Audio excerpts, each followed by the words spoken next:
Alrighty, good morning, good evening, and good afternoon, and welcome back everybody to Crystal Project, the Solo Character Challenge run. Where we last left off, I actually kind of sort of have to figure out, because for anybody who might watch the highlights of this run, my laptop decided to have imminent disk failure error, and so I had to address that more or less immediately.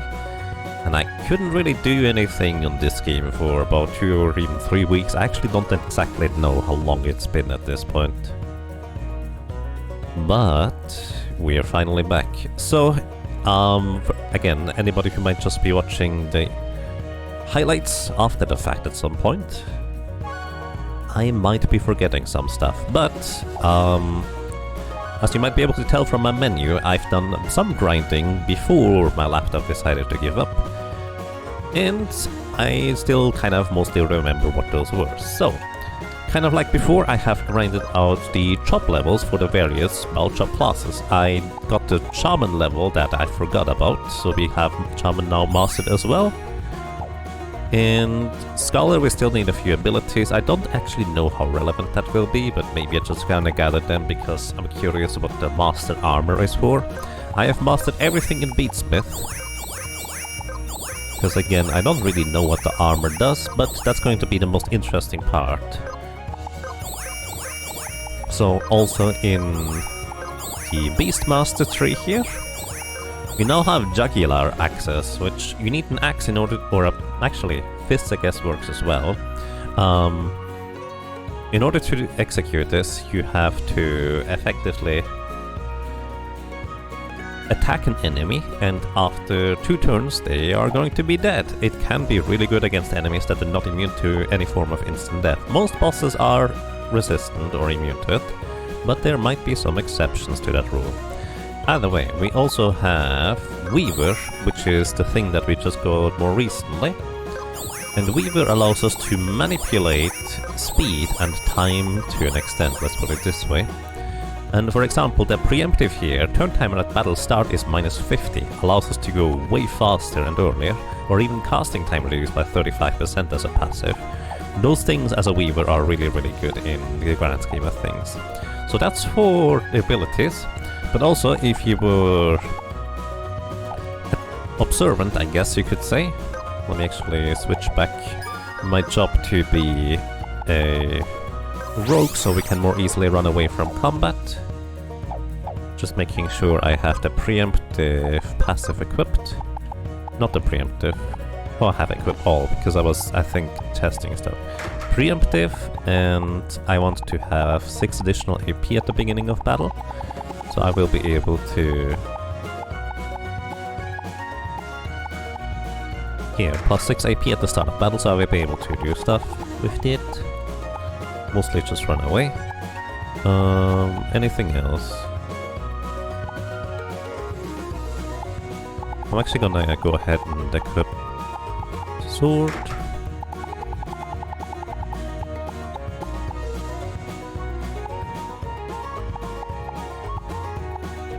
And smoke screen to avoid dodge the first attack in battle. So, what I'm also gonna do is I'm going to equip the sword that I had equipped just earlier, because I want to demonstrate something. This is the Highland Blade. At the battle start, get buff for 1 magical hit taken. Lightning Rod. Thunder damage taken heals for 100%. So basically, instead of getting damaged, we're getting healed for, well, the Highland Blade. And the reason that's relevant is because I found a way to make money. As you can see, I have 725 gold, which is a lot. I don't know whether that will be enough to buy all the special armor pieces, but we'll get to that in a moment.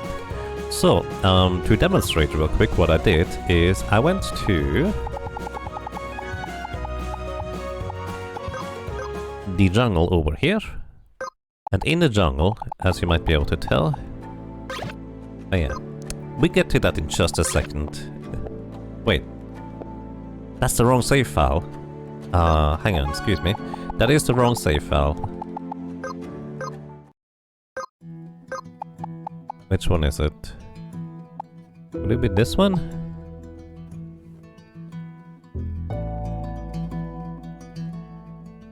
Fish hatchery is where I'm grinding.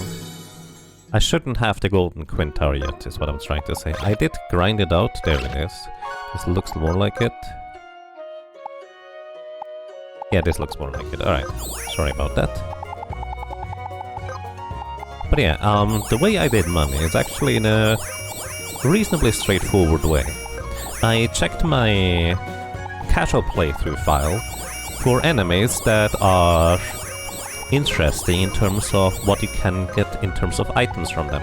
So last time, before ending the stream, I believe, we have tried looking for the boss in a jungle, trying to see... Oh yeah, we also mastered Mimic now. Guess I was trying to do stuff with the previous area. Either way. Let me get back to trying to run away as a rogue. Trickery is fine. First strike commit is okay. I do need the adrenaline in the beginning of turn. I already got it. Alright, so you can easily run away with this. Also, fursuit allows us to guaranteed run away. I do believe we actually picked it up on stream last time. Either way, now I'm gonna go ahead and... Well, first of all, let's go back to the Dion Shrine, since the cat is already out of the bag, because I did say that I will probably do that. So, for anybody who is here already, I need a name for this Quintar egg. This is gonna be our golden Quintar. So I did a bit of Quintar breeding, and let's put it this way.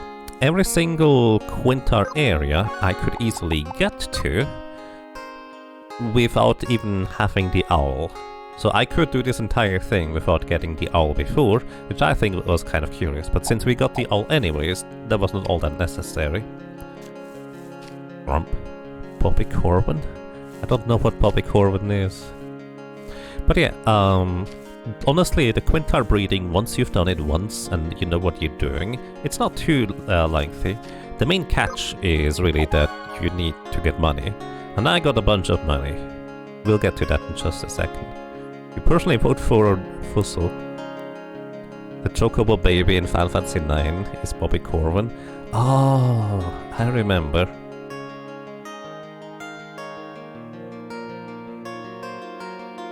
Boko? Boko. Either way, we have a golden Quintar.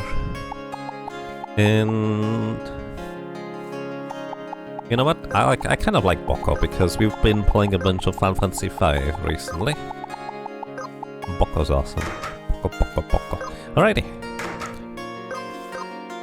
We can now call Boko. And this is our golden Quintar. For anybody who may not know what golden Quintars do, they jump 2 tiles high. They can float kind of like an owl, and they go as fast as a desert Quintar. So basically they have all the Quintar traits, as well as being able to swim and dive. So that's kind of what our golden Quintar can do here. Now, some things I figured out with that stuff. In order to do, however, the breeding first, what I did is I went over to this area here. And I got into the temple. Also getting into the temple every time, I never remember how to get there efficiently or quickly.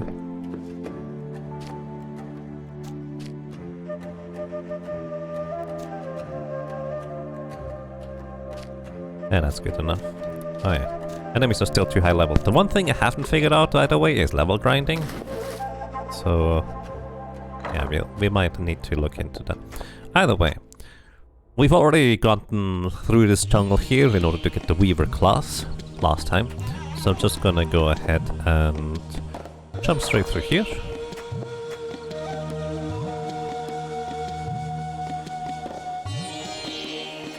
And then, because we had fishy anyways, there's this encounter right here. This is the encounter that I've done my thing with. Let's see, yeah, do I actually have everything properly equipped? I do not, do I? What I need is, I need the sword, the Highland blade that absorbs electric damage. Now, I don't know whether this is patched now, but the convenient thing is when I did this, the electric damage accidentally, or the absorb electric element accidentally was not removed. But even if it was removed, I still had an easy way to do this. So the short version is, I equipped stuff that allowed me to get a better steal chance. So effectively the captain's hat, and I don't think I needed a first rank mitt. I equipped like something else. The mugger's glove I think as well. And once I had all my steel equipment equipped, this enemy here is a Demna. And it is actually always going to use its lightning ability, Thunder, or alternatively it uses Bolton. Both of them are just straight up lightning element. So what I could do is I could initially just put it to sleep. Then I could try to steal. In this case only 22% chance, I had like a 50% chance. And steal again. It worked. Then it uses Thunder. My icon should disappear, but it doesn't, so it's kind of still the same, I guess. So it wasn't patched yet. But that icon should disappear after getting hit by lightning once. I don't know why though. Either way, what I did is I actually did take full advantage of this not doing that, and I stole a Balrog. Now the Balrog is a sword. I think it's a decent sword. But because I could easily just run away from combat and just wait here and re-encounter the same enemy again and steal another Balrog from it, I just amassed like, I don't know, 100 Balrogs? I don't remember how many it was. And I still have 29 apparently.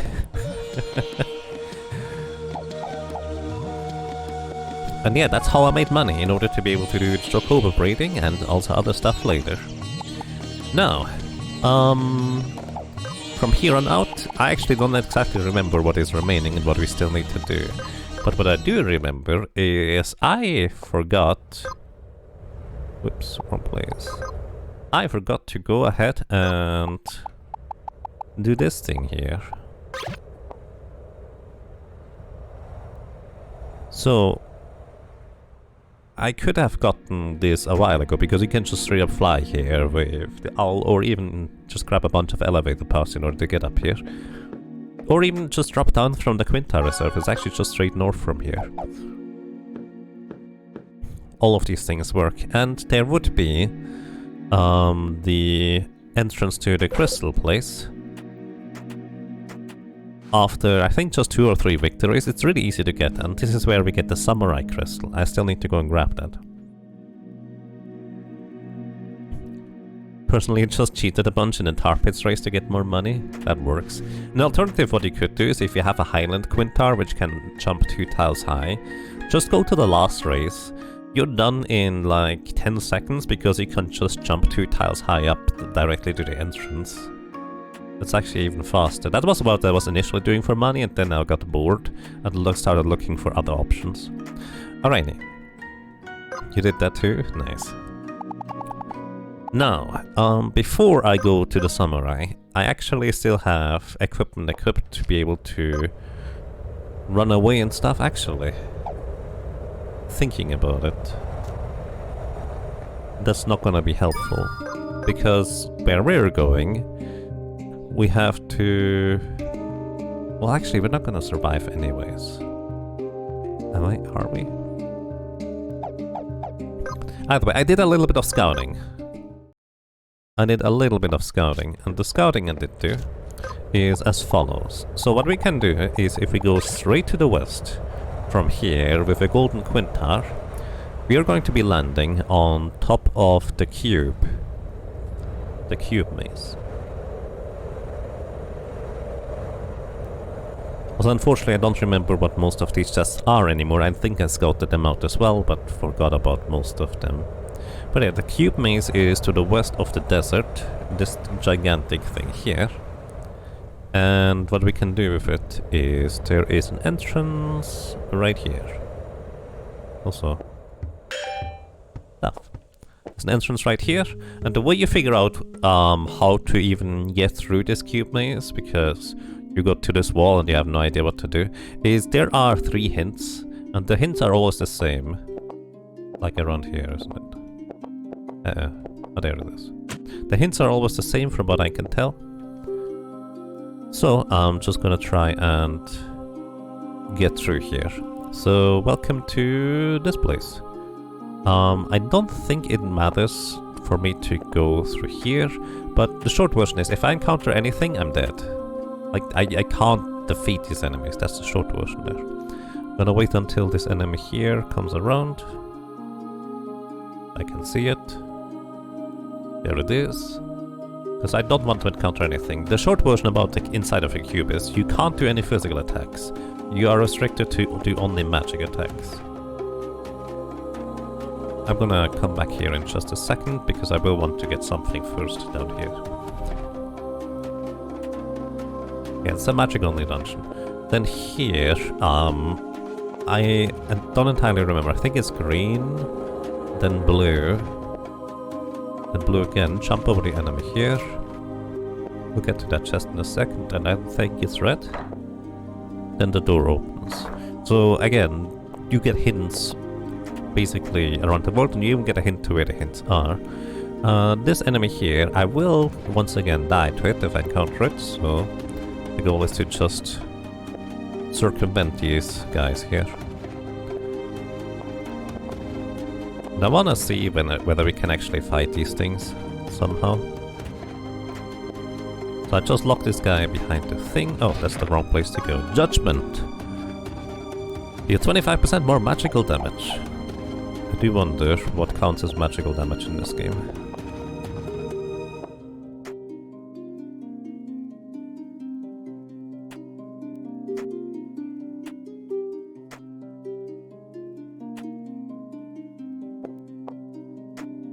Alright, I just go straight behind this pole. The guy should get stuck there. We can use an ibex to jump up here to circumvent it. Alright, I actually don't remember where to go. I wanted to scout it out so I actually could kind of commentate on how to do this entire maze. There's a Zether pouch. Alright, this guy we can get stuck as well. There we go, very nice. This guy here, I want to get stuck behind here as well, because it's like I think you're supposed to jump across these ledges here, but it's just way easier to ignore them for the most part. And then we are here. Oh shoot, does anybody remember the combination? There's like 3 buttons you need to press. You just bought this game today. Nice, I hope you enjoy it. These enemies are interesting though, I agree, I like these enemies here. Cube maze. Sorry, I forgot. I also lost my notes, by the way. I did write everything down so I would be able to tell you about stuff, let's put it this way. But unfortunately, yeah.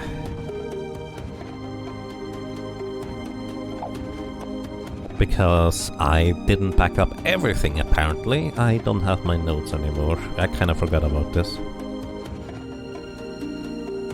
The robots on the floor above run out of MP quickly, so they're potentially interesting targets. Yeah, I agree.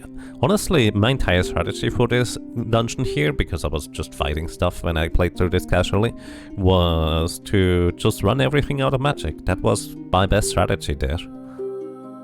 And I feel like it worked pretty well overall. Let me check real quick. So this is B. So C1, B3, and D2. So is this 1 or... Ah, this is 1. So C1 would be this one. B3 would be... This is B. This should be 2. Don't want to run into the enemy that is patrolling around here. This is 3, and we have D2. So this is B, this should be C, this should be D, and 2 should be here, so here. There we go. This is how that works.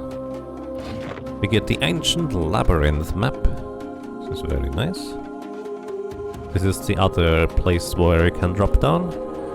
And we can save here. I want to keep the Chalice of Tar. Alrighty. So, again, I did scout this out. So the problem I've then subsequently run into is I had no idea how to defeat this boss coming up. This boss here, you have to use basically full magic set of equipment, and I just couldn't really figure out anything. To be fair, I did not try for particularly long either, but I just couldn't really figure out how to deal with this guy. Until... Actually, no, that's not true. I did figure out how to deal with this guy, but it also took me forever or so. I don't remember. I'm sorry, I wrote everything down, but I don't have the notes. Either way, the short version is what I did is... I figured out that you can do something like this. You get the aggression of the boss flame, and just wait. Then he eventually goes back away, and you can run past. Then you get this. We got the mirror shield. This is the main reason I even wanted to go into Cube to begin with. I honestly forgot that this was effectively the final reward for even getting through the cube. I thought it was like a steal from an enemy in here, but you can't even steal anything from enemies. Because only specifically can use magic. Either way, we now have a mirror shield. What do you do with a mirror shield? Well, that's an interesting question. You equip it, and it reflects single target magic. Oh right, I remember now. With this mirror shield, I figured out how to defeat the boss. Now, because I don't have my stuff anymore, I don't know what I did. But let's try to figure out how to defeat this guy. The aura of the labyrinth prevents usage of any ability that is not magic. Alrighty. So this is Anubis. Anubis is basically Merigene, if you know Final Fantasy V. He just does wall change, which means he is going to be randomly weak to one or another element. And well, again, we don't necessarily know what it is. He also has Meteor, or Meteorite. It deals 9,999 damage to everyone. And he only casts this if... well, when he dies. And in case you're curious, previously in my casual playthrough he didn't cast it because he ran out of magic, but now he will cast it. So we have to be able to be at full HP when he casts Meteorite and have the Stalwart thingy equipped in order to be able to survive the hit. So then he also has Fire, Bolt, Ice, Flare, all sorts of things, let's put it this way, and even MP Sickle. So actually I think I somewhat remember what I did against this guy, so we can't do anything right now. He's gonna wall change, then Isana. And yeah, we are basically dead here. Hey, he actually dealt damage to himself with the bolt. That's kind of funny. Because the mirror shield helps in this battle tremendously. The downside is of course that you're kind of going to get it usually after you defeat him. But because we were a bit sneaky about it, we can get the mirror shield right now. So I think what I did, the biggest issue I ran into is dealing damage to it. Because you can only use magic, and magic always costs MP, unless you are kind of specifically playing with a Nomad. But then, even if you play Nomad, that would be kind of slow. So, what I came up with, if I'm not mistaken, is I decided to be Dervish. The innate ability of a Dervish is getting AP also recovers MP for the same amount. And that's kind of the key here. So, AP is effectively the resource you gain in battle. So, in battle, you start the battle with 6 AP, and every turn you get 6 AP. If you do a physical attack, which you can't do in this case, you get another 6 AP. If you get physically hit, you get another 6 AP. Effectively, the Dervish simultaneously gets AP and turns it into MP. The problem is, once your AP bar is full, you no longer gain any AP, and you have to be able to spend it in some capacity. And this is where the Nomad comes in with the Waterbend, because the Nomad is kind of a unique spellcasting class that uses actually your AP resource in battle in order to cast spells. And that's kind of what we're gonna be using here.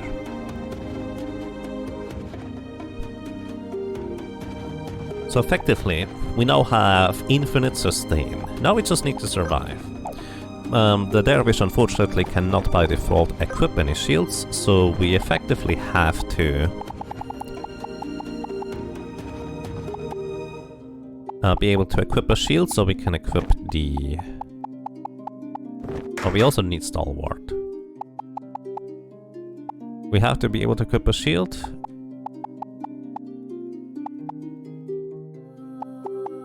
Where is it? Equip shield. I do kind of wish these passive abilities had like the class icons so you would know what you're looking at. I feel like that would be great. We also, I think, want to safeguard. Then equip shield. So now with equip shield, we get the melee shield. We are now only going to get hit by the ice abilities of the boss here. Which means we can actually make good use of the tuxedo. Tuxedo means we take 50% less ice damage. As well as the Regen Crown, which basically gives us permanent regeneration, which means we heal 15% HP every single turn, which is very, very handy for us. Then, did I have... No, I didn't. I was thinking I might actually have had the ice mitts, or whatever they are called, like the things that reduce ice damage further, but it's probably also not all that necessary. I have tested it, I have managed to defeat this guy, let's put it this way. Just don't entirely remember how it exactly went down. So for a weapon, we are going to unfortunately not be able to equip any, well, books, because all books are two-handed. They would be very, very nice to be able to equip there. So let's actually see whether a wand might be good.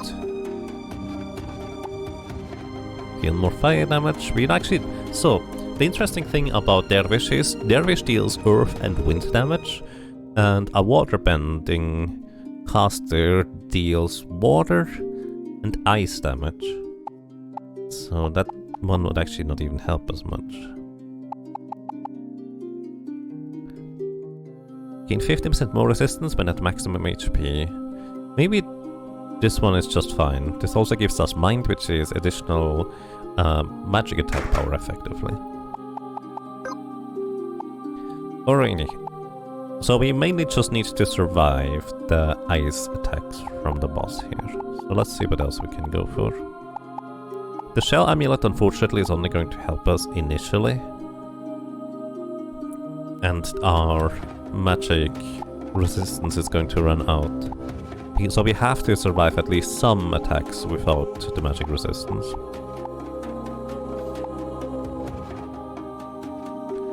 Pursued.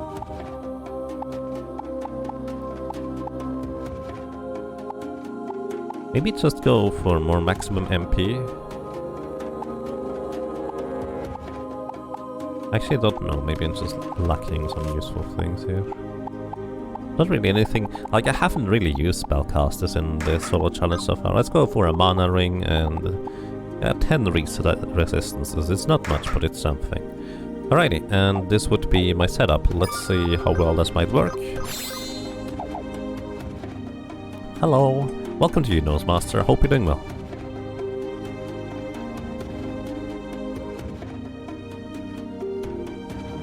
Is this hard difficulty? Yes, this is hard difficulty.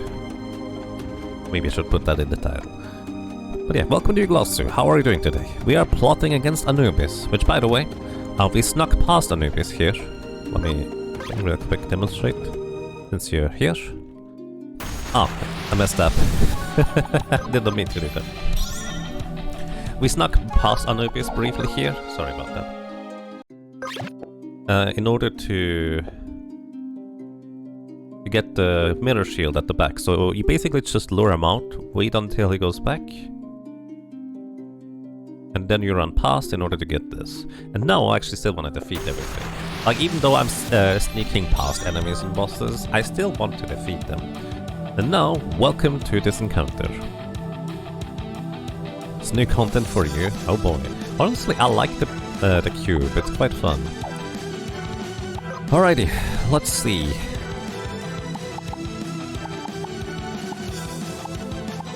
What we can do as a waterbender is we can get wave armor, which will deal water elemental damage every turn. The problem for Anubis is that he's immune against every element that he's not specifically weak against. So this is not actually going to be useful. Now, what I'm going to do is I'm actually going to equip Therapy Stance. Single target healing abilities become multi-target, but heal for 35% less. Now you might be curious, this is a single target challenge. Why would you want to use that?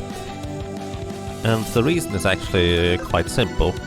I have the Mirror Shield equipped. Single target abilities, even helpful ones like healing, will get reflected. What this means is with Therapy Stance, I can actually heal myself still now. So Magic Prayer, take 10% less magic damage. Could be interesting, I guess. Let's see whether we survive his Ice Storm without it.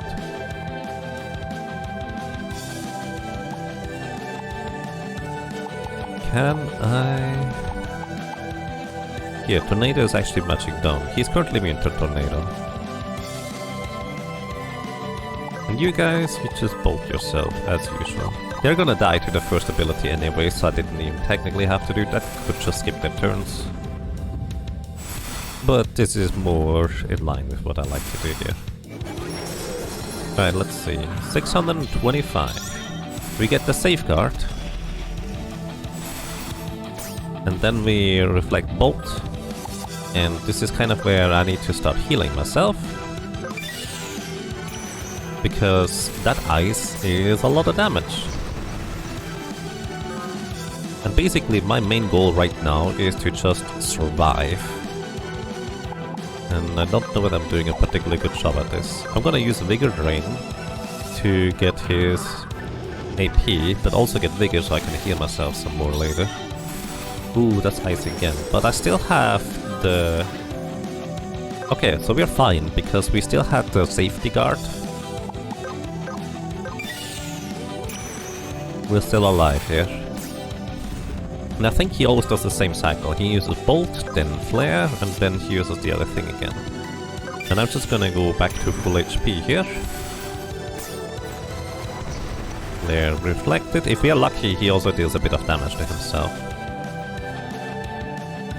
Now he's going to stance change and then immediately do the other thing. I actually don't want to necessarily take 10% less damage, because I think the damage I take is just fine. Also, apparently he is currently weak to... Well, he is right now weak to wind, but the problem is he's gonna stance change anyways. But we can still do the magic down.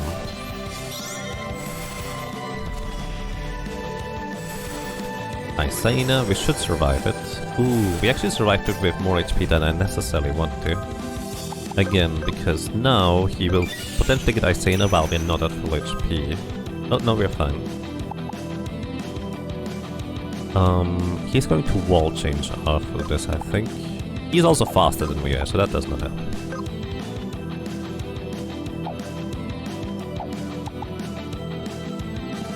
Just gonna...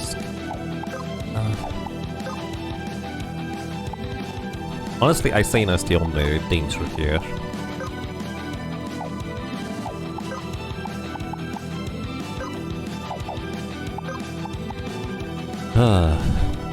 I don't wanna... I would love to use Shimmer Tide, but I can't, because it's going to get reflected to him, and he does not have Reflect on.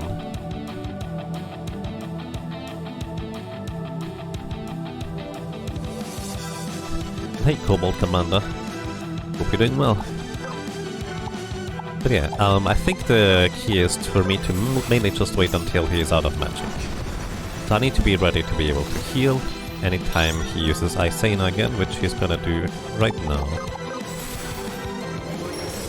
And It takes a while for him to run out of magic, but we will get there, let's put it this way. The main danger is him getting turns just ever so slightly quicker than I can heal in time.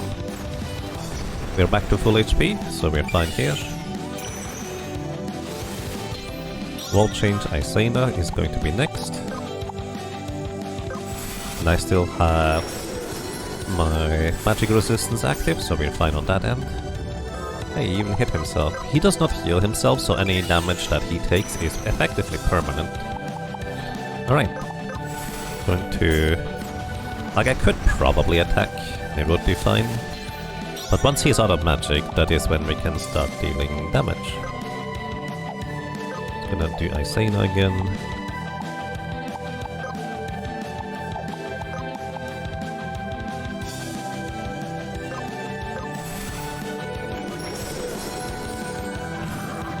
Safeguard.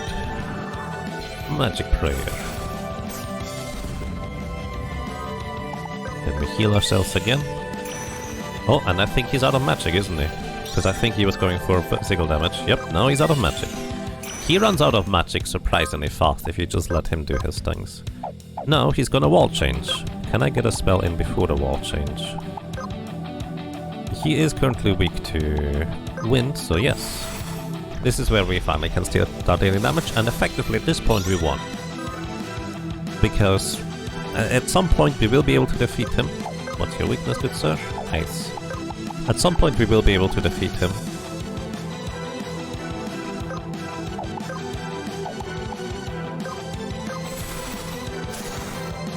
The big question is mainly on how long it might take us. Since we have effectively infinite resources. Water.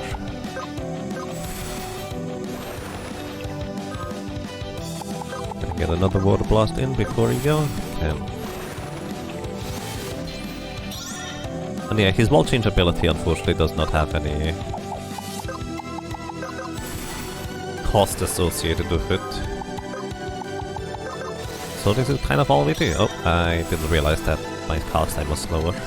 What's your weakness? Earth. So we can quicksand. And this is the beauty of using Dervish in conjunction with Nomad. You effectively...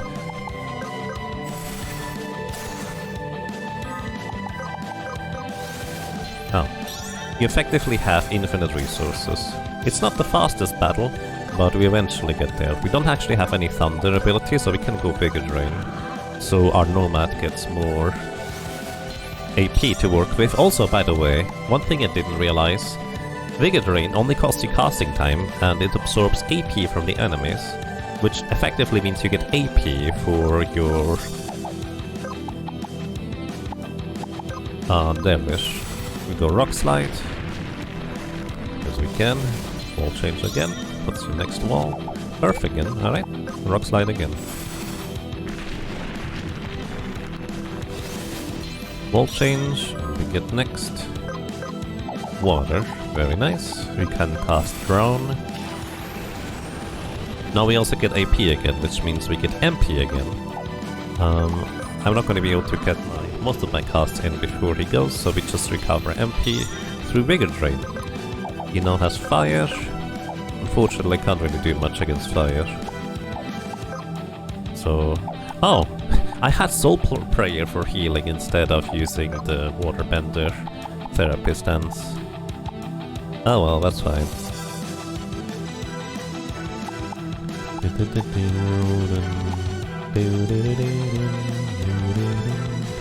We could go Wave Armor to recover MP quicker, but it's largely not really necessary. Let's skip this turn. Wall change. Earth. Alright. Go Rock Slide. And I actually want to get rid of my AP. So even if this is not going to be water... Oh, it is water weak. That's lucky. I wanted to get rid of my AP so I get more MP back. We have currently an ice weakness. I actually don't have a way to deal with ice damage, so go Vigor Drain. Wall change. Next is water. Just gonna drown you again. Can I water blast before? I can. This is also where, after he's below half HP, would like to start using MP cycle, but I'm not gonna let him because he doesn't have any, well, MP remaining to cast MP cycle. Fire, we can't do fire, so Vigor Drain it is.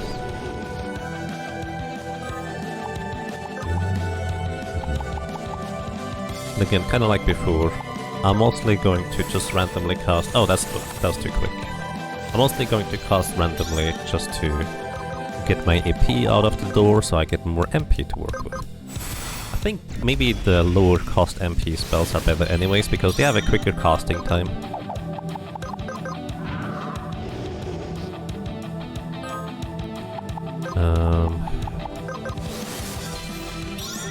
Let's hope it's water. Not water. It's earth, actually. Quicksand.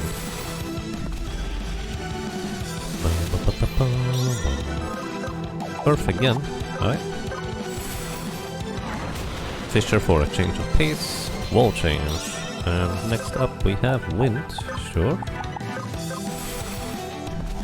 Just gonna tornado you, and I even get the critical hit for the tornado. Do I get another one in? I do not. Gonna use up my AP again to get my MP back. Oh, it is water actually this time. Nice. Can even water blast you just before you wall change. He's half HP now. His HP got into the red basically. Thunder, we don't have a way to deal thunder damage, so we just drain your vigor to get MP back. That's the short portion. And I'm gonna Icicle Barrage. Maybe you're gonna be Ice Weak this time. Oh, it actually is Ice Weak. Oh, right, this actually is not even that good because it affects physical defense rather than magic. Chill Blast would be better. Yeah, that's fine. Wall change.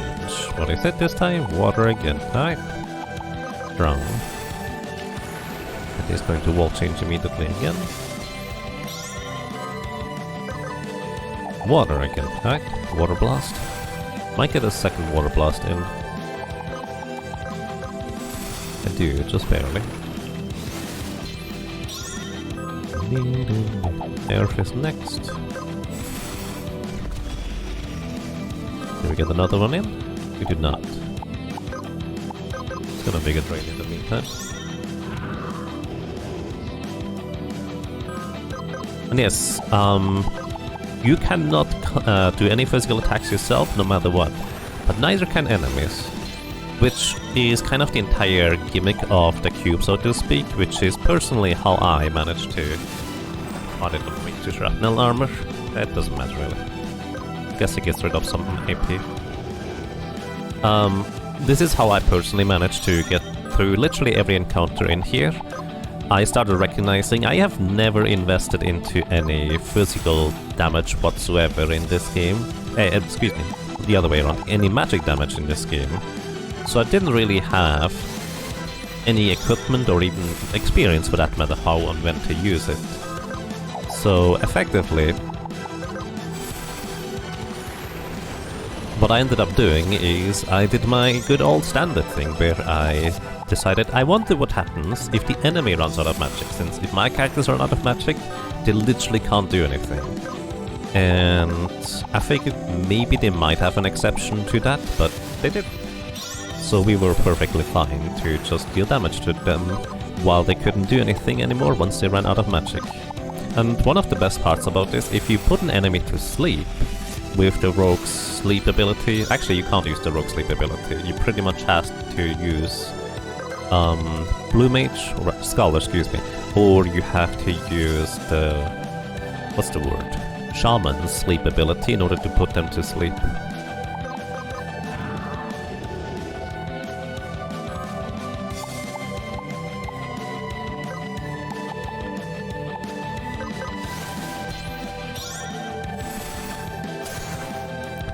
Not ice, it's earth.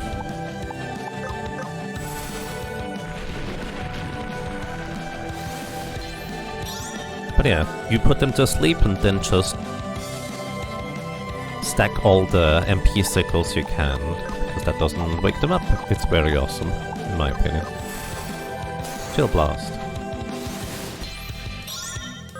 Next up is fire. We don't have fire access.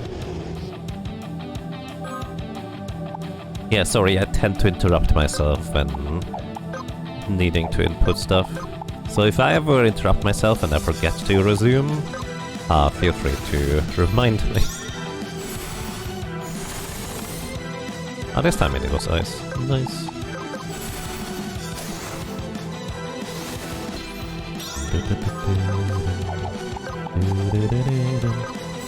Typhoon! Nice crit. Wall change into thunder. We don't have thunder. Chill Blast. Actually, that doesn't matter because I can't get a turn before he goes multiple times anyway. Thunder. We don't have a way to thunder, so just gonna get rid of some more MP here. Or AP, excuse me.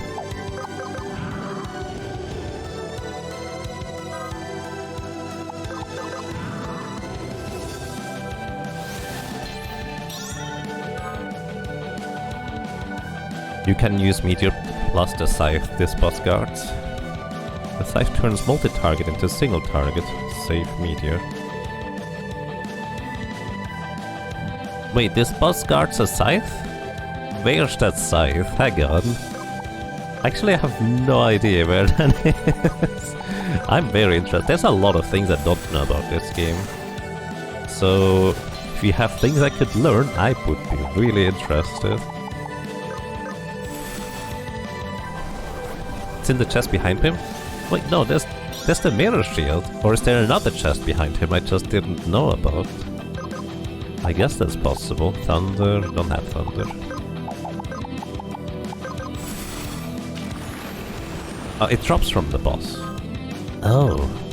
Wait, did I just never look at that? That might be what happened, huh?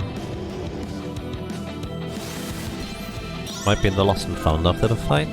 Maybe. If he doesn't drop it, it would be.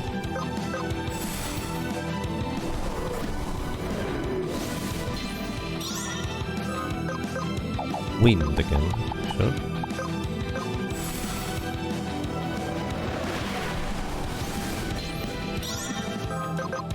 Fire, we don't have fire. Need to get rid of my MP or AP first.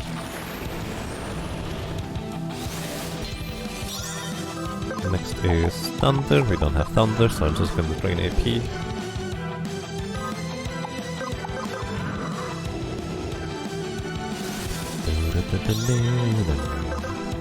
Thunder again. Get rid of my AP so I can regenerate MP, because that's the Dervish passive. Nice. Alright, works for me. Fortunately, don't get a second Chill Blast because we don't have enough AP this time. Wall change. What is your weakness this time? It is ice again. Alright. Chill Blast. See whether I can get it. Oh no. Too slow for an Icicle Barrage after that. Earth is next. Alrighty. Rock Slide. We should be done soon, I think. Yep, there it is. And he counterattacks with Meteorite, which basically deals max damage to everybody. Unless we have the Stalwart buff. Stalwart, you survive one hit if you're at full HP, with 1 HP remaining. Adjudicator. Oh, I just forgot about that. Alt multi-target actions become single target and deal 35% more damage and healing. You know,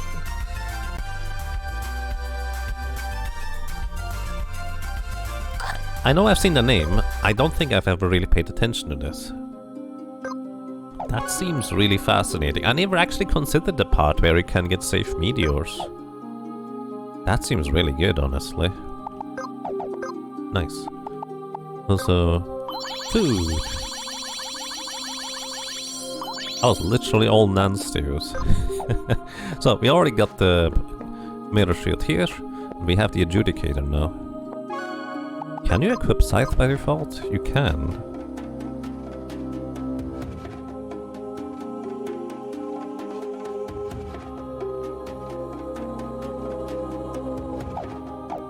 So... Safe meteor, huh? Still very, very expensive, but yeah. Wait, how does it interact with... If you have the adjudicator equipped, which makes all multi-target abilities single target, but have a weaver, which in the first turn turns all single target abilities into multi-target. I'm curious. Either way, this is how you clear the cube with just the one character, I suppose.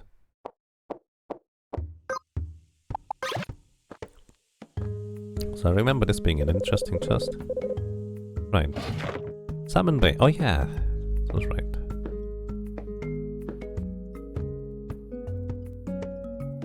So the adjudicator could help us just nuke enemies, potentially. But I like the dervish. I was also trying... Yeah, actually, one thing I want to do. I want to... go into the...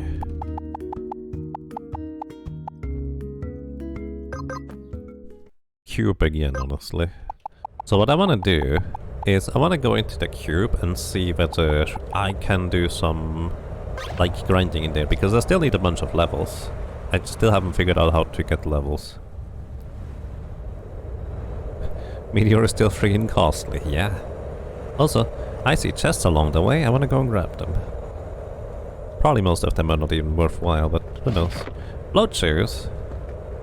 Is this where I got float shoes? Lake the Land map. Oh! Oh, that's where you get float shoes. I knew I found float shoes when I was just playing around with it before starting the stream for starting a new file. This is where you can jump up to from where you get the scholar in the back.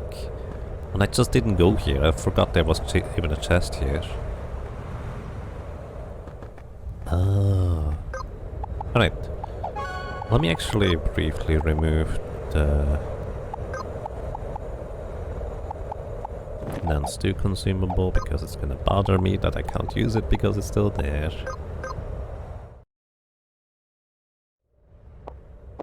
And yes, the dev is actually working on quite a few things, it looks like, and it is the singular dev, by the way.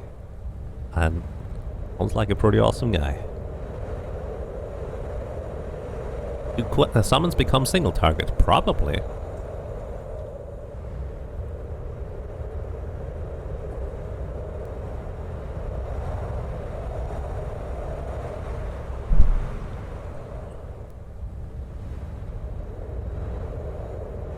Alrighty.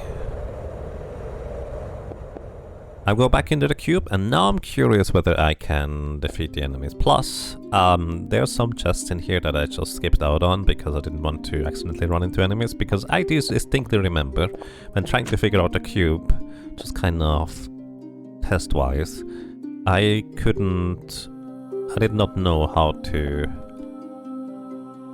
navigate this.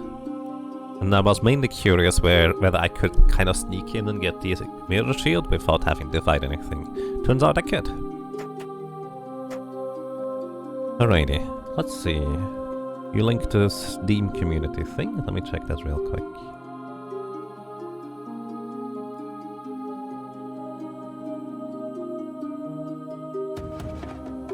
A stack of toggles to choose between what you want to randomize. Go to external site. So for the randomizer, you can turn crystals on and off, monsters. Oh, you can. There's a lot to randomize. You can randomize crystals, monsters, unscaled monsters, items, unscaled items, equipment, unscaled equipment, job abilities, monster abilities, passives, innate passives, war points. Wow. That sounds like a bunch of things.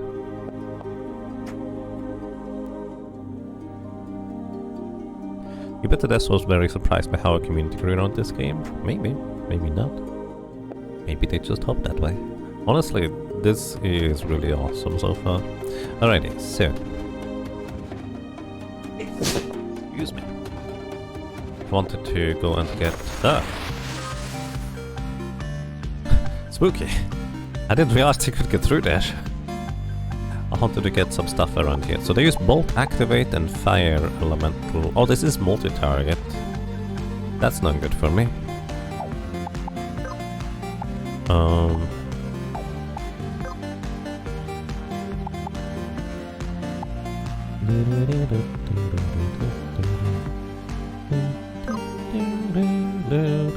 So let's see, one is going to activate, one is going to fire too. I don't know how dangerous these are. Let's see whether we survive. I'm gonna heal after they go. Bolt is gonna get reflected, this is good. Activate is gonna activate one of these clowns. Oh, we barely survived that. Soul Prayer is gonna heal us here. Bolt reflects. Oh, that is once again multi-target fire. Drop some monies. Oh, right. We would be in here again. Unfortunately, I don't have a good way of getting back there efficiently. At least I don't know one. This is literally my way. Here. I need some fire resistance, I think. So oven mitts, I guess, so I take 30% less fire damage. Would be one way to go. I don't know whether I take any ice or water damage. Is there anything else that could help instead? Actually, probably getting Shell Amulet would be helpful here.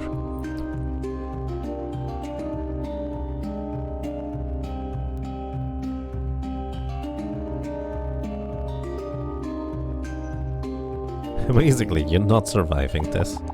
Yep, that looks like you were correct.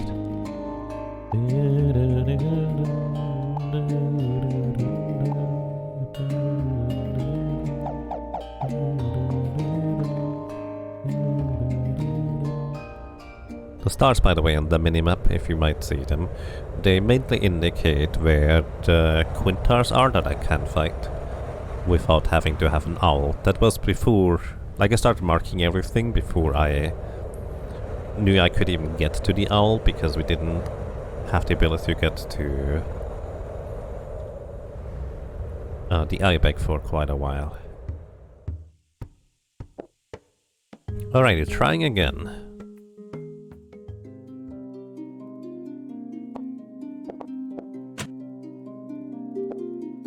Oops. There's, by the way, an enemy in the corner over there. I don't want to go through there. We got the chest on the other side, so... Oh, this enemy doesn't even chase you. Most enemies do cast spells, but if they were just single target spells, we would be mostly fine. Alright, the big question is, can I... Oh, this guy just goes straight through the... chest there. Archmage Vest. Generate less threat, get a bunch of mind and spirit and resistance. That actually sounds pretty awesome. What's your armor? The tuxedo to take less ice and water damage. Might be fine. But yeah, oh no. The main thing I remember about this encounter here in particular, aside from it being just super dangerous,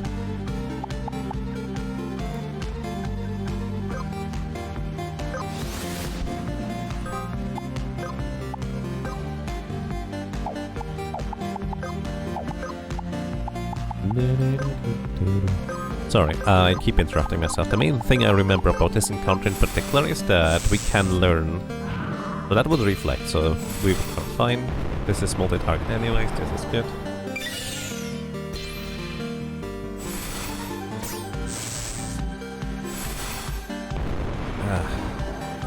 So much fire damage. Once they are activated, they can use Reflect on themselves, and I want to learn Reflect. So I'm not gonna always have the Reflect Shield. Irina. So much fire damage. Holy cow.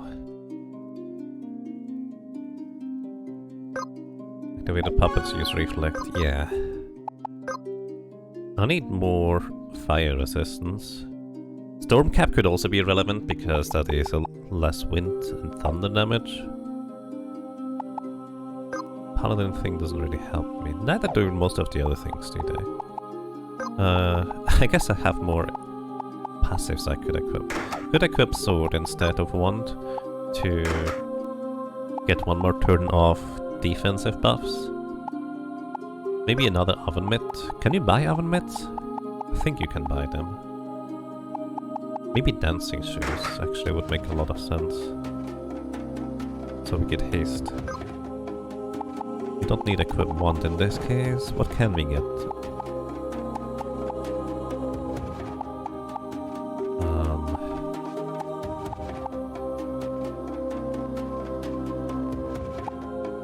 We can go stance tank, technically, for recovering some more maximum H or X HP.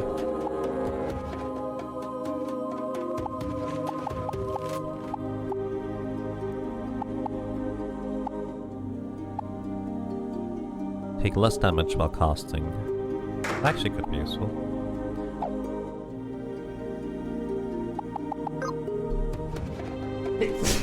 Excuse me. I'm actually just gonna preemptively equip the Storm Hood here. In case to use some lightning abilities as well. I don't necessarily want to fight these guys. Like, I know there's at least one encounter where there's not more than one, but I think I need to have them activated to learn Reflect. Unless there's somebody else who casts Reflect where I can learn it from.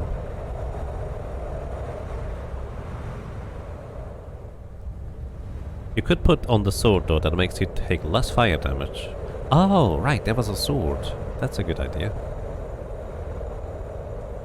Isn't that two-handed? I think there's a one-handed and a two-handed version. We can check as soon as I land here. But yeah, if anybody has ideas, I'm just doing a solo challenge for fun. I largely don't know what I'm doing. Oh, wrong place. Case in point. Alright, let's see real quick.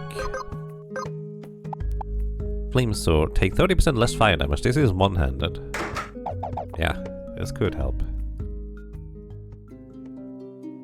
So it's 60% less fire damage, or if it's multiplicative, it would be like 30%, 70%, then 30% or 70%. 3 times 7, 21, 49%, basically half fire damage.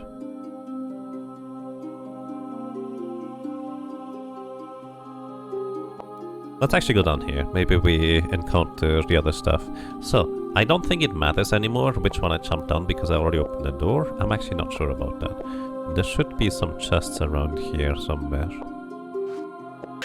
There's some diamonds. This is the exit. Was it over here? Read a crown. Take 100% more healing per turn from status effects. Ooh. That would be a 70% heal with just a monk passive thing. That could be really good if we need like a ton of healing every single turn. Anything else? I think there was a unicorn here. What does the unicorn do again? I remember it being really dangerous. Just don't remember what it does. Where are you? Oh? Oh, I didn't realize this is an enemy that just goes left and right. Forbidden Grace. So, it uses Ice, Icena, Deathly Chill, and Paralyze. This is single target, all of the others are multi-target. So I'm just gonna go ahead and Soul Prayer to remove debuff every time. Oh, you just stunned yourself.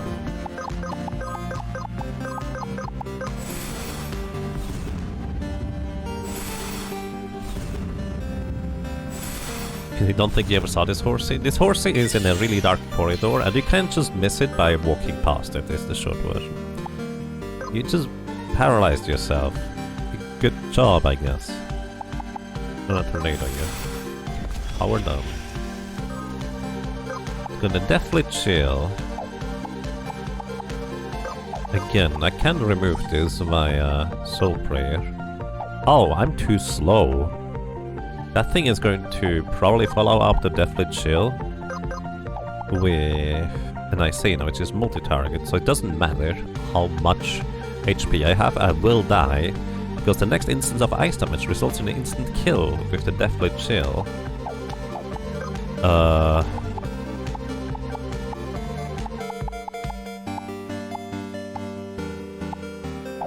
That's not good.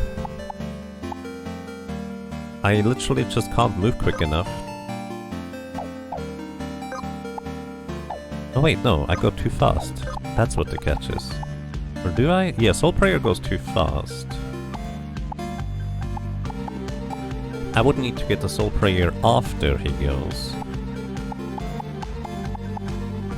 I do wonder, if I were to equip the Adjudicator, whether I could just one-shot this thing. I don't know how much HP it has. But yeah, this is not gonna work for me. I can't even crowd control it as a... I'm just gonna skip my turn, I guess. Hope that I'm gonna go quick enough. Nope. Oh, it's single target. I say no, now it's multi-target. Can I get Soul Prayer off? Yes. Oh, we don't survive this. Oh, that's not good. Oh, right, I took off the armor. Wait, did I? Stunlock is fine. I can heal myself now.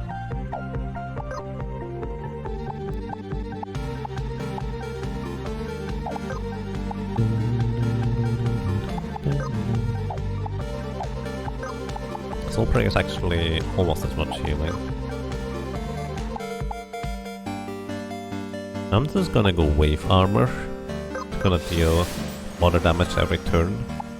And Soul Prayer. Oh, you just absorb lightning? I didn't realize you would do that.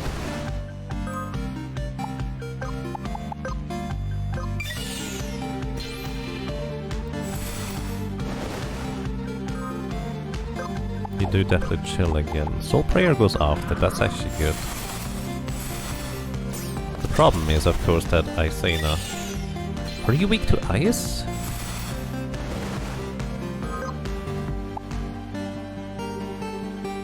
No, it just hits like a truck. Maybe that's what all it does. So I have also the thing equipped where I take less damage while I'm casting spells.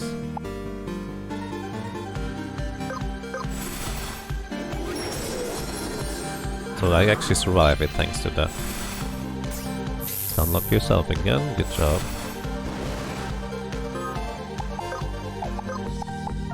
Soul Prayer to heal back up. And a Soul Prayer afterwards. No, it's gonna go off before, so I'm gonna skip turn.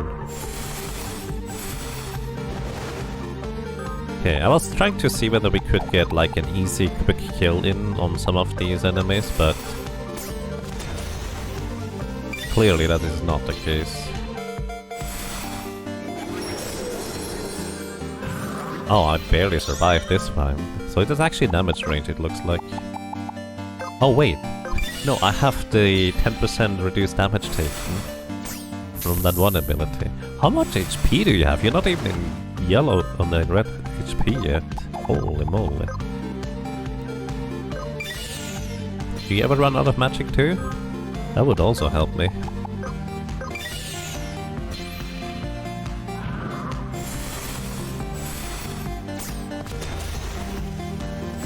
Or MP, excuse me. Run out of MP. Soul Prayer just barely goes in between, but I think I'm gonna die here because I don't have the 10% anymore. Yeah. Wow, that's a minicorn. Wait, no, I actually did have the tuxedo equipped. That was 50% less ice damage. Holy moly, these things are ridiculous. I can't Shimmer Tide because I will reflect the thing off of myself.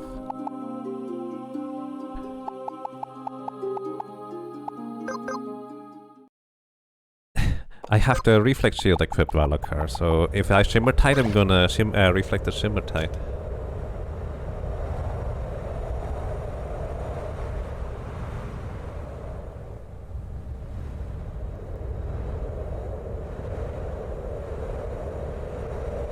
But yeah, that horse has a ton of magic attack power, it looks like. It hits like a truck and a half. And yeah, Shimmer Tide doesn't heal, so Therapy Stance doesn't help. Would be great if it did, but that's not how it works.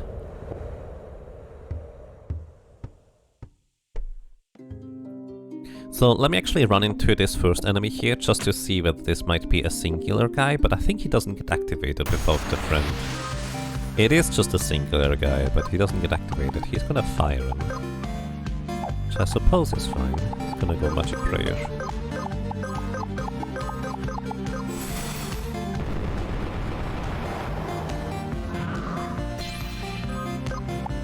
Gonna, I think, alternate between Bolt and Fire.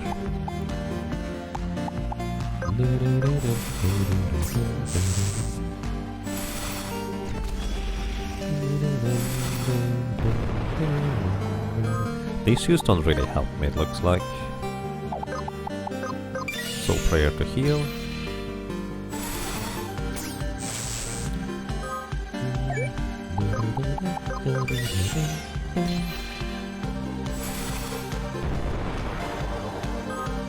Yeah, he will eventually knock himself out, so we can defeat this one, so I guess that's a plus.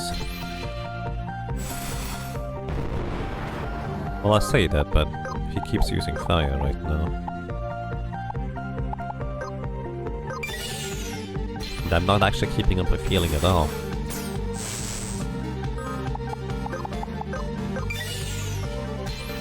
Now my 10% defense is gonna run out.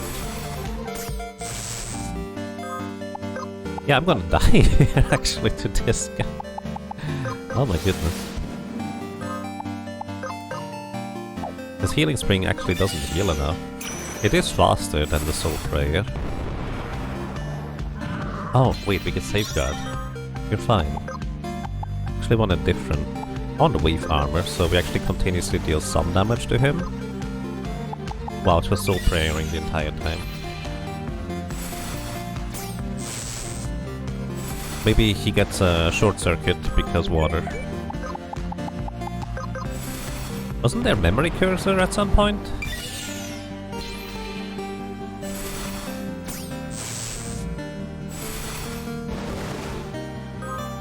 Huh. And once again, the safeguard from the shaman passive comes in very handy. Oh, he's out of magic. Nice. Just gonna tornado you in this case.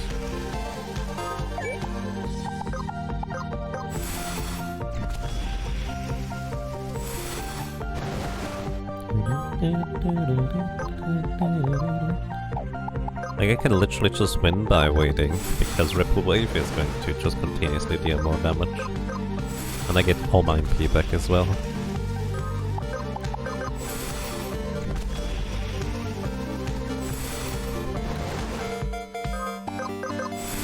It's not strong, but we're new Rebel, so that helps. But yeah, we need these activated to learn Reflex, so I'll need to figure out how to do that. Maybe level 46. Hooray. Give me a second.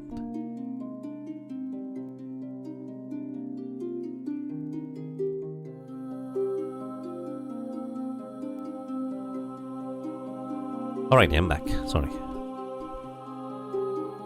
Alrighty, so... we can also look what... I think these are just 2 of them in one go there. That doesn't exactly help much either, does it?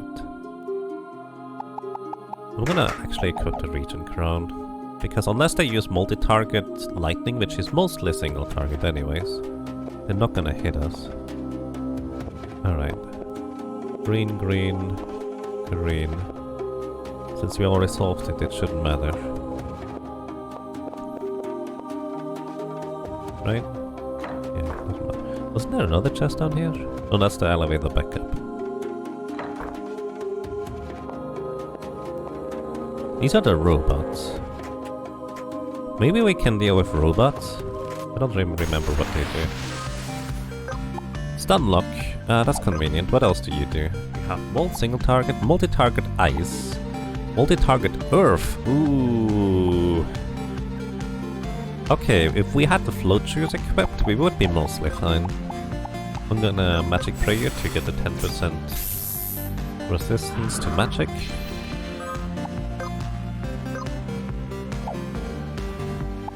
And then I think I'm gonna go Wave Armor again. just to deal continuous damage. And Tornado to reduce your magic attack power.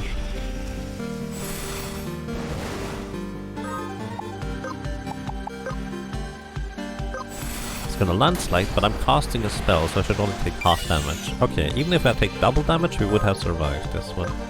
Isena is multi-target, so we're gonna Soul Prayer again. This is actually good timing for us.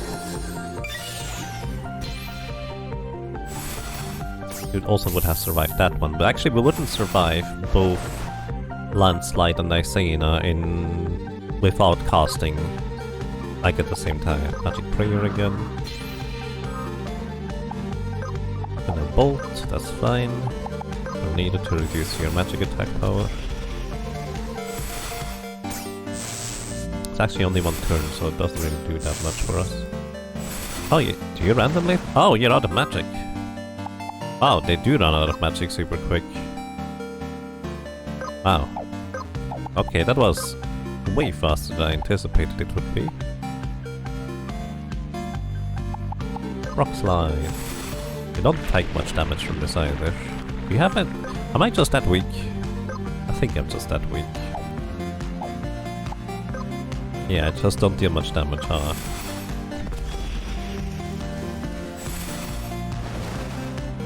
Just gonna make it drain you. Because I get the... Oh, he also has some natural resistance, it looks like. Because I only deal 10, so he has a lot of resistance. That's the short version. But we win eventually.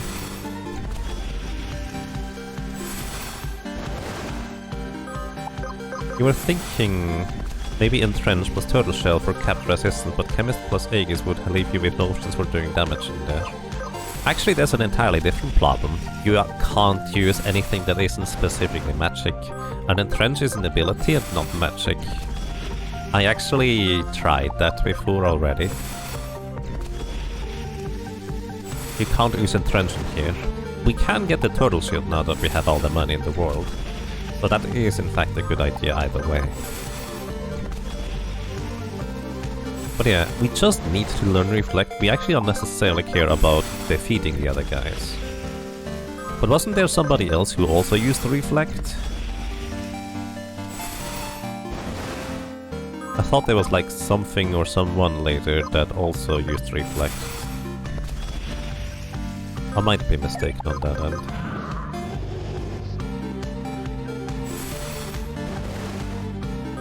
But yeah, even though we can defeat these guys quickly... Well, no, that's the problem. We can't defeat them quickly. Even though we can defeat these guys reliably, it's definitely not quick, so... This is not a good HP or level grinding spot.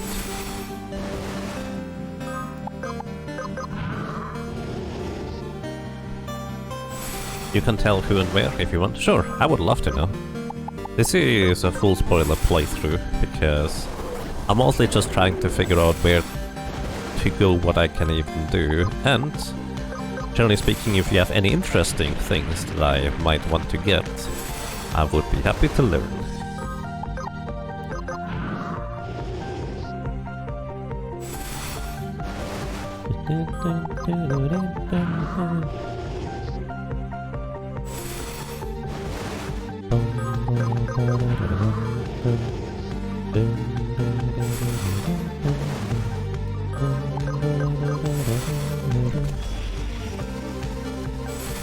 It's the Swamp Kids in the Ocean, or whatever the name is, like Dry Kids. Oh, right. I remember now. Thank you. I don't remember where to find one, to be honest, because I never bothered trying to hunt them down. But that is a thing. They can cast Reflect one turn before running. Thank you, God's Black Arm. They also have a variety of other blue magics.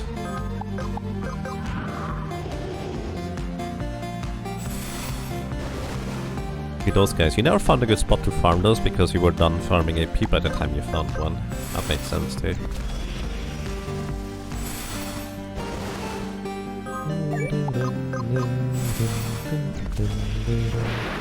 There we go. Eventually we defeated one robot, 1,500 experience. That is not worth the time investment.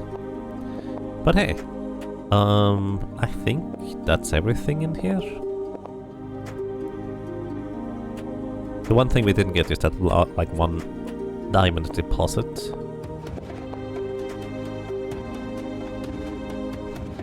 They're in like plus signs with seaweeds in a few spots. Do you think there's one northeast of the shrine? Northwest. Northwest of the shrine. Sure, let's go ahead and check. Thank you. Did Triton? No. Do I not have the waterstone yet? Huh, I don't have the waterstone yet. Give me a second.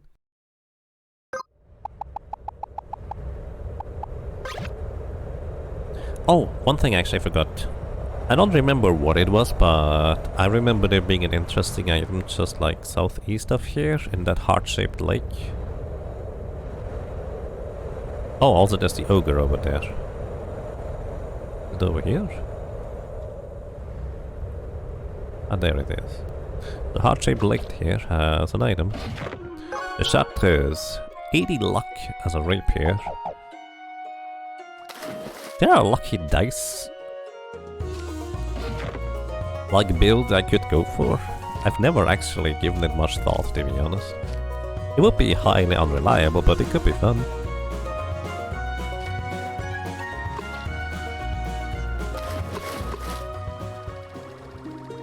Swim, swim, swim. A good fun fancy fight. Did I check the prison path you mentioned? Yes, actually, which was quite interesting. I actually got there from the other way than you mentioned in my original playthrough, which is why I didn't quite recall initially. Alrighty, so now... Oh, I don't survive that. Bye. I forgot about this.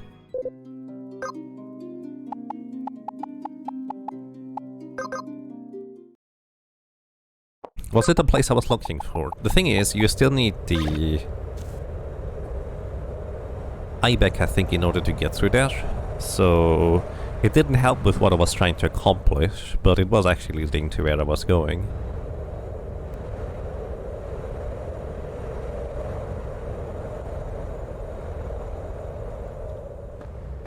Whee! Oh, wasn't that the Thief's Glove I never got? Right down here? Yeah, the Burglar's Glove. Because I knew it was there, I just couldn't figure out anymore how to get up there when I started the game. For this run here.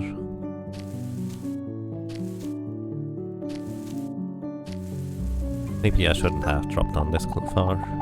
Back to Callista. You're more and more amazed how interconnected this game world is? Yup. Someone in the forums came up with a lucky dice build. Nice. I would be mildly surprised if it didn't involve the rapier there. I highly doubt it's more effective than other things, but it could just be fun. And I mean, if you play with multiple characters, unlike me right now, then you would kind of have a reason to have multiple different builds that can all do different things. And one of the interesting parts about the lucky dice, Frost Reaper, is also...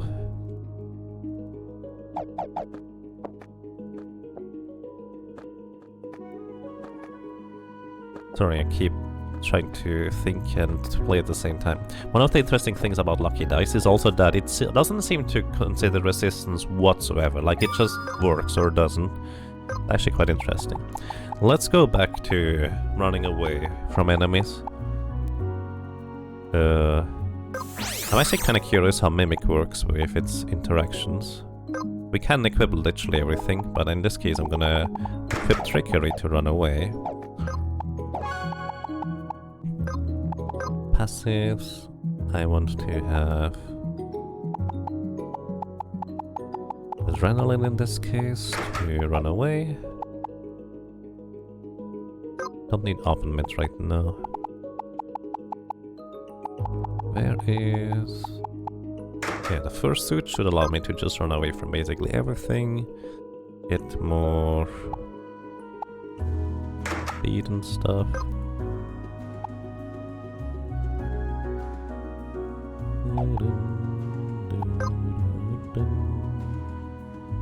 Probably at the better sort of average. Alright.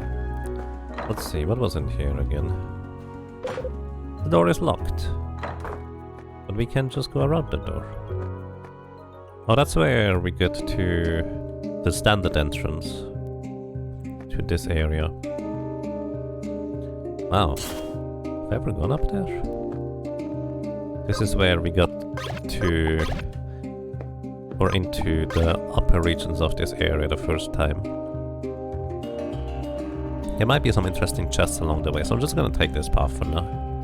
I actually really like this path because it just kind of gives you the sentiment of it might be really dangerous because spikes and stuff everywhere, plus enemies everywhere, of course. Also, run away! But also, it's really fascinating to just try to navigate this, because it simultaneously feels like it's not built for you to navigate it, while clearly being built for you to navigate it the way it is. I don't know, I just really like the sentiment of it, where you're just climbing higher and higher and higher, and if you fall down, well, I hope you land in spikes, because otherwise it's a really long way back up.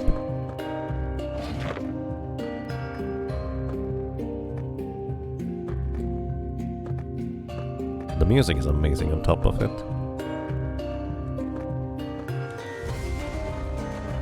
Says the damage range for the skill runs from 1000 to 2000. The build suggests the following items for Lucky Dice build if you were curious. Max Shaman levels, Shaman Scholar, Chartreuse, Nomad's Guard, Celestial Crown, Beast Monster Mail, Lucky Socks, Lucky Breeze, equip all passive. Oh, because you couldn't equip everything otherwise. Interesting, thank you.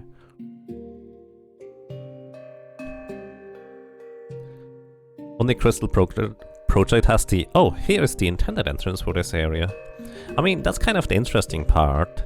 I will say, like, my general impression of this game is that there's many intended entrances. Like, the entrance I took, absolutely intended as well. It might be more of a roundabout way than what I did, but at the same time,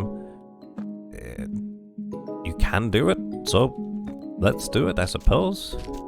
There's nothing really stopping you from doing so if, like, stuff allows. I will say there's probably not a whole lot of things that were originally not intended. A judogi. Also, actually, now that I have money, let's go ahead and buy some stuff real quick. Oh wait, is that that's the armor upgrader, dude. It's not the shop. There's probably a few places here and there where you were not necessarily supposed to go into places or out of places. But those are probably significantly more rare than the other way around.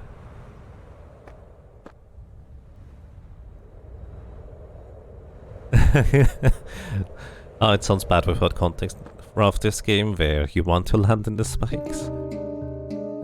Maybe. Like here, what I'm gonna do is I'm actually gonna try and grab this chest here without landing. That way I will respawn back up top. That was too far. Blue cape. Ah. I landed inside the chest.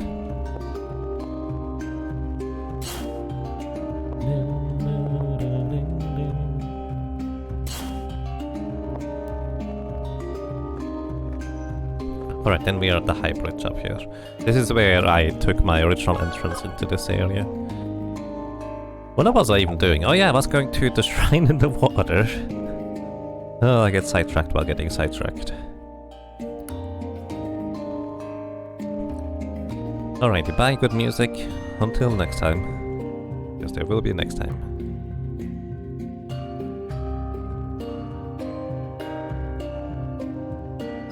Kinda nice that we can carry the good music so far. Now... I do not remember where the thing is. Where do we get the fishing rod from? We need to find the last story bit, don't we? I don't actually remember where those were.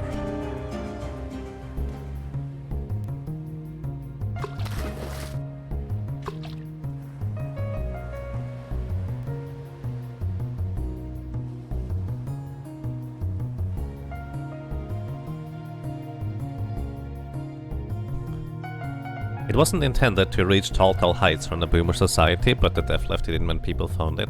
That felt totally intended to me, to be completely honest. But fair. Oh yeah, I still don't have enough deep sea scrap for doing this. I need to actually get more deep sea scrap. Be able to get a map of the deep sea. But I also need to find the shrine, because I do not recall where that was. Where are we? Is this? No. Sequoia tree is like southeast of Chidamba Tangle? Maybe? Maybe. Oh hey, there's a... Is that the shrine? Ah, there we go, Neptune Shrine. Hail Neptune. Alrighty.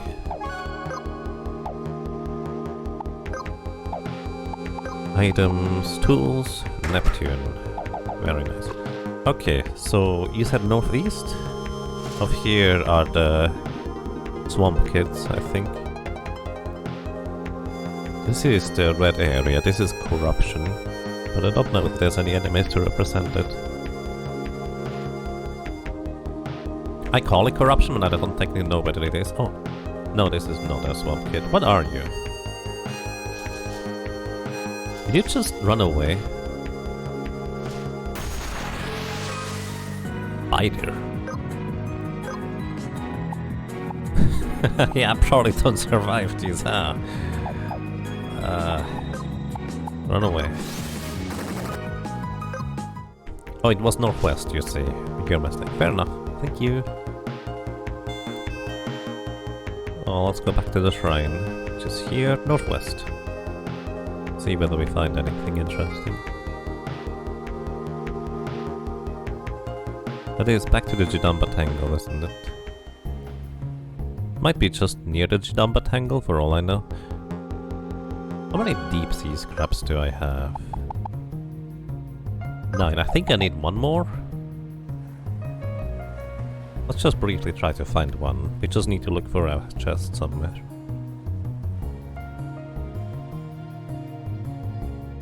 There's 2 chests. Wasn't it 6 for a map? We only need 6? Oh. I'm mistaken. What are you? Are you sharks? Oh, it's a young one. Oh yeah, actually I remember. We were killing young ones initially in order to get levels. Which might still be one of the best ways.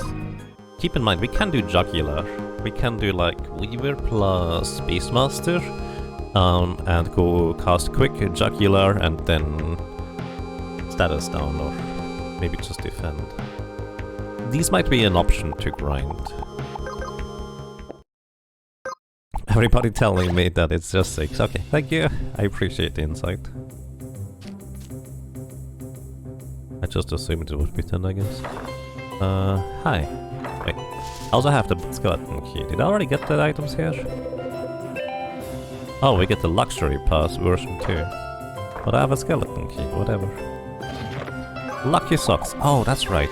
You get the lucky stuff from here. Lucky socks, lucky briefs. Unique syrup pouch. Weapons need upgrading. We could upgrade weapons, I don't know why though. Like, they're strong, but... yeah. That's about all they do. They do. Deep sea, there we go. Have all the maps now, and now we can actually see something when going to Neptune. Also, hang on, wasn't there controls? Oh, there's a notch left and right? Oh, that's the camera. I thought it was like move a pixel to the side. That could have been fun.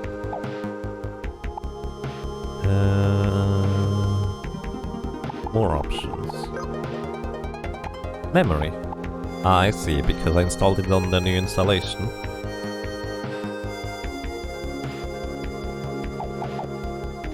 Didn't have memory curse. I was really confused as to why that didn't work. Alrighty, let's try to find the swamp kids.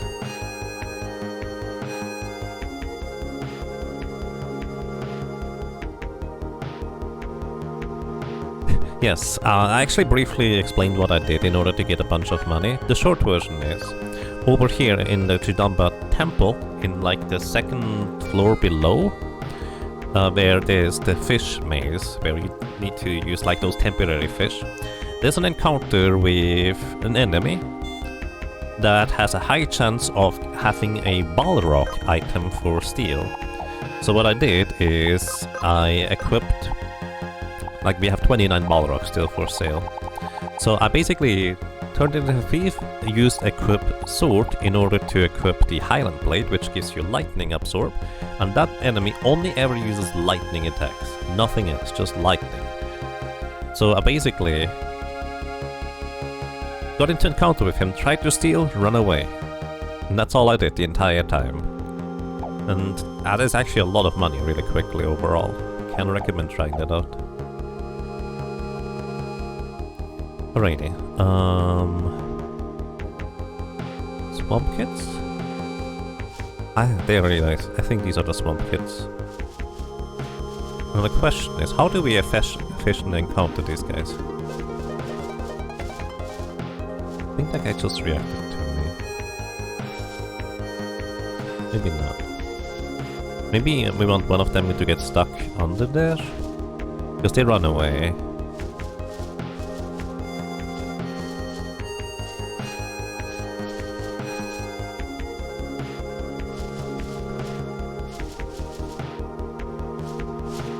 Yeah, I think I got one stuck in a corner.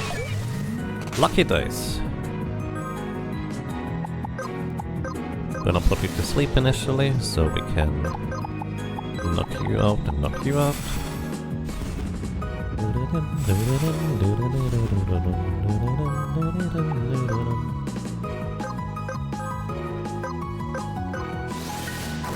Bye.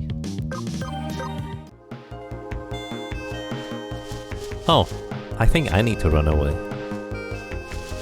Alright, so try to do the same thing here, get this guy in the corner. Actually not too bad to encounter them. Atmosphere. What I'm gonna do is I'm actually gonna run away myself instead. And I'm just gonna wait until I encounter them again, learning, hopefully, all blue magics that we still need. What can you do? Reverse polarity, barrier, overload, reflection, that's what I want. Lucky dice and atmosphere. And we run away. If I run away before you do, you don't get away. Isn't that kind of backwards? Now, the big question is, what scholar abilities am I still missing here?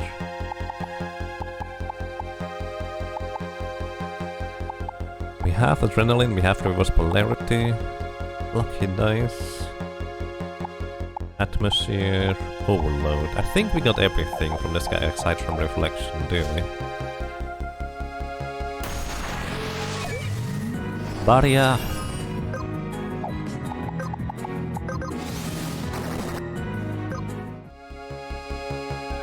Guess you're finally able to buy proper gear for your party.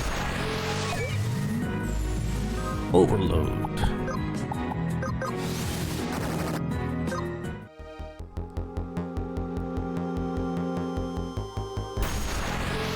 You can't escape me if I run away first. Exactly.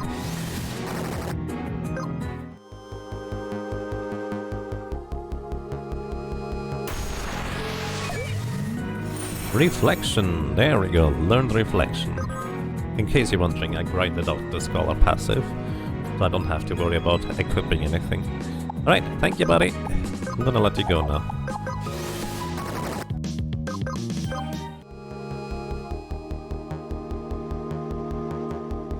You think you still use gold and stuff? You skipped out on 3 shops since you never had any money. Yeah, I ended up just fighting sea encounters because they gave like 5 gold each. And because I was searching the sea for so long, I eventually managed to just accumulate a lot of money in my main playthrough. Which all got vanished as soon as I went to the Emerald Enclave. Which reminds me, we can actually go there now. We do have a golden quintar. And since we mastered most of the jobs, we could actually get all the things. Actually, does somebody have a complete list of where, like, the skill dudes are? Like the ones that give you these seals. I know there's a bunch in the main city, but actually don't remember where most of them are. According to Voltus, you were way under level once you got the owl. Nice. That means you bested the game under leveled, which is awesome.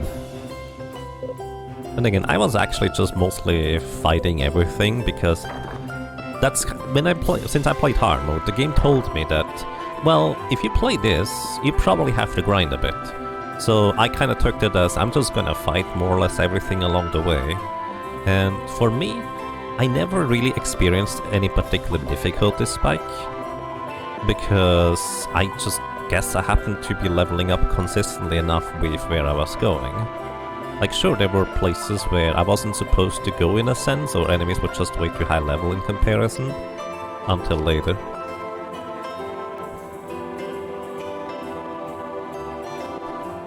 You thought you fought enough stuff, just never had money to buy anything.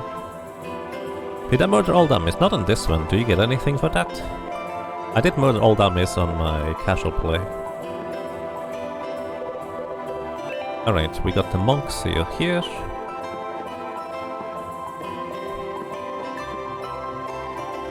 And bosses required me to be smart about them. Yeah, that's a nice thing. And warrior seal.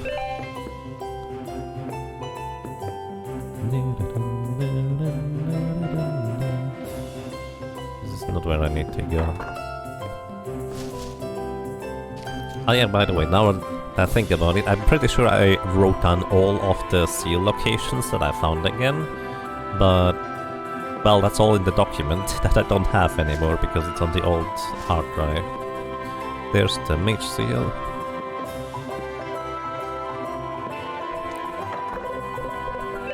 Thank you.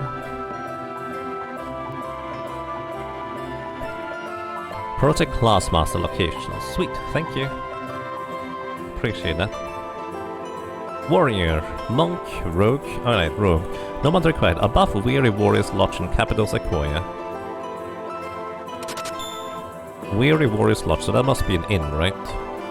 There's 2 inns in Sequoia, I don't know which one that would be. But it might be like around here. Ah, there you are. Alright, we got a Rogue. We have Cleric already. We already got Wizard. Dark Paladin, thank you. Hello. Thank you so much for 63 months of support. Welcome back. And I'm glad you enjoy your stay. Do we have Warlock Seal already? Nope, we don't. Ibex required. Above the left part of the duck building in capital Sequoia. The duck building? Immediately to the right of the room with the Wizard Master, you need an Ibex to jump in the window at the front. Oh, that one.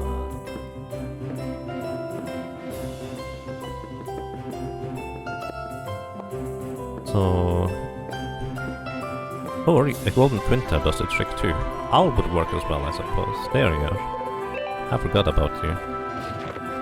A watering can? I forgot about that too.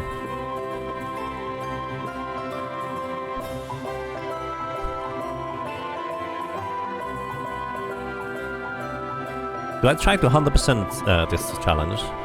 Not 100%, but I like knowing my options. Like, I'm not gonna go for everything, but I'm also really curious in what I can do.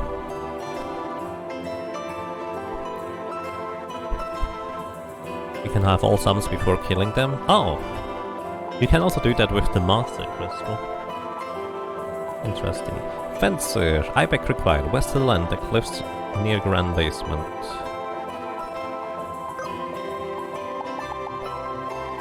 Alrighty, we're just going to hunt down all these Master Seals at this point.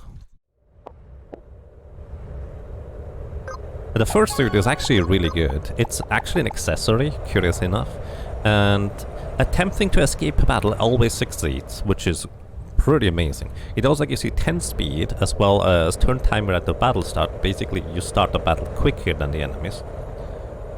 So it's actually really good for that. Can recommend.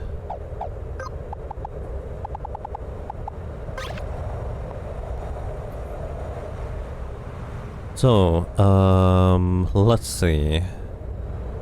I probably should have checked where I even want to go, huh? So, apparently... West Grand's basement, here. I think this one. I think it's around here, apparently.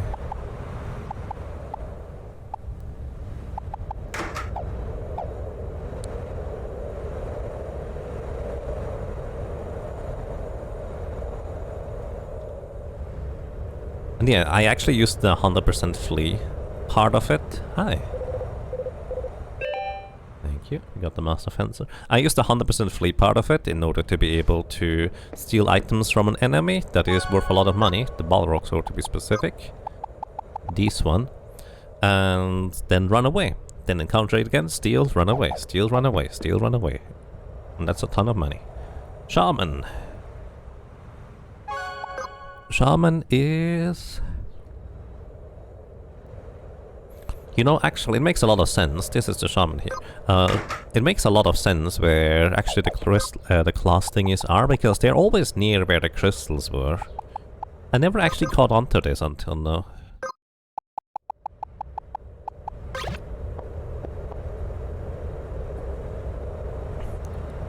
Yeah, by the way, the guy does not always have a Balrog sword for steel, but most of the time it's like, I don't know, 2 out of 3 it feels like. There's also the boss down here, the ogre that I wanna fight, see how far I can get with that. Yeah, there we go. Hello, Shaman Master.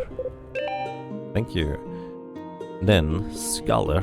By the way, shoutouts to the yuckbot.com website that has the Crystal Project Classmaster locations guide, which is really nicely done actually, with screenshots and some locations and such. Oh yeah, I don't get the Scholar Master. Actually, maybe, does somebody have like also a guide for where you can get Scholar Mastery? Crystal Project.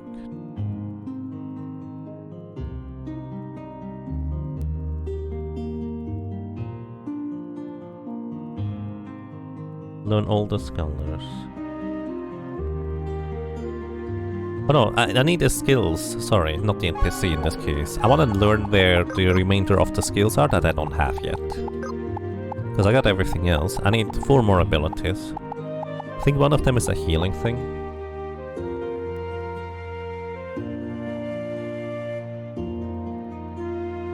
Yeah.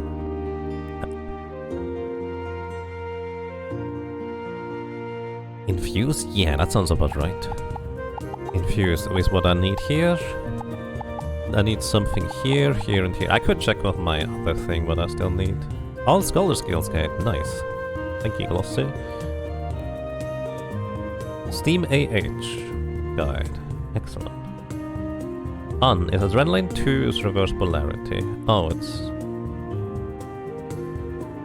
it's not actually in the order of the skills, unfortunately. We already have Adrenaline, maybe it's... It's not even alphabetically ordered. I don't know why. Maybe it's in order of how early you can acquire this. That would also be nice. Adrenaline, Reverse Polarity, which we got earlier. Did we ever go back to defeat Grand, by the way? We didn't, did we?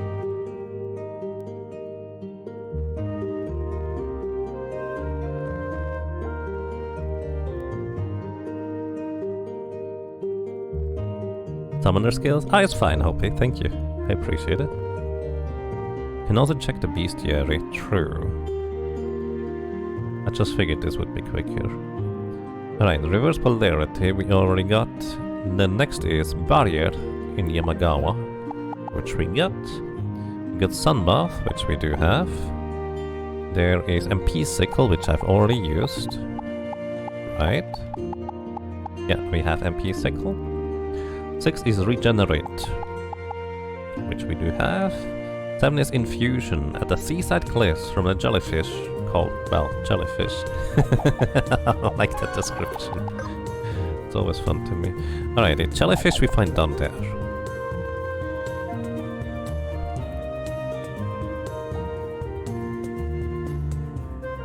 Jellyfish!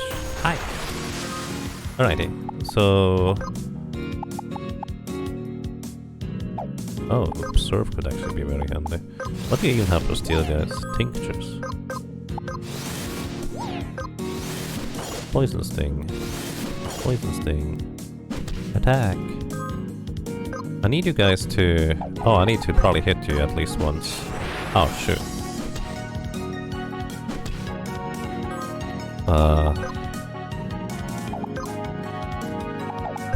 I can't...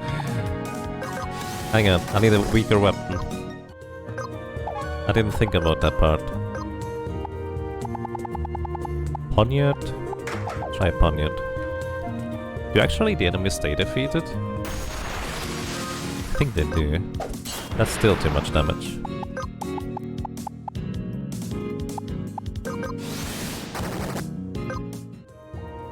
Isn't there at least one sword that can't kill, leaves them at 1 HP? That sounds about right. I don't know whether I picked that up.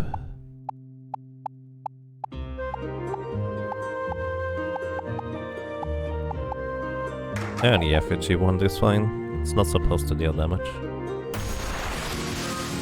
Oh, they actually respawned. No, don't crit now! Alright. Now we just wait. Oh, they only infuse each other, don't they? So I need actually one of them alive still. Actually, I need 2 of them alive. Which is convenient. It feels like the dev just thought of everything, honestly. Maybe I need to hit both of them. Don't crit. Don't crit, I said. It feels like the dev thought of everything, because the jellyfish always appear at least in pairs, even though previously there were 3. Oh, maybe they just random whether or what formation they have when you encounter them. Maybe not quite that extreme. Oh, there we go. Keep turn, learn infuse. Sweet. Learn infusion. I think you can't target that on yourself, which is why I didn't do that before. Alrighty. Buttercutter would let you mug sneak, but always leave them at 1 HP. Ah, that's what it was. The Buttercutter.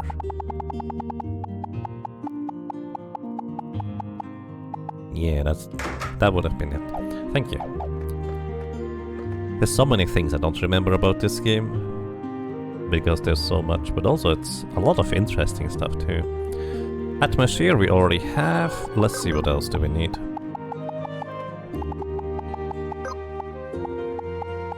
Just to double check, because we got hit by atmosphere earlier anyways. Then we have insult. Well, insult is not useful for us. But we don't have it yet, so we need to get it.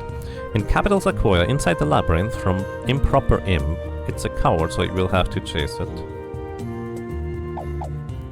Interesting. The improper imp insults you and runs away. How thematically fitting. Alright, are you the improper imp? Yeah. Ha, and he's gonna insult us. Learned insult. Actually, he insulted himself because I am like rubber. And I reflected it.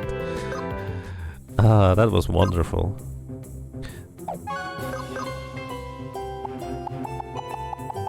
I'm like rubber, you're like glue. Insults just bounce off of you? Wait, no, that doesn't make sense.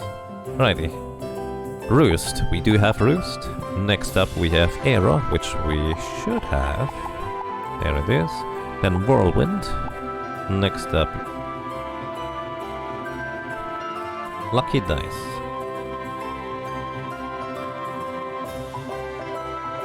Oh, that's not a complete guide. Oh no. Oh, that was such a neat guide, but it doesn't have all of them. Scholar skills.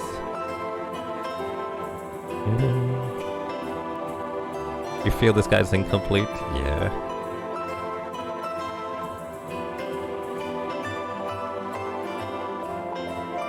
Row? Why does it say row? Probably forgot to edit the titles. Okay, regenerate, sunbath, roost. We have regenerate right now. Row, I don't know, build life, life giver, reverse polarity. Oh, the second row. Life giver is what we don't have. Alright, where do we learn life giver?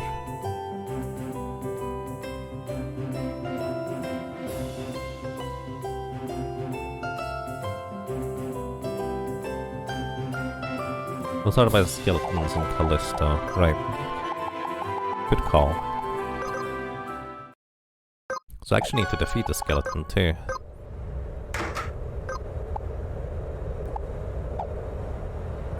Maybe I shouldn't be a mimic for that? That's fine. I mean, it may be fine, we'll see. Back to the amazing music. Alright, Skelly Bros. I think these are the ones that charge at us. We need to defeat one of them though. There's a single target, which means it actually bounces off. The other one does physical. I don't have a way to... I don't have a good way to defeat them, huh? I missed. That's actually a lot of damage.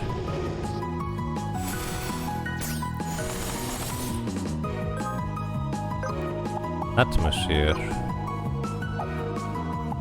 Yeah, I'm actually not gonna be able to do this with this setup. Hang on. Coming back in a second, guys. I'm actually also safe at Callisto.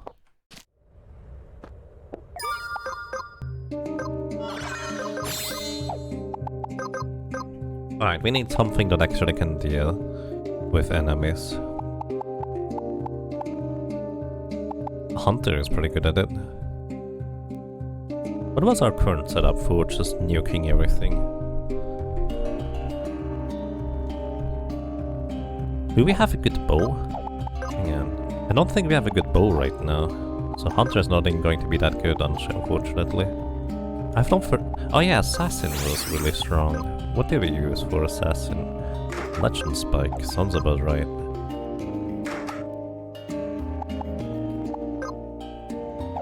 To just crit everything to death.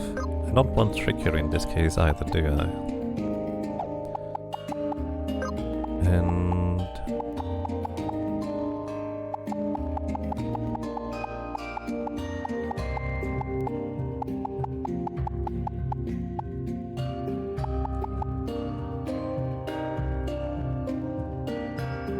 start with the Undead Ring, because we don't have actually reduced HP, we just can't heal ourselves easily.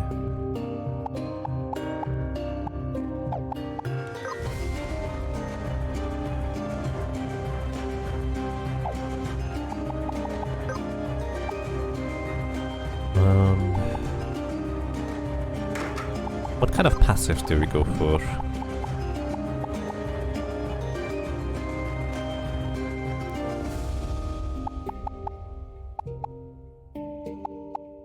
We don't need adrenaline at this point. Counter probably is pretty useful. Oh, the initial... hang on. Stalwart is not really that necessary.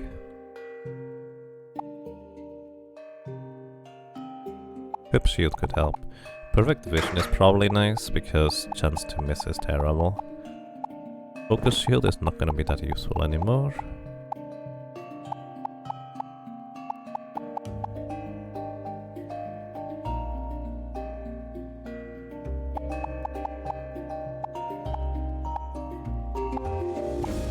Yeah, regenerator is what I was looking for. Alright.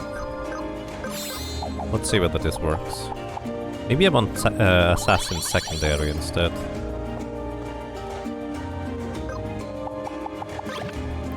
Also, let's go back to previous skeletons, so maybe we only face 2 rather than 3. No, no, I didn't want you to fall down there. Oh. Right, we don't have the reflex right now. Oh dear.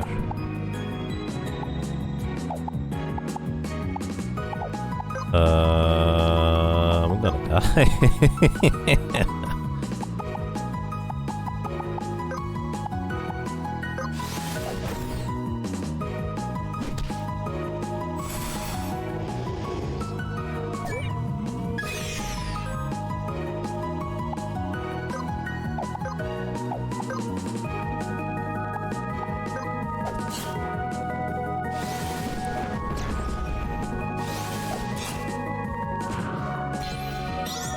That's a problem. Should I just go... Actually, we have templates. Let's go dodge tank. Maybe dodge tank is the way to go. That's a lot of evasion. That might be all we need. Dodge tank should work reasonably well against enemies that are somewhat lowish level. Oh, that's not what I was looking for. Run away!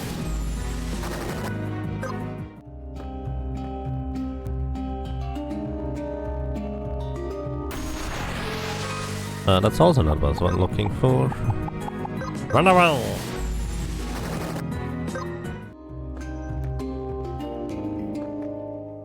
No, not stop jumping down, guys. Alright, let's see. I can check... No, wait, I need to go right. Check their attack. 32% chance to hit. I'm just slightly not good enough at dodging, actually, against these guys.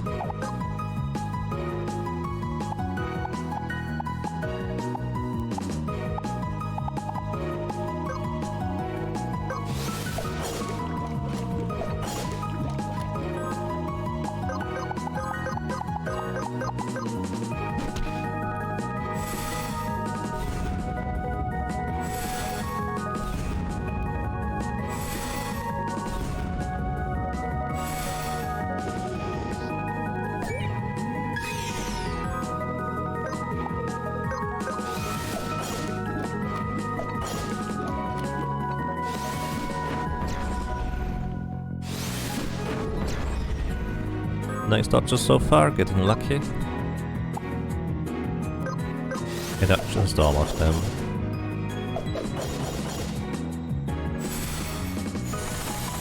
Ooh. And hit.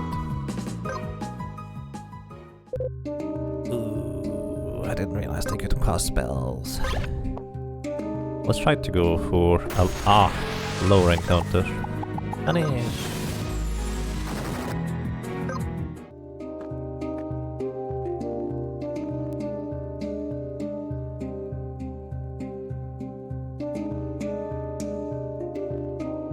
I need to land in between somewhere. Oh my goodness. I didn't think about the part where I would land on top of him again by going to the spikes.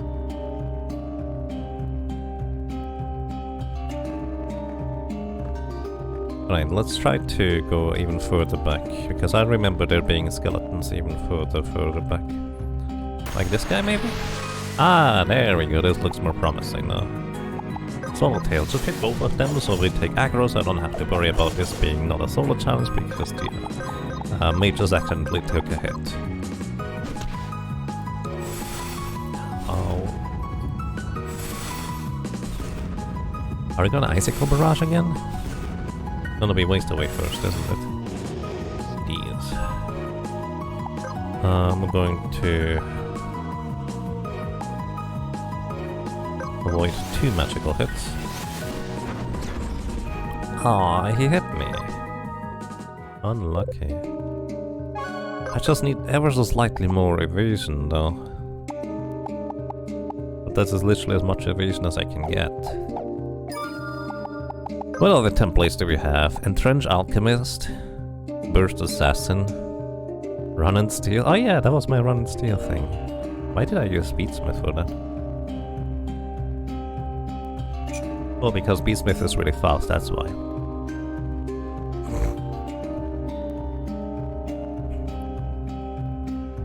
The entrance from the Tall Heights has lower tier skeletons, so I should go there. Maybe my first order of operations should be trying to find where to grind the remaining levels, so I have better stats across the board. What do you mean with entrance? I assume that's kind of over here, right?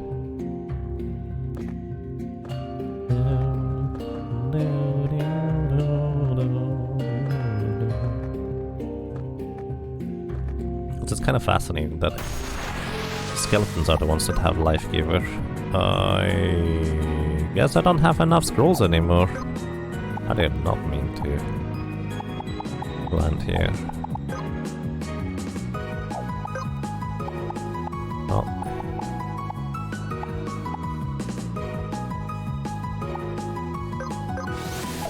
10% chance to deal 500% damage. Didn't help. Alright, at least you got hit. The lock tower is the intended entrance to this area. Alright, thank you. Waste away.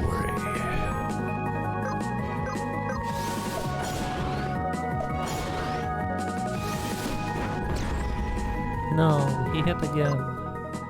Only 32% chance to hit. Alright, let's just jump down then to the left side and we might be able to make it where we need to go. I guess we could just go like up the waterfall here. That would probably give me a much easier route through there. Oops, I got stuck under the ledge.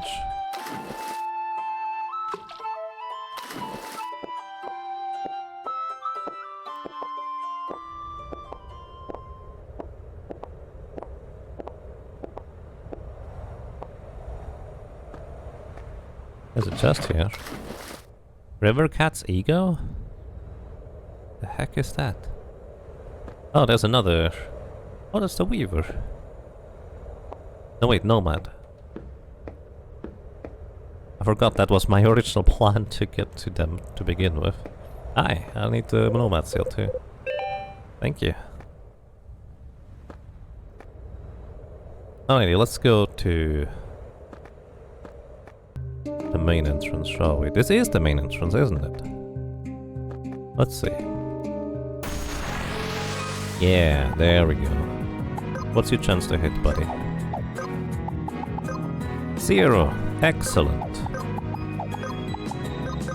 Should have went to go, buy some scrolls in hindsight. Gone? Gone. Was there a right way to the right of the pond?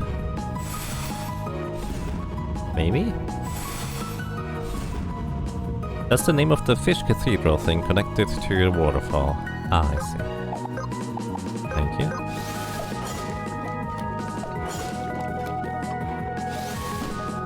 Bone crunch. Means everything should miss because we are dodging much better than they can hit. Alright, are you gonna revive your body now? Yes. Excellent. Learned Life Giver.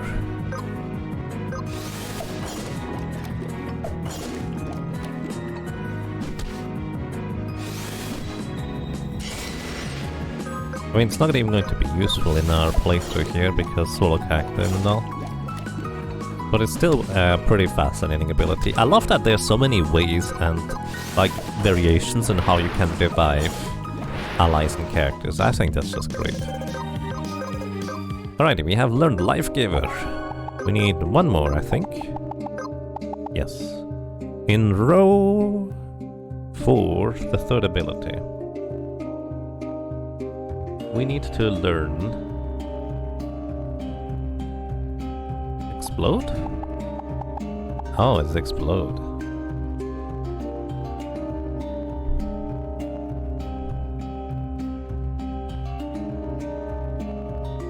There's another thing that makes no sense out of context, the Fish Cathedral.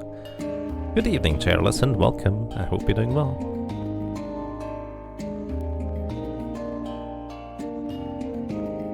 Learn from Scent Bomb, Devil Bomb, Veil, Torpedo, Doomspike. I don't know where any of these are except the last one, but I can't go there yet.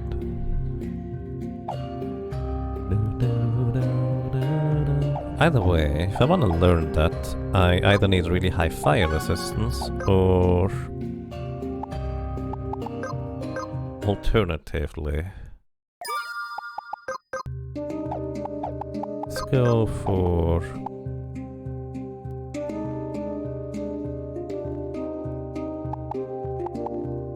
the Entrenched template. Entrenched should mostly be fine. You don't have shields? Oh, because you were with Poison, Talon, Torch and passives, I guess?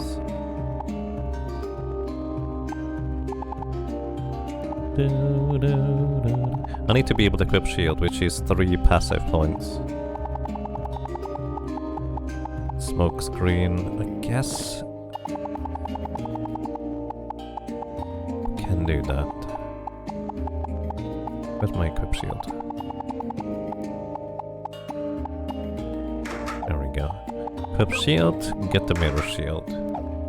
Because Explode can be reflected.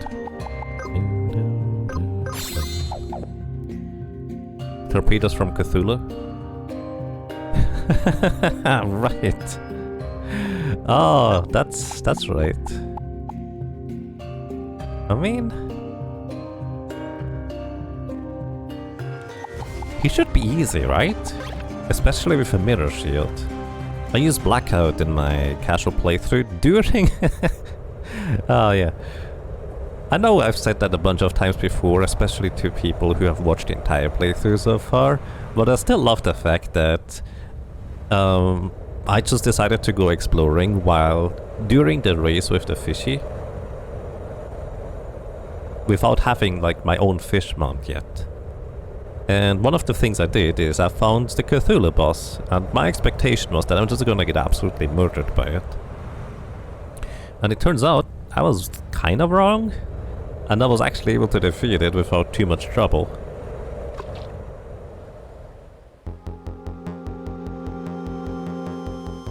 So I defeated it while I was still in the race, and the race music was playing in the background the entire time. Down here. Because I had Blackout, which prevents fire damage entirely, and Explode is fire damage in this game. Where are you, buddy? I don't remember what else he does. Wait, where is he? Did we defeat him already? I don't think we did.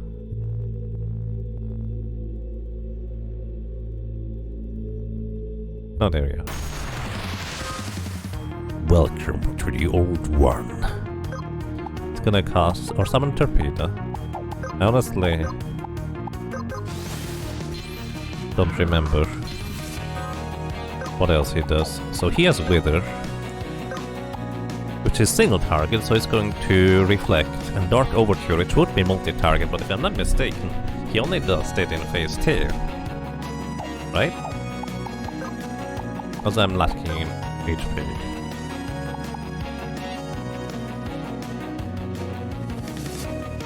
He never physically... well, he might physically attack once he's out of magic. I think what I did is I ran him out of magic because there was no way I could survive the Dark Overture. So I used MP Sickle on this boss until he ran out of magic. It was great.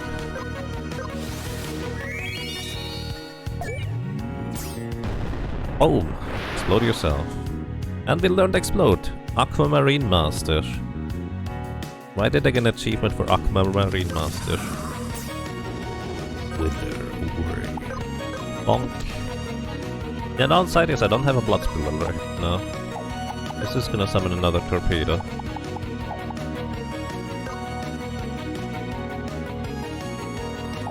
I could just do the entrench thing again.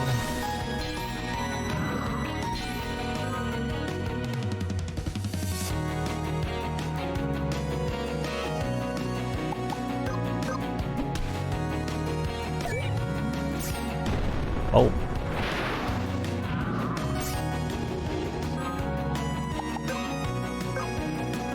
I want to keep my speed buff. No, I'm too lazy for that right now. Let's just see what happens.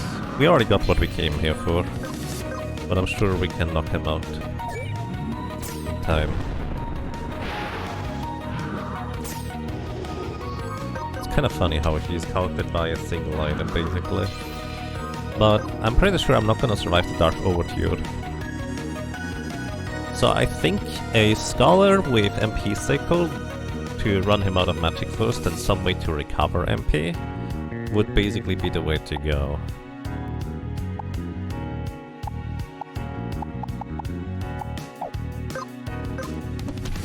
Scholar would definitely work for this.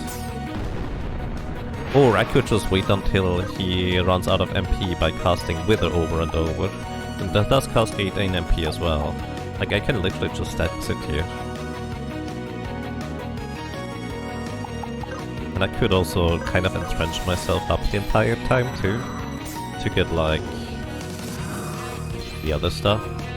Let's see what goes first.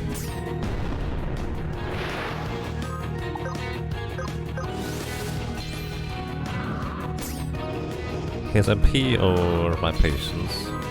Then again, mostly worried about people not being interested in ridiculously long fights like this.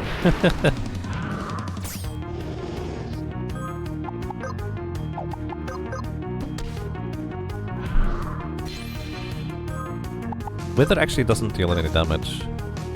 I do use the damage over time effect on him from my torch and Plague Mask, I think. As good as music though? Yeah.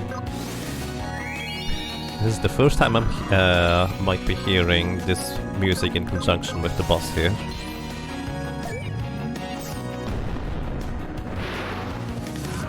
Too bad I can't really check his HP right now.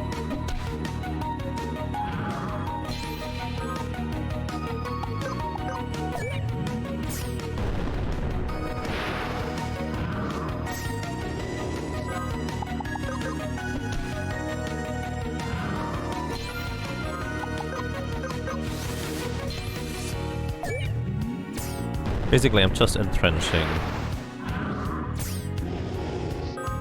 my abilities, but the thing is, I'm pretty sure once he's below half HP, I'm just dead.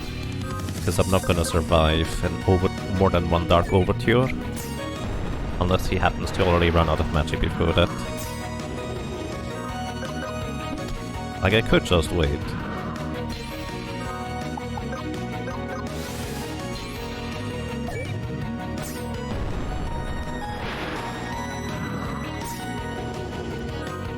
Which reminds me, I also can get random buffs for myself. Let's see what we get. Attack power up. That's cute.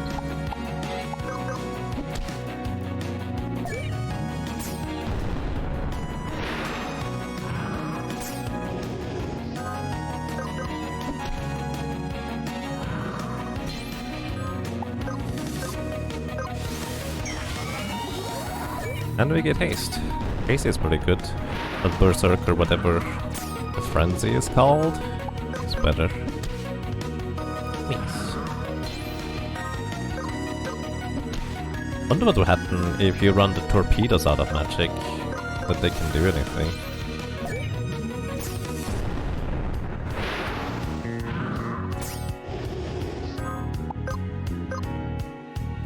Does summoning a torpedo actually cost you anything? No, it's just time.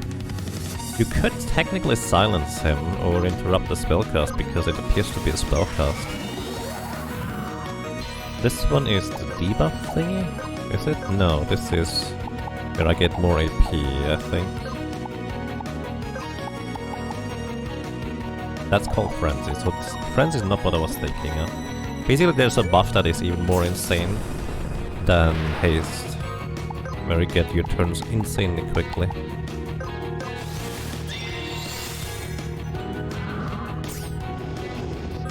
The old one has 40,000 HP and 660 HP in normal difficulty. Wither costs 18 MP. Yeah, Wither costs a lot actually.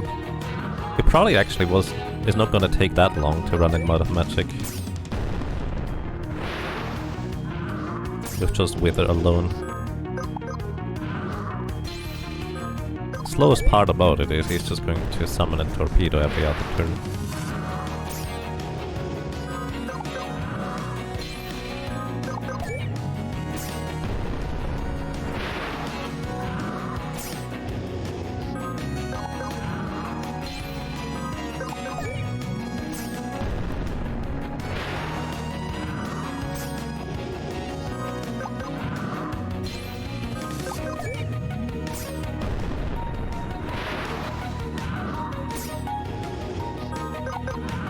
Ten spellcast is 180 MP, 20 would be 360, then presumably twice that many, so 48 spellcasts, and we should likely be at the very least halfway through 20 or even maybe 30 with us at this point. At least the animations don't take a million years each. Yeah, it's nice and quick. It's actually an interesting point. I never really felt like the animations were too long, and that's why I didn't want to use the abilities. The only time I felt like it was when I was watching Valhart abuse the Red Mage, or I guess Warlock, armor to just double cast, burn, double cast, burn, double cast, burn, entire time way. But that was more of a consequence of the strategy rather than the spell casting. Like in Final Fantasy V, I don't like giving my hunters bows because it takes such a long time for them to execute the 4 attacks with X-Fight or Rapid Fire, whatever you want to call it. Because it's just such a slow regular attack animation.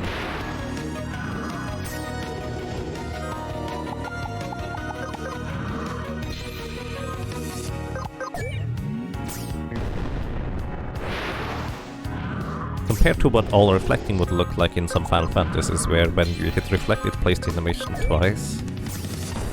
Oh, that sounds horrible. Yeah, this game does a lot of little things really right, honestly. That's just kind of the most intriguing part to me. Like, sure, this game is not perfect, but there's so many little things this game does right. So much attention to detail, it's great.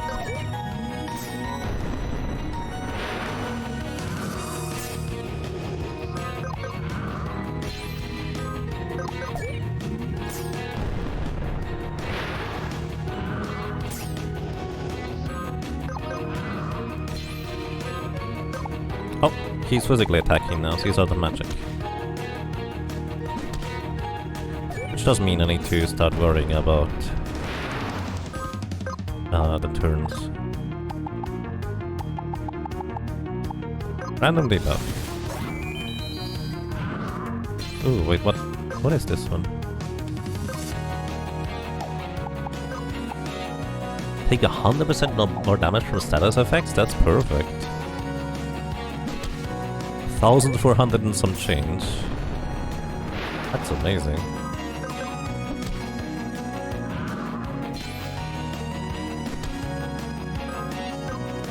My evasion buff is going to run out reasonably quick at this point, but I can continue using Entrench if we get to that point. Unfortunately, I forgot to equip the thing where I have infinite 100% chance to hit attacks. Because I guess I wasn't really thinking about beating this guy right away, but here we are. Like, he's going to always miss his physical attack because of my smoke screen. The smoke screen I stacked up to like 20 charges earlier. And because he even doesn't do anything every other turn, we can just keep going. Also, it seems like I stopped at more or less the perfect point just before half of his HP. Like, I don't even technically know whether he would cast Dark Overture at half HP, because I never seen him cast Dark Overture because I just always avoided it. Actually, I think I was avoided. Maybe I got hit at some point.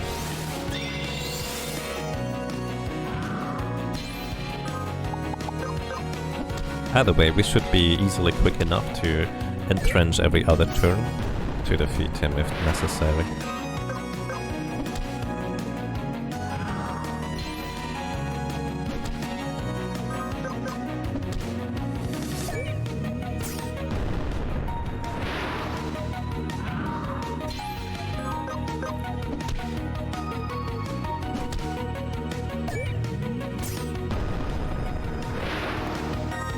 Yeah, I'm gonna just start casting Entrench every time I hit this guy. If I miss, I'm just gonna attack again instead.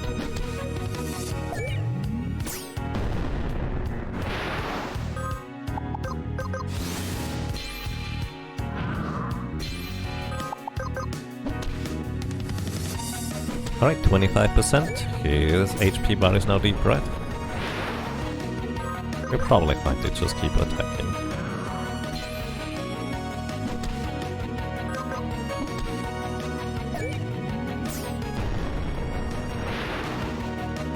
Mirror shield, mirrors explode. Yes. Every single target of spell cast. It's actually very specific about this, like every single one. But no multi-target. And I love that it's just like really consistent with that rule with itself. Because you can really just know what you can and cannot reflect. In other games, you're just kind of wondering, well, can I reflect this? Is this actually a spell?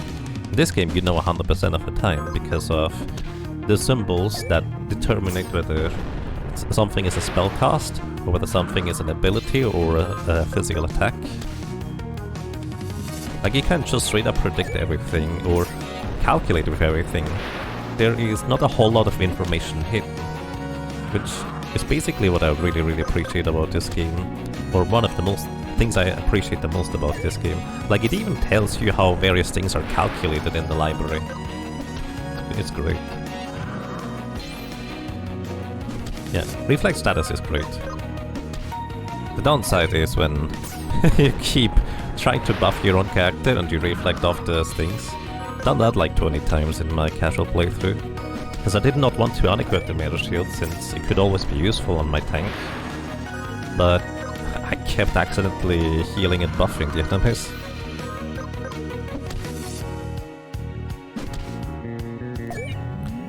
Alright, starting to run low on my dodge charges here. Actually have to go back to entrenching.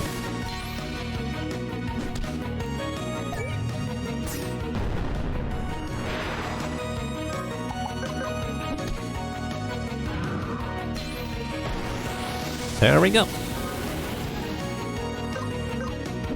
Hey, go home.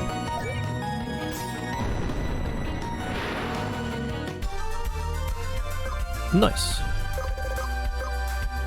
We got the master material. By the way, I will say that getting the master material as early as I did made it actually incredibly useful, like for so many things. I was able to just get a new job plus and immediately start trying out the abilities. So being able to defeat this guy early just is such a nice thing, honestly. I loved it.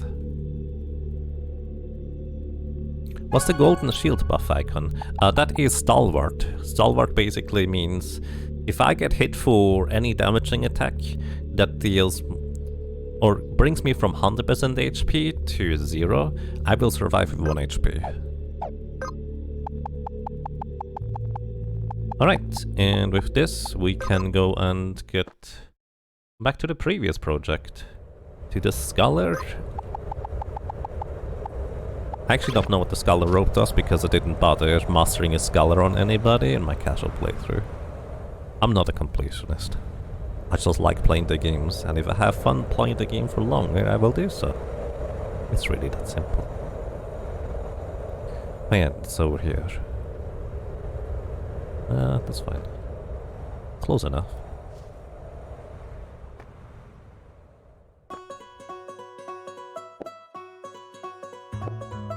Hello, I did a thing. Thank you. Alrighty, we have Scholar. Aegis, Quintar pass required.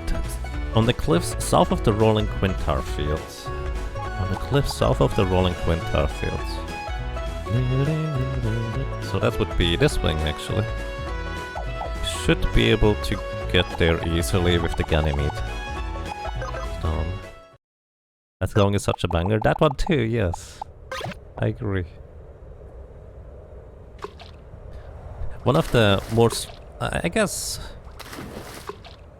what's the word? Strange reasons as to why I prefer challenge runs over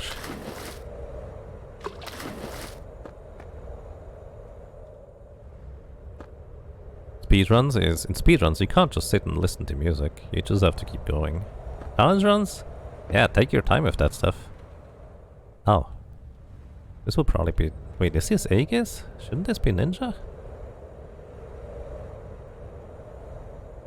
This is gonna be Ninja, isn't it? Hi. This is Ninja. So...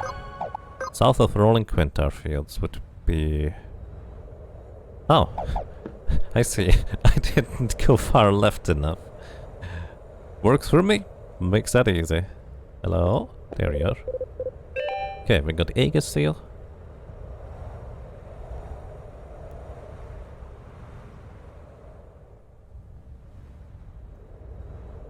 You don't think there's too many limitations on what Entrench is doing, but it doesn't? Yeah. Actually, even the description of Entrench doesn't do it justice on how much it does. That's how good Entrench is.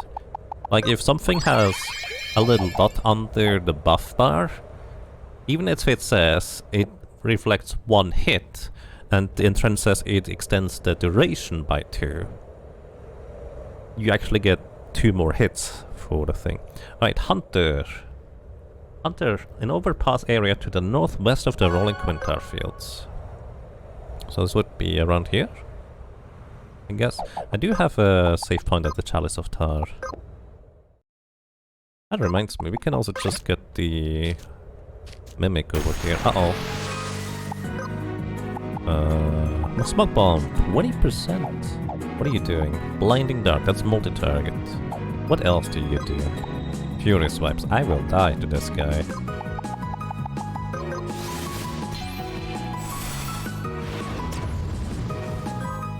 I'm blind too.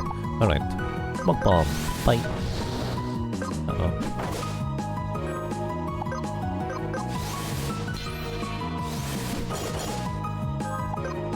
I'm just fast enough to try and escape this guy. You know what? This is faster though. Drop 29 gold. I should equip the Pursuit while I'm here. Honestly, these guys might be interesting to try and grind at, because you can jugular them. They're not that dangerous, all things considered. That might actually be an interesting place to grind, if I need experience. Maybe I should just set up a grind thing to begin with. Hi, I'd like to have materials.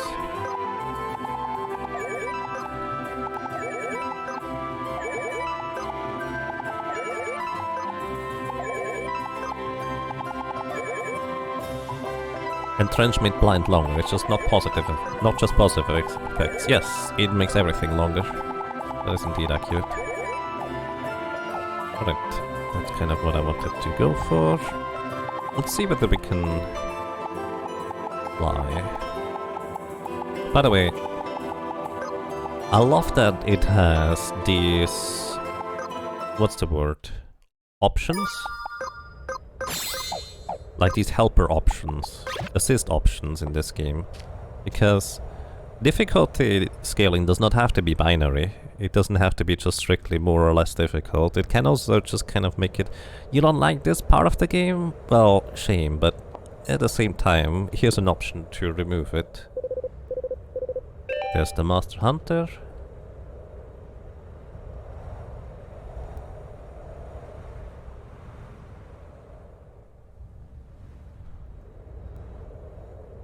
Alrighty, and then Chemist, all required, east of the Castle Rampart. Oh, I actually know what it is. Literally with the Chalice of Tar, we should be able to get there easily.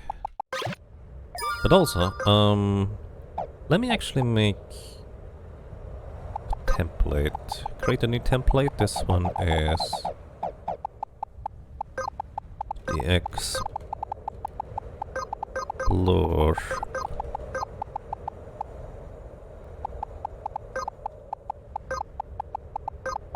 Tank.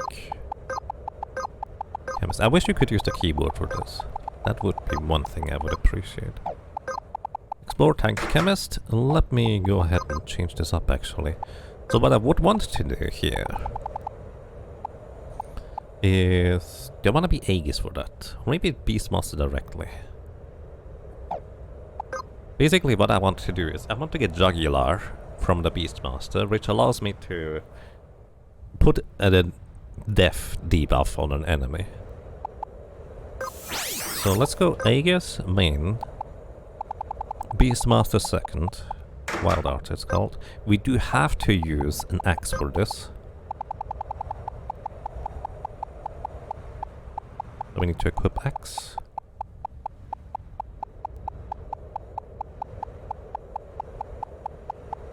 We find the equip axe. We also want to have the perfect chance to hit. Where is it? Maybe it needs Stalwart, who knows? It's 1 point, we can put it back there later. We actually never need learning anymore, because we learned everything now. Eagle Eye, there we go, that's the one I think I want. Equip. Oh, it's all the way at the top. I'll figure out what else I want afterwards. So I do need to equip an axe in order to be able to equip the thing. Wait, I have basically no axes. What is an interesting / useful axe in this game?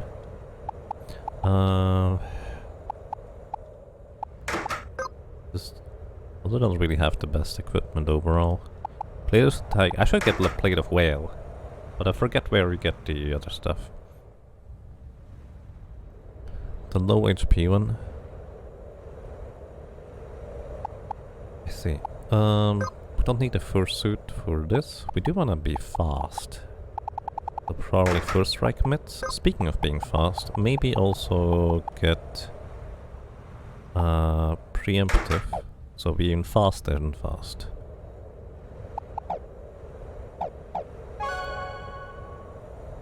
Actually, maybe I want to have like somebody to put the enemy to sleep. Like Jugular and then sleep. Maybe that actually makes more sense. There are 3 classes that can put enemies to sleep. Scholar, Shaman, and Rogue. Rogue is just not particularly tanky. But it's fast, so maybe that's better. Anyways. Let's go Rogue. Rogue with an axe. More speed.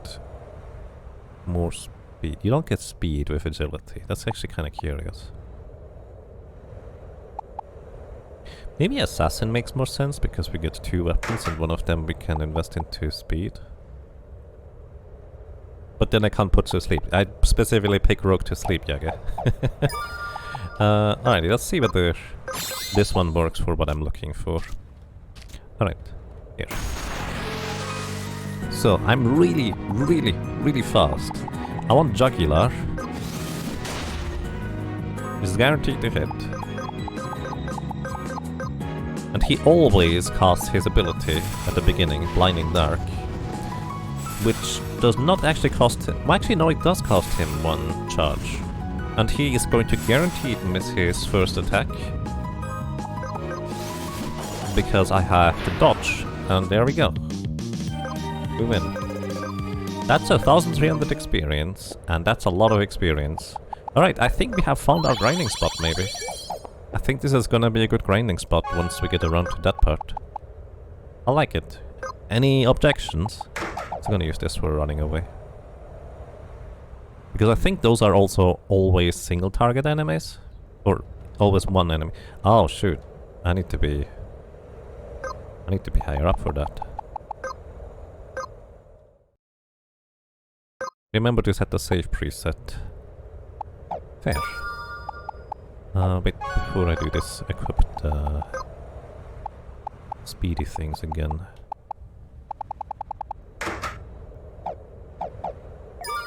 Templates. Create new template. And we go with Def.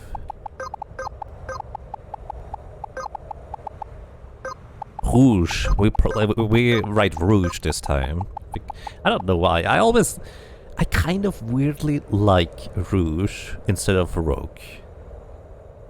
Like Rouge is French for red.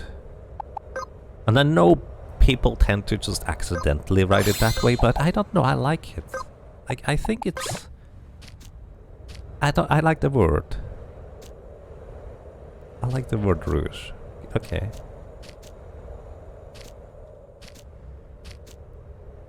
Uh-oh. Wild Arts, Jugular. And I literally can just skip my turn at the moment. Rouge is a type of maker. That too, yes. Level up. Rouge is also makeup. It's like the what you put on your cheeks, I think. I don't usually use makeup. Unless I'm being made to use to use makeup on me. Ah, that was fun though. Random note. Not what I expected. There we go, we get the Mimic. Oh, wait, wasn't Mimic here? Is Mimic further up? Higher up? I have no recollection. Oh no, come back. If you can avoid it, you also never use a makeup. Makes sense to me. It seems like a pain to use. If you have to use makeup, it seems really annoying. But if you can use it for fun because you enjoy it, I think that's the good times. But I don't like it being like an expectation. Get the Mimic Seal, and I think we are high up enough to go over to the Chemist. Don't we have to go into... Oh shoot, can I... Oh no. Oh no, can I get in the water somewhere? Oh no. I don't want to land. I want to land in water. Oh no. Okay, we made it to water. Just get off the Quintar so we respawn back up there. This is fine. There we go. Hi! Oh, we already have that one. I forgot! Further left, yes. Okay, thank you. Reaper! Apparently you just go from the Callista top right for the Reaper.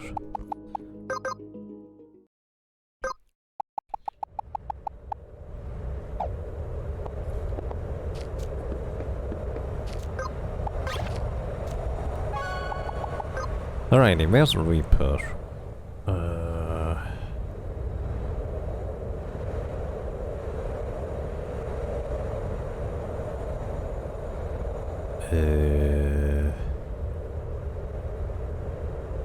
Is what I ended up using in the sky. You used a Reaper in the Sky Arena. That reminds me, I wanted to try and figure out like a Reaper build.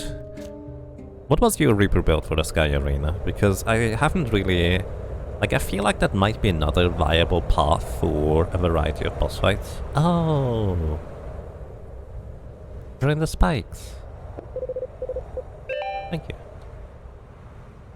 I actually didn't realize he was that high up. Or more specifically, I forgot, because I've been here before.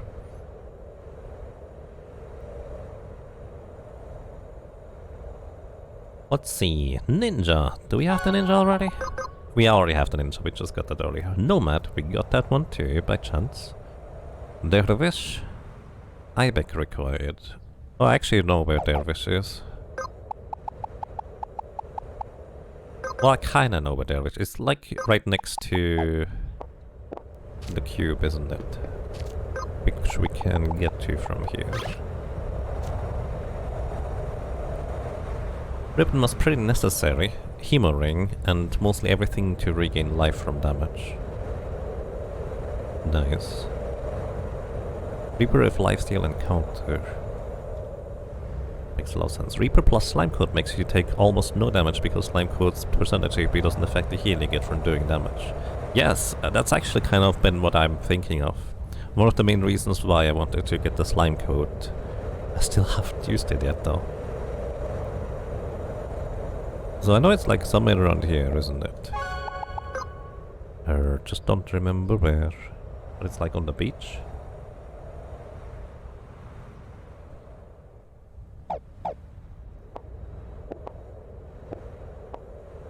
Can you see it from up here? I don't see a tower. But I know it's somewhere around there. Lower left from here, okay. There's also a chest over there.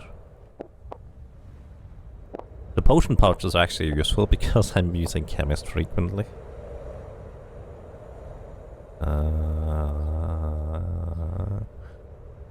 Oh wait, that's a red chest actually. I didn't even realize that. Wrong place.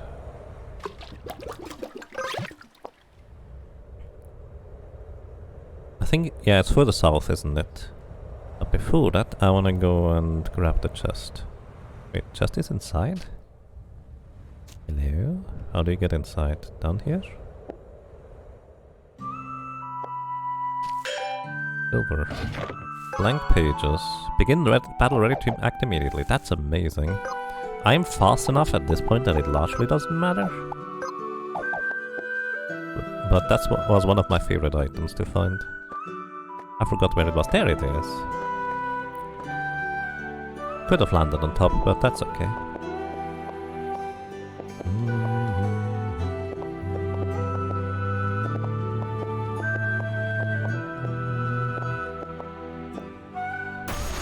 Uh-oh.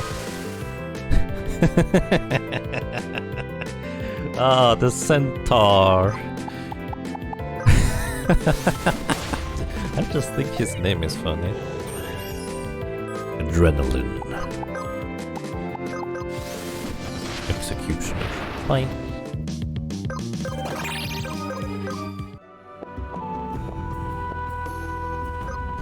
Do I need an ibex? Might need an ibex to get here. Yeah, I do.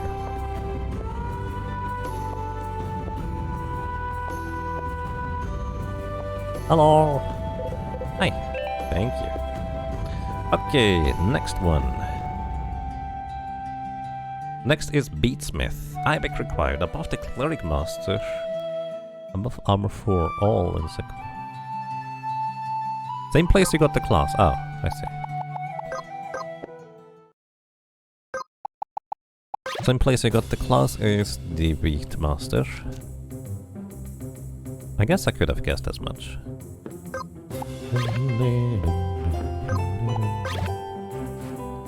Hi guys. Sweet. Wasn't there like different music in here at some point? Can't talk to them. I thought there was different music in here at some point.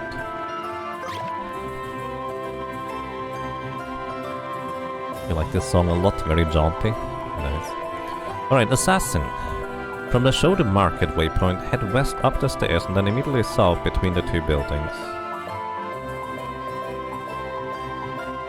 No? You just say they're playing the theme of the capital. That's fair, that works for me. Alrighty. Shodo province. So we want to go to the Shodo Market Crystal. Which one is the Shodo Market Crystal? Also, there's so many chests that I still haven't opened in here. I will probably come back once I'm max level and kind of... Oh, right, those are all the arena chests, mostly.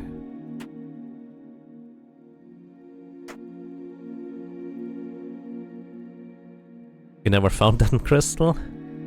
Ah, yes. I didn't find that thing until way late myself. Just like, it didn't occur to me that there was this one place I couldn't go until then. Assassin is always tough to find. Yeah, I have a guide here, so it should be fine.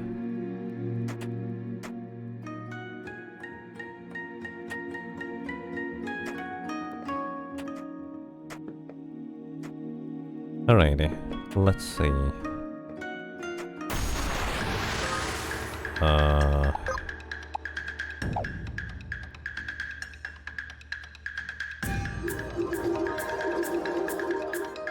I don't have a good way of dealing with these guys.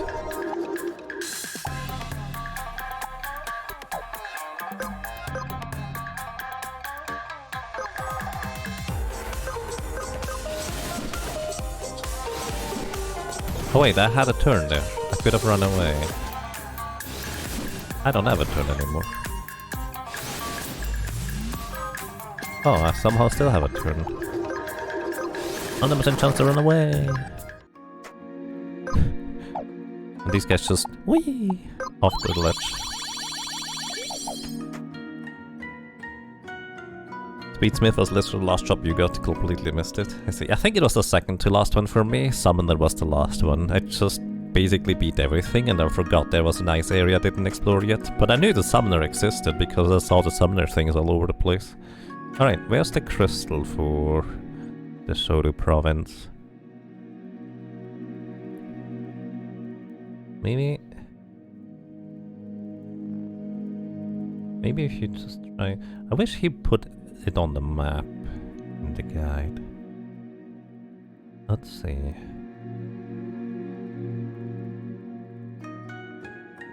In the sewers, isn't it? I think it's just above the sewers from what I can tell. Like, the guide suggests like a very convoluted path, but I don't have to take that path because I can just jump above. Wait, am I in the correct place? Ah, I'm in the correct place. This is where the guide wants me to go. In here? Ah, in here. And then... there you go. So this is the Master Assassin right here. Which is, in case anybody's wondering. So the chest over there... how would you get to that chest? Oh, I actually remember. Well, I remember it taking me a while to be able to get over there because... complicated. This is basically the place I never really felt like exploring because... it was kinda difficult to navigate efficiently. So I just mostly didn't bother. I ran through the area more or less just once.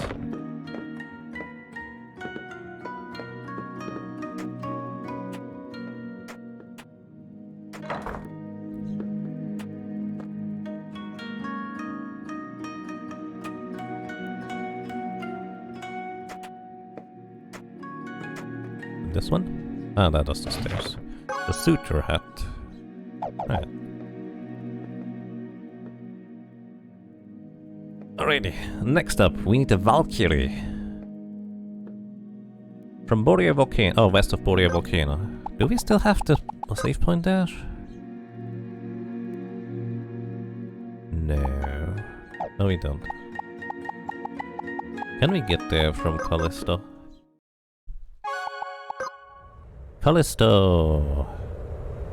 Borea Volcano is... I was thinking it's over there, but it's not. It's here. It's a stretch. Reminds me, probably wanna try and see how far we can get in the Sequoia tree as well. Let's go straight south from here. See how far we get. I don't think we get all the way.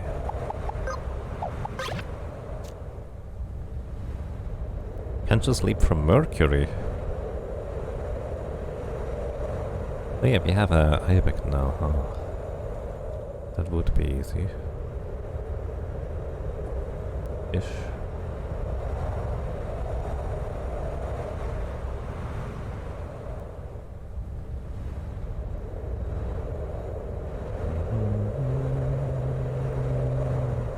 Turns out this is just fine, because this is the volcano.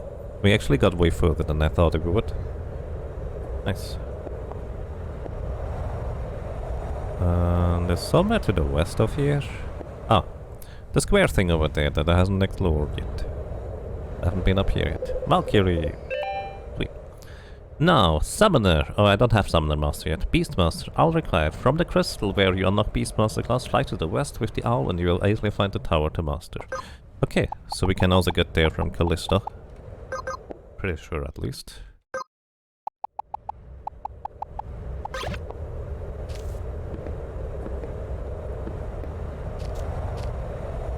The boss at the top of the sequoia tree is probably the one that gave you the most trouble. Yeah, that thing is mean. That was the first boss where I just kind of really had no idea what to do and consequently decided to go ahead and just tackle it a little bit later. Like around here probably. But I kind of kept my save point up there and eventually just brainstormed a solution to fighting that thing. Which worked! That was the first time I used my Alchemist and Trench combination as a tank. It was a very slow battle to say the least, but it got the job done.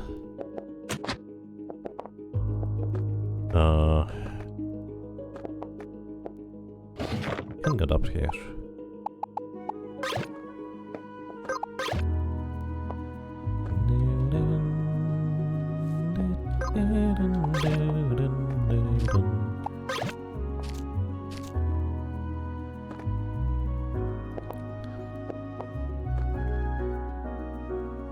From the crystal it says we go to the west.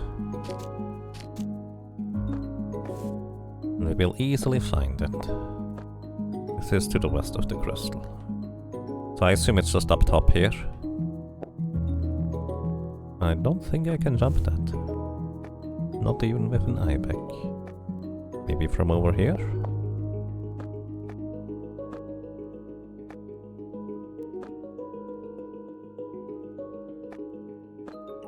Maybe I need to go literally from the crystal to the west.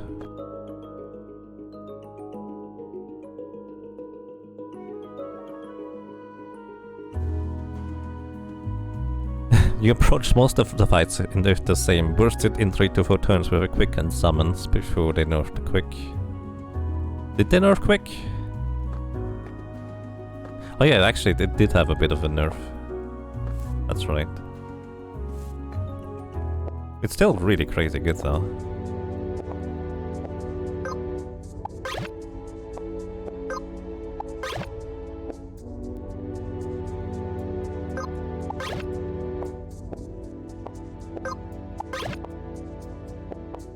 I remember now.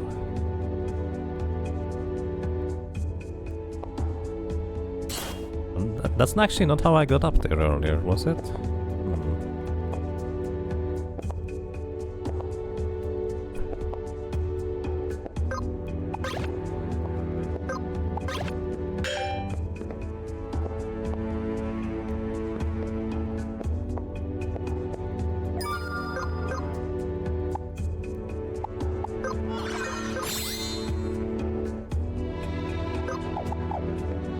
Just goes to show how it was utterly broken when they removed the charge time. Yeah, like Jugular was supposed to take a bunch of turns, but it doesn't take turns when...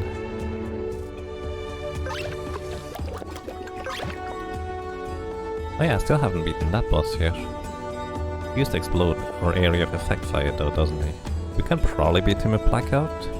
I'll need to figure it out. But I want to complete my quest of things over here first. There it is.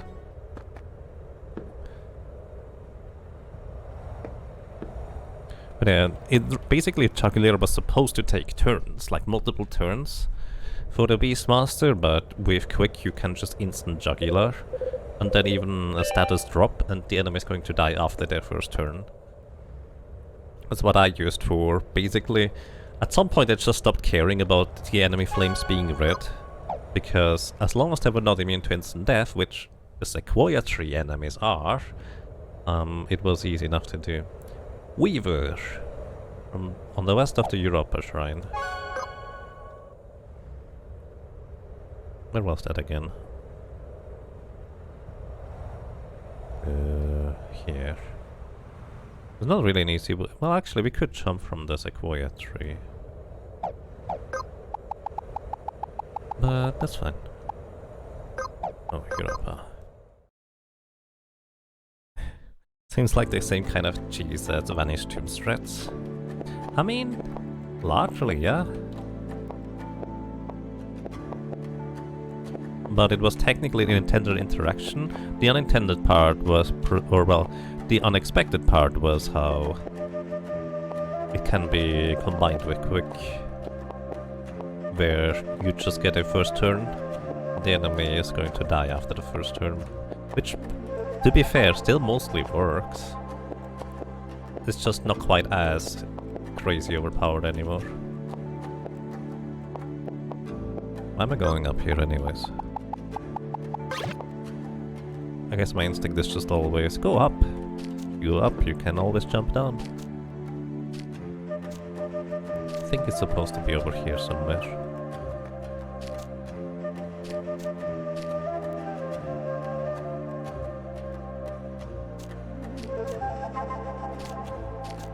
There's a chest on the left. Which reminds me, there was actually another chest I had. There we go, that's the thing. The circles. Hello, how is you? Thank you. Got the Weaver seal. Let's see what that chest is about. A siege bow. Plus defense spears. Hey, that's the first really good bow we found, I think. Alrighty, next up. Mimic we already have. So, the only thing we don't have at this point is some... Wait. This is not a complete list, is it? Because there's no samurai on this list. Oh wait, no, there is. I just accidentally skipped over it. But we also don't have samurai yet. We don't have summoner yet. But before I do anything else, let me go back to the west ramparts, because I just remembered there's like a door on the west ramparts that you can get to. I have a skeleton key. I forget where the regular key is. Castle's Aquarium map and the Decapitator. The two-handed axe. Well, I don't need it, but the map is nice to have.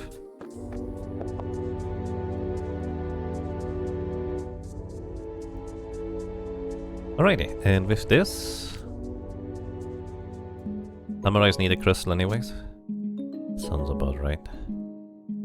With this, we have done basically most of our errands. Except that I still want to go ahead and actually see what all these class equipment pieces are about, because I have not seen most of them, because I just didn't bother collecting the seals. And I also didn't really bother just mastering the classes for that matter, because I'm not a completionist, why would I? I didn't know until later that you actually get some special pieces of equipment for mastering. Which is fine by me. It's a reward for people who are more completionistic than me, and I think that's neat. Because most of the time it feels like in games where you go for completionist approach, it's just like, good job, pat on the back and get the achievement, and that's it. At least that's how it feels to me. Alrighty, I think we still need to deal with Gran down here.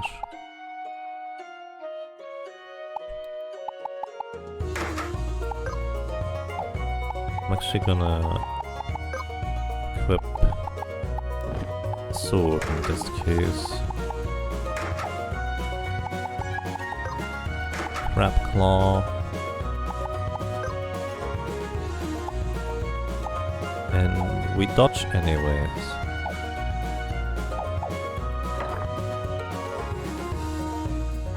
You love this boss? I actually haven't... I don't think I have defeated it the intended way. I came back later to just run it out of magic instead. With somebody who wasn't into that stuff. Alrighty, welcome to Gran, which you can defeat straight up, but... Reverse polarity is probably the intention of it. I think I need the reverse polarity on the third turn.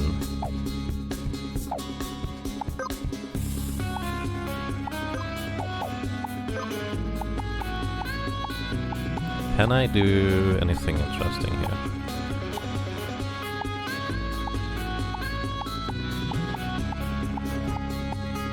I'm just gonna roost one now.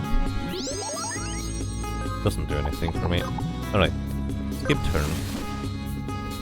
Devour is a physical attack. It would insta-kill me if it hit me, but it doesn't hit me.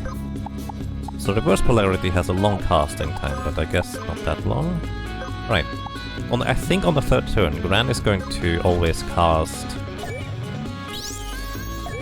Regenerate. Regenerate heals you for 100% of the HP you currently have. It's White Wind, basically. Reverse polarity reverses all healing and damaging effects. Now, in case you're curious, you cannot cast Regenerate on enemies. You can cast Regenerate yourself as Blue Mage, basically. But yeah. I think this is really neat, and definitely intended way of defeating this. Like, I'm not being... what's the word? Facetious about it? I'm pretty sure that is the intended way to defeat this thing. Because it's literally right next to the Scholar Crystal, and you can get reverse polarity if you're smart about it. I wasn't smart about it until way later. I knew reverse polarity existed, I just forgot where it existed. Alrighty, and this is the part where we need the golden quintar. We literally cannot get through here without a golden quintar, because this gap, even with a golden quintar, is actually a pretty tight jump. You cannot do this otherwise. You can climb the sequoia tree without a golden quintar, which is what I did. But this one, you just can't get here. And here we can now buy or craft all equipment pieces. I thought it was 50 gold each. I guess it's 25. You fought this thing normally, now you feel silly. I also fought it normally. Even though I even knew that the reverse polarity existed, I figured maybe it's just way later in the game. Alrighty. Warrior Seal turns into a warrior male. Generate more threat. That's about it. I guess it has probably nice defenses, but I'm not sure why I would want to use that, to be honest. Warlock male. Double cast can be used multiple times during the same turn. Minus 10 MP, or maximum MP, by the way. But also, this thing is kind of ridiculous, because literally you can double cast, burn the enemy, double cast, burn the enemy, double cast, burn the enemy, and you can repeat that until you're out of magic. And if you set it up in a specific way, you can double cast for a long time. This thing is crazy good and has been used by a variety of people to cheese the game, let's put it this way. Like, I knew the potential of it when I played casually, but I just kind of decided not to use it. So then we have Aegis. Getting AP will also recover X% of maximum HP, where X is equal to the amount of AP gained. So if I gain 30 AP, we gain 30% HP back. Which I think is really interesting, but unless you do like a Nomad Dervish combo, actually even with a Nomad Dervish combo, it's very specific. It's basically just passive healing, I guess. And also if you get hit physically by an enemy, since you regenerate AP, you would gain 6% of your HP back. I do think this is a very interesting armor. I don't know how to properly use it though. The Reaper Mail. At the battle start, get buff for 3 turns, power up. So basically this is just, you hit like a truck at the beginning of battle, which sounds amazing honestly. 3 turns even. It's a heavy armor, so no Nomad Dervish combo. Oh, yeah, okay, unless you use the Mimic passive. Then we have a Valkyrie Mail. At the battle start, get the buff, regen. By the way, you just get the buff. This is permanent. It's a heavy armor that gives you permanent regen, which I think is great. And that is 15% per turn, which is also why I'm just kind of like, well, Aegis Mail gives you more healing, but in comparison to having permanent regen buff, it's not as good. The good part about Aegis would be if you combine it with having regen buff and the Valkyrie passive, or the regen passive. That is kind of where I think the Valkyrie armor would shine the most. But you also need to get rid of your AP in order to be able to gain more AP, in order to be able to heal more. It's kind of a caveat to it too. So, Beastmaster Mail gives you 50 luck. And that's kind of the main deal about it, where it potentially allows you to just boost your luck stat for lucky dice and such. Yeah, Warrior Mail just gives you more threat, which is great. Like 50% more threat, that's a lot. It's just great for tanking. Don't need it in a solo character. Let's see, Mimic Mail. Deal 10% more physical, magic and healing. It's kind of all around. It's also heavy armor. Huh. Then we have the Monk Vest. Strength while unarmed plus 30. I don't know why I would want to use this, but if I ever decide to use like monk attacks. And what was the other thing? I think Beastmaster allows you to use the Beastmaster abilities also unarmed. So you could technically Beastmaster Monk, which might be an interesting combination, I suppose.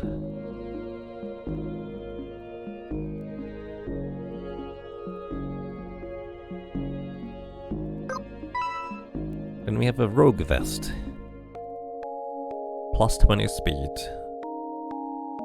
And 30 attack. It's a little bit boring, but it's really good. Like, 20 speed is a lot. Then the Fencer Vest. Let's see. Enable equipping Rapier regardless of current class. So in a sense, the Fencer Vest, I suppose, is more for classes that are not a Fencer. You also get 2 turns of guaranteed critical attacks, which could be really nice actually. It's medium armor. The Hunter Vest.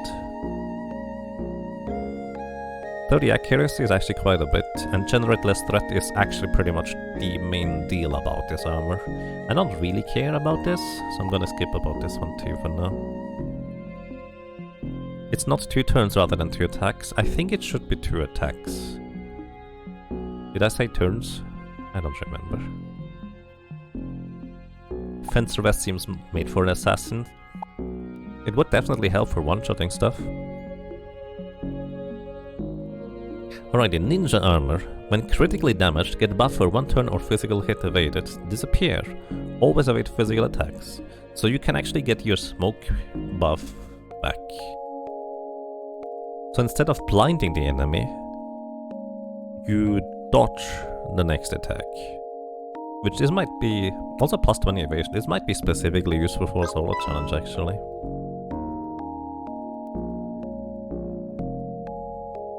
Plus 30 AP at battle start with the Nomad Vest. 30 AP? What do you do with 30 AP? That's a lot. Beatsmith. Begin battle ready to act immediately. Not as useful because I basically focus mostly on speed on my character. I don't technically know what begin battle ready to act immediately means. I think it basically is the equivalent of you just always go first. It's the Masamune effect in Final Fantasy V. But I don't know whether it gives you the same speed. And because I'm faster than everything anyways, the way I build it, I don't think it's gonna be as useful. It could be still though, so I'm gonna get it. 30 AP would let you get off about turn 1 Shimmer Tide or a bunch of Samurai skills. Oh, Samurai is based on mostly AP generation, isn't it? I've never actually experimented with Samurai either. That could be interesting. Shimmer Tide is a permanent magic defense buff. Permanent shell, yeah. Assassin Seal. 5% chance to apply instant kill.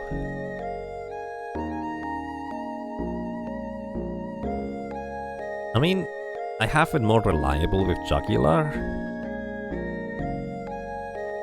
Also, it's 20% crit damage. That could be really good. Cleric Robe, give 35% more healing. I've actually tried to, like, theory craft heal bombing enemies with reverse polarity, plus getting all sorts of cleric plus buffs, but I just don't think it's all that great. I'm gonna skip this one, especially as a solo character.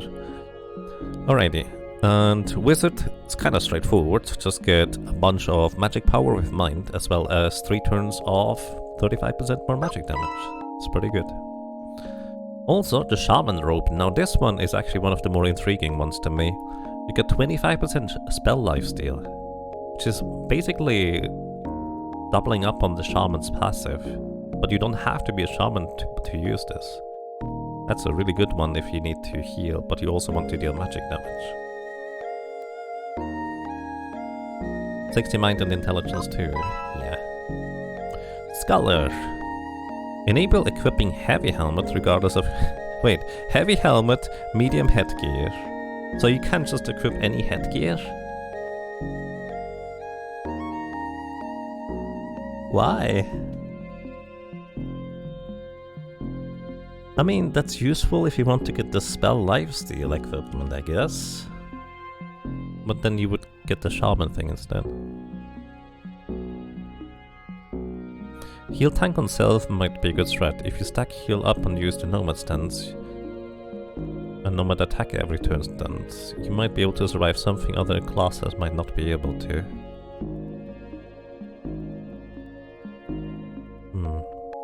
Scholar Robe. What a strange piece of equipment. Chemist Robe. Abilities consumes half the items, rounded up. This might actually be oddly useful for an a ninja to dodge tank, if you need to use like the other buff too.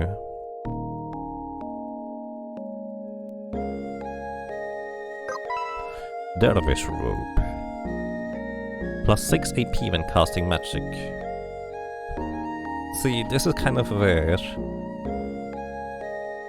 casting magic and gaining AP, that is just very specific to Dervish and Nomad. Because your passive stance, you just generate AP all the time if you have this thing equipped. I actually use this in my casual playthrough. It's cute, but not all that great, honestly. On the Weaver Rope, you get basically a turn timer minus 10 at the battle start, 50 mind, which is basically just got faster. So that's kind of neat.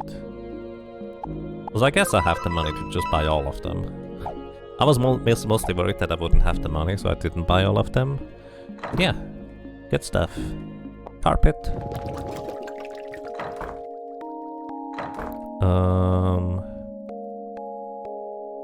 Where's the map for this area?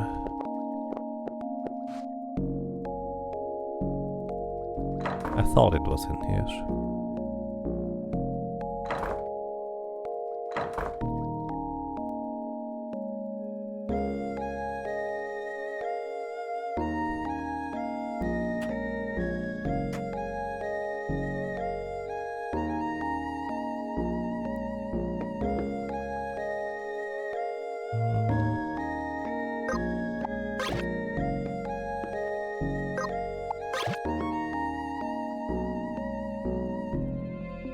Oh, wait, did I never go the straightforward way in? Yes, that's exactly what I did. I just always went out and around the other way. Alright, that's pretty much everything here.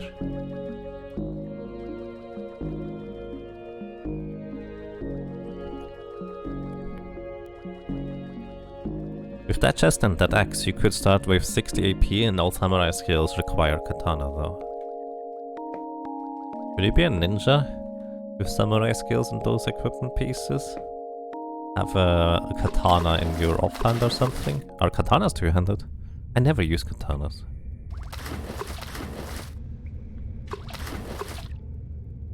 Use chemist to convert MP to AP. Ooh, that's interesting. I usually just think of it the other way around. Ancient reservoir?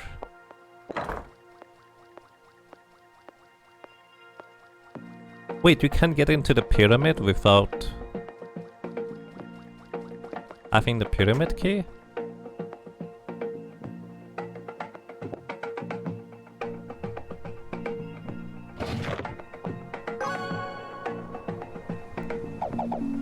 Yup. Don't need a pyramid key, guys. Huh.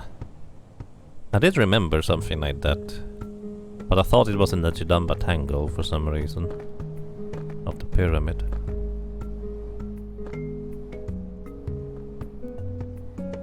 There's an accessory to equip a katana on any job. True. That is a thing.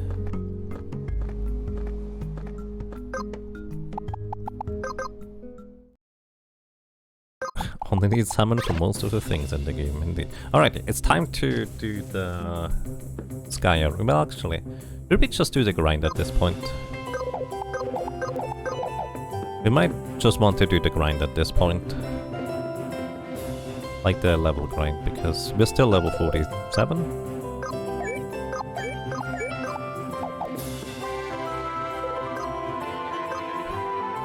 I like winter mittens. Gonna take 2 of them. Beats of defense, just in case you want to have general defense. Gust of Fang is plus 4 AP at the start of battle. It's very specific, I guess. Pact ring. No. Here, Kitsune Mask for if we decide to go down the Warlock route. Because I don't know how reasonable it is to try and not abuse the Warlock's burn for the final encounters.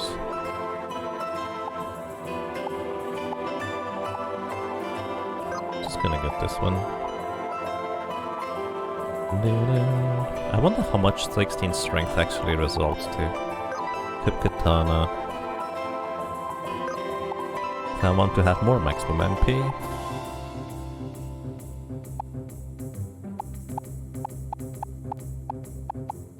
Shifter equipment for specific defenses if we go down that route. What else? That's pretty much it.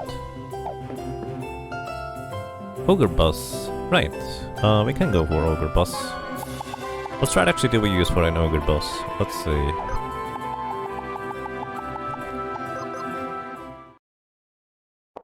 I think Ogre is an earlier game boss. So let's see. What do we go with? The Ogre Boss has like 2 minions next to it. Do we try Dodge Tank first?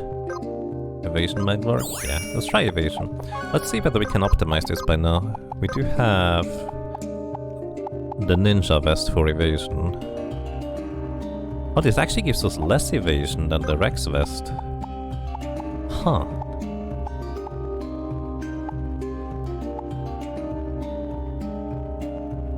Because we don't need the passive, it's not actually that good.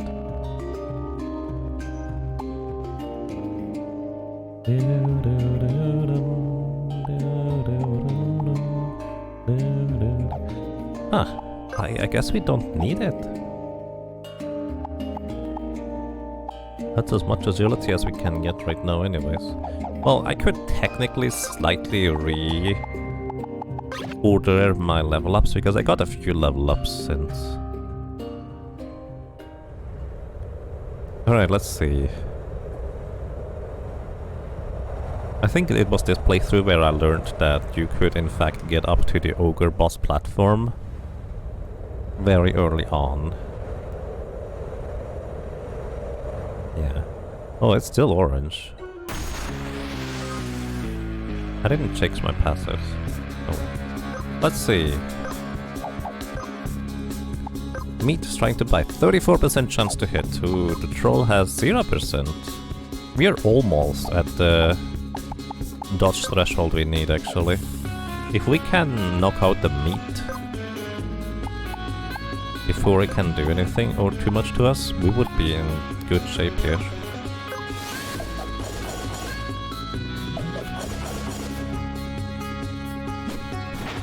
weakness. Maybe we survive one attack. Does the troll adapt to anything aside from attack? Not really. Hyper Slam.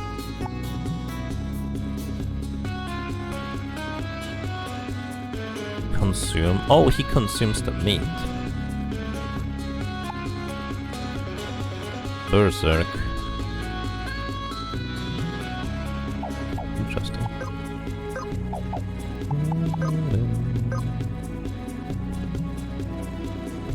How much accuracy does meat have? Good question. Meat has... Where is it? 160. What did we say? We basically need to... Was it simple subtraction? I forget already. How much would we need in this case for evasion? Times 3. So it is subtraction. So that would be 300... 480? Is that right? Might be the level difference. Level could also play a role.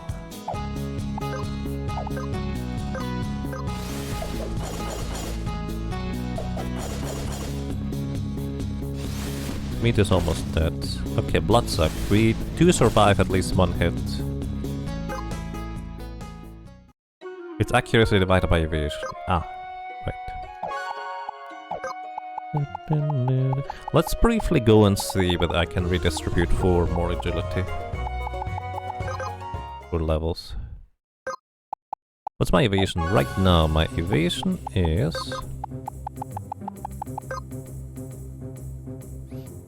433. So we need to reach 30% evasion, and the rest, the passive is gonna do the rest. I always go in here first.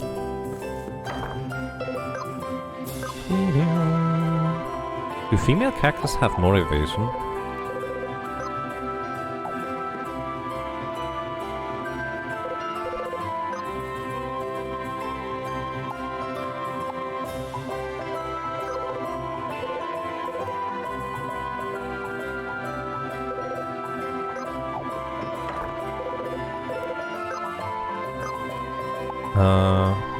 Oh yeah, they have more agility, less maximum HP, but more speed.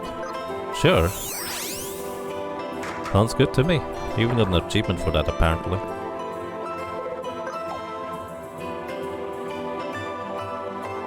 Do you have like 45 levels in Beatsmith?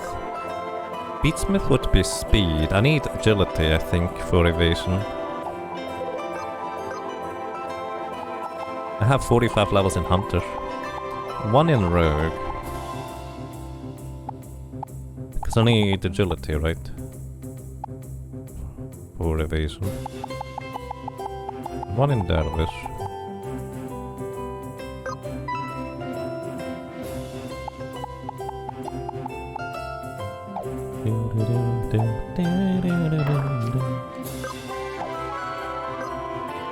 So, alrighty. How much evasion do we have now?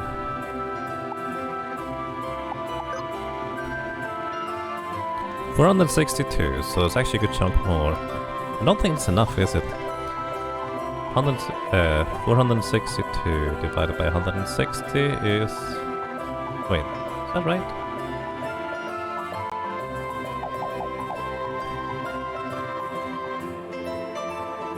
Speed has a drop-off of being useful. That's very possible. What was the mean chance to hit before? Like 32%? 33%? It was actually just barely hitting us. So it might be fine now. Actually, what's my passives?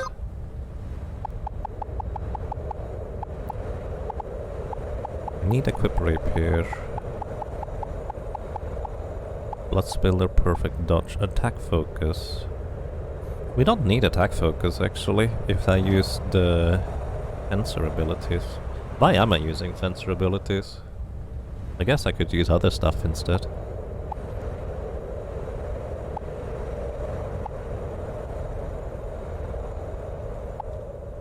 Crippling coat, venom coat, auto revival.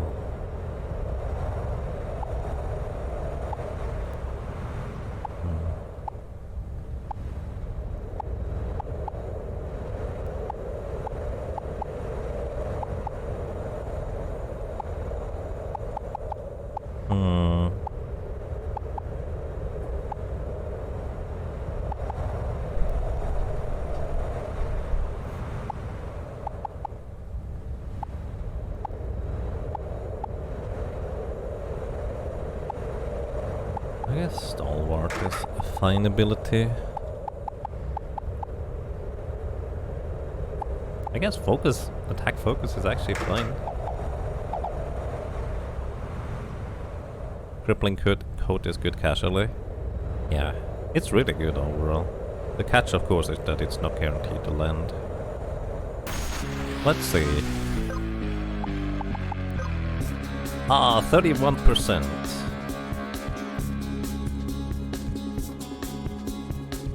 In a previous test there were discrepancies of the couple percent in the 30 times 3 rule.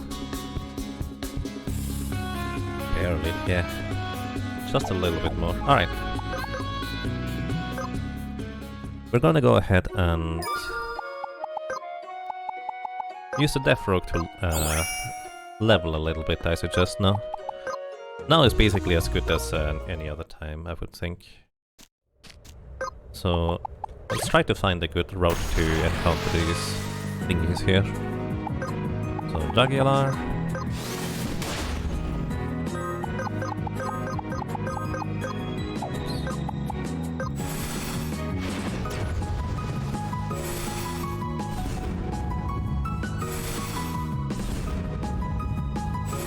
Because 160 divided by 480 would be 33%, so it's a bit off.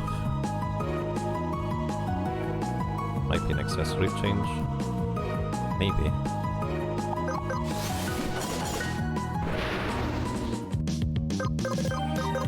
I could get Regenerator on the Death Rogue here as a passive, then I could just easily heal every time I come into battle without having to manually heal. I do need Equip Axe, I do need Preemptive. I don't know whether I need Eagle Eye, I probably need that. Smoke Screen I need as well. I guess we're just gonna manually heal, this is fine. Alright, there's one birdie over there. Oh, this is the way up into the Chalice of Tar, isn't it? From the right side. I don't think I've ever taken that route. I always jumped from the castle.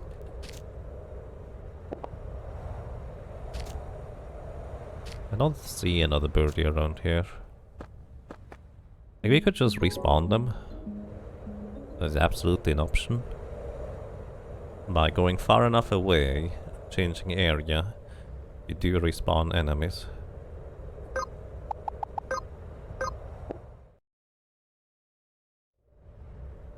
Did you know you can permanently lower your level with the respec? Oh, I am aware, yes. It actually tells you that if you want to do that, you can do that.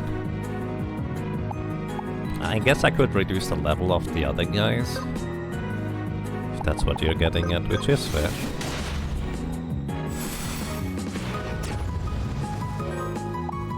Like one more of these, would I have to heal?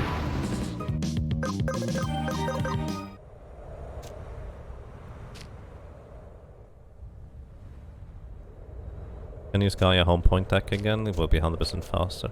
I was just kind of curious because I know there's more than one of these clones.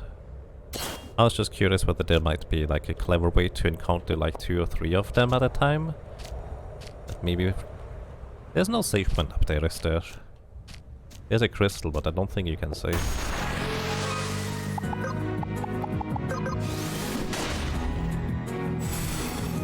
Lightning Dark should not be able to crit here, so we're always gonna be fine for 3 encounters.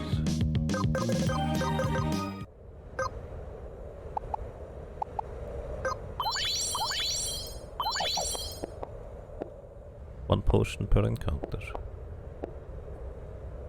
Let's see. Yeah, I don't see more. I guess there's only 2 of them, huh? But yeah, in this case I agree. Might as well just go far away. And then home points don't back. Encounter this thing.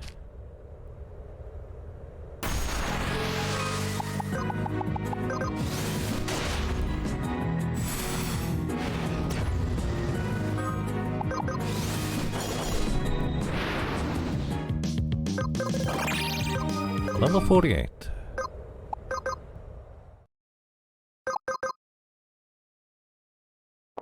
Yeah, this is definitely way faster.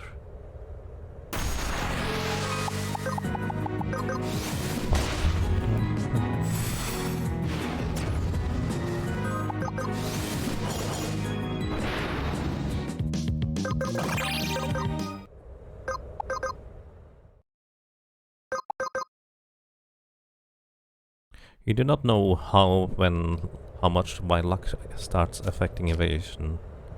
Right. We don't really have much of a clue about that. Luck is kind of a strange stuff. But yeah, I think this is a good place here. This is a good place to grind out a bunch.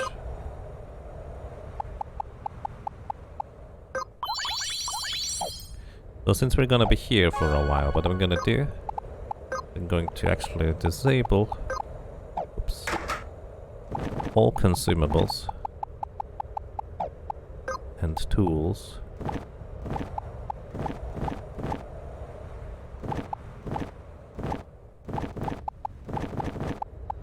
Except the things we're gonna use here.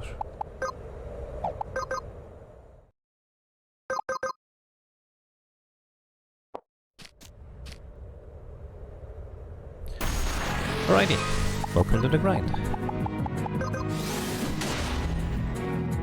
I guess in this playthrough this is normally what I would want to do offline, but...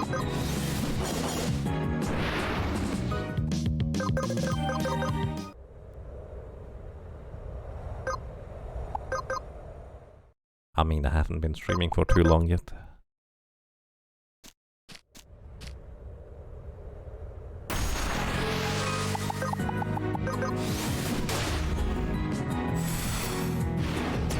So, I guess maybe trying to plan ahead a little bit.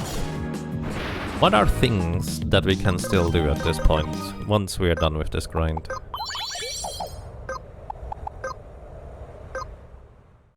We could still get Summoner. Of course, we wanna do the Sky Arena as well. So Sky Arena, Summoner, what else? Try to do the optional super bosses, I suppose, in the deep sea.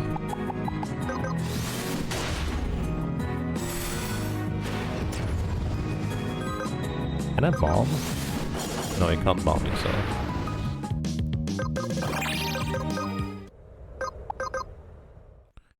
Samurai? Yeah, that would be the Sky Arena. That's the Samurai.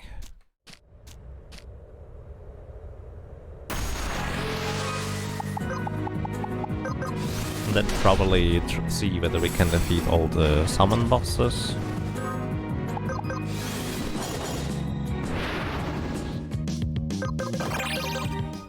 You know, I just realized I don't actually technically need the passive for evasion. You don't need smoke screen.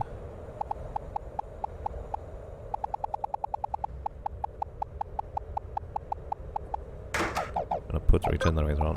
The reason why we don't need smoke screen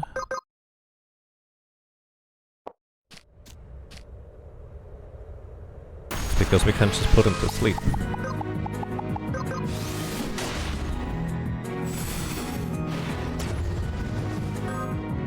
So we actually heal every time a little bit.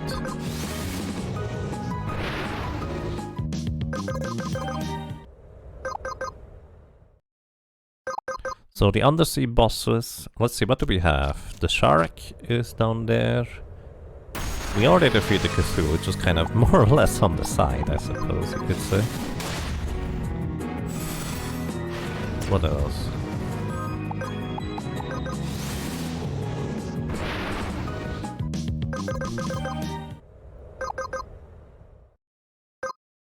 Shark. I'm actually less worried about the shark than I am worried about the tentacle one with like 6 tentacles or something. I don't know how to tackle that one, unless we can get good enough evasion to guarantee the way the tentacles.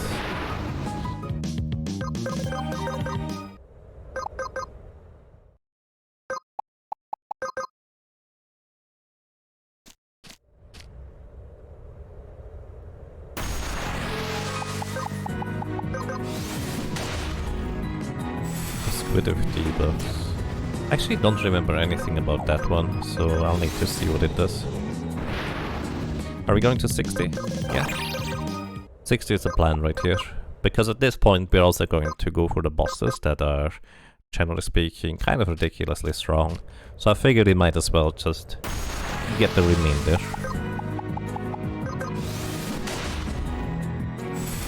You don't use a tackle for a big octopus, use a harpoon.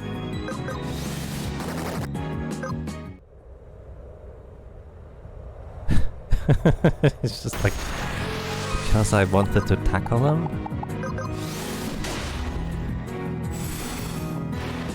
There.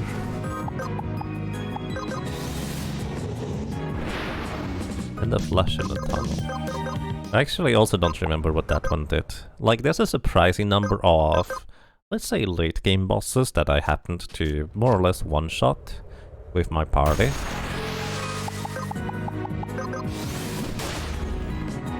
Which is kind of why I don't distinctly remember anything about them, but it just happened to work out.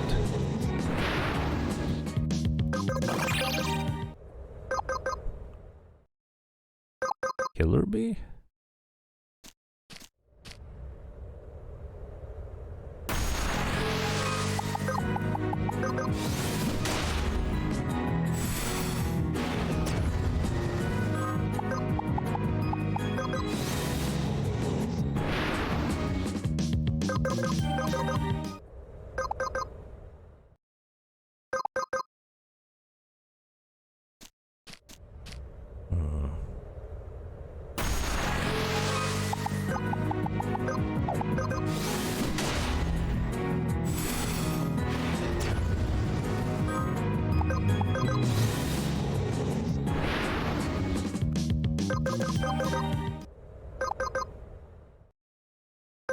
I wonder how many more encounters this is gonna be.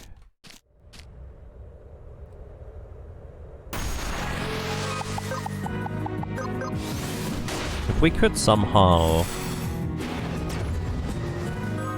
perfect dodge the sharks in the sea, then we could... But no, we would need to be a weaver. Plus they use magic. Never mind. We're level 51 just now. Up until now I've done everything with level 46, 47.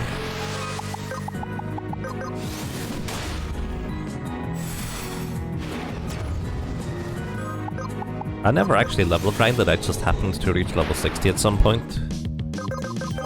That was after climbing the sequoia tree in my casual play, so...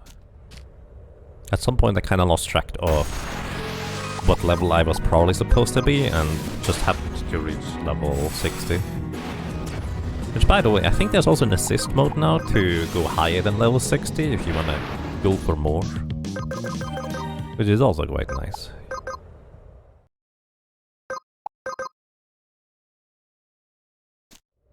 Question is, if you can beef yourself up so the AoE lightning one-shots the sharks, are they weak to lightning?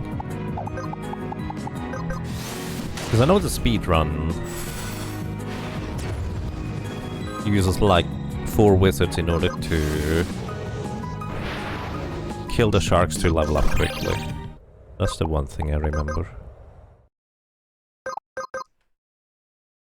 To use like first strike myths to get the spell cast in before they do anything. But I would be really surprised if I could get enough damage to one-shot the sharks.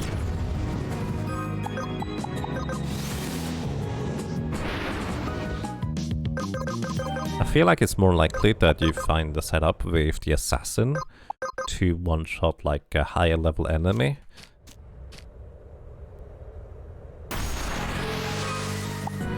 Like, let's say with the plus 30 AP thing.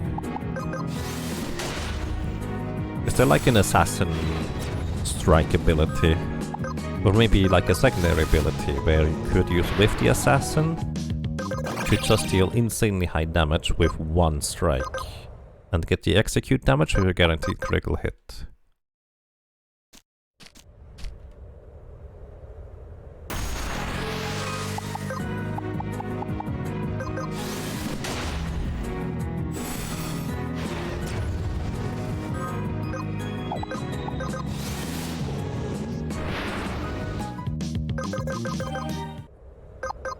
Hmm.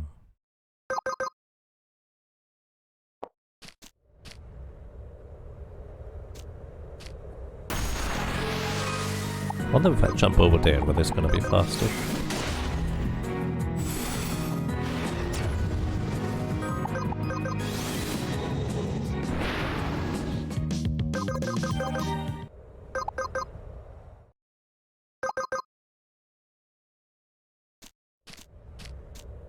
But yeah, I guess we're at this point pretty much in the end game.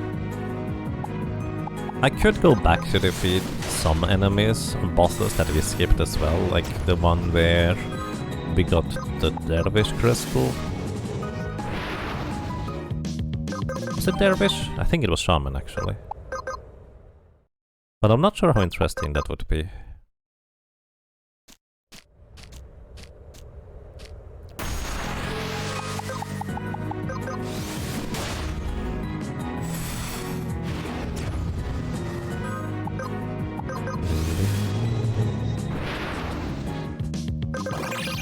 I'm thinking about Squid Boss with like 6 tentacles. And the main thing I'm thinking about is if we could weave a jugular. I believe that's what I actually did in my casual playthrough. I just targeted all of the tentacles with jugular, and then they died eventually. But the problem, of course, is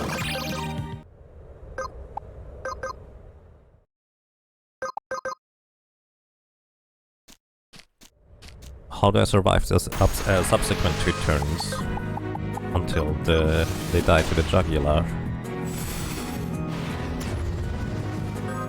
And then there's, I guess, crystal form, but that would be from the Aegis rather than Weaver and Beastmaster. And I would be stuck with Weaver and Beastmaster at that point. And hey Blazin, welcome. It is a really good game. I highly recommend you check it out if you haven't yet. It's basically like Final Fantasy V, but with a more open world and platforming. It's really well done. Oh, don't do that.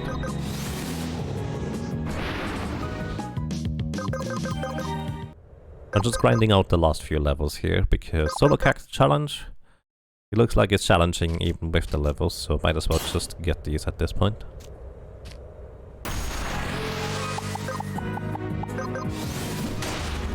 Shouldn't take more than like another 10 or 15 minutes, I will guess.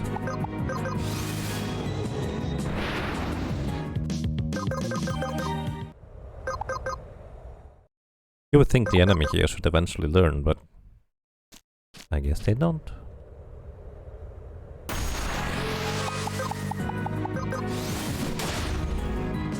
Now I'm thinking of Sword of Mana, where if you defeat a certain amount of enemies, like a certain amount of times, you start encountering the black version of those enemies, which are way stronger.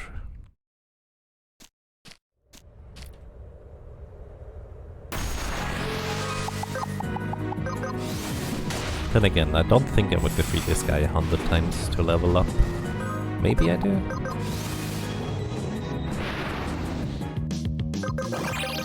Level 54, 6 more to go.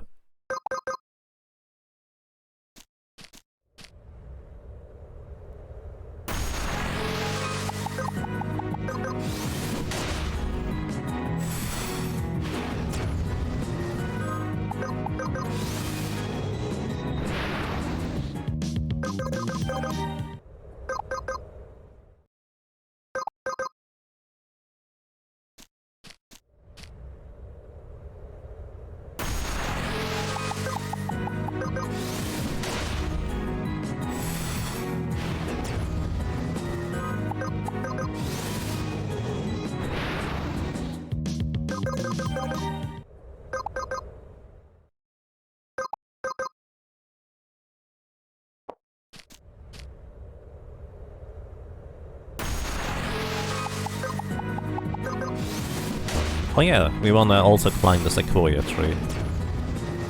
And I have absolutely no idea how to deal with the enemies up, or with the boss up there, since it summons, like, the minions all the time. That might actually be one of the cases where I don't really see a way outside of using, like, a juiced up warlock to deal with that guy. Which, by the way, what is a warlock setup for? Or even, does anybody have to get out the optimal warlock setup? For like, well, unlimited double cast. Probably not unlimited, but a ton of double casts. Like, what would be the setup? I highly doubt that you want to be main Scholar and secondary Warlock, even though the 25% MP reduction would be nice. If I'm not mistaken, you would probably cast double cast would cost significantly more instead.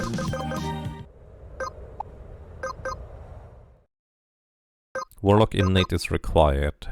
Yeah, it definitely feels like it. So you would have to be a Warlock.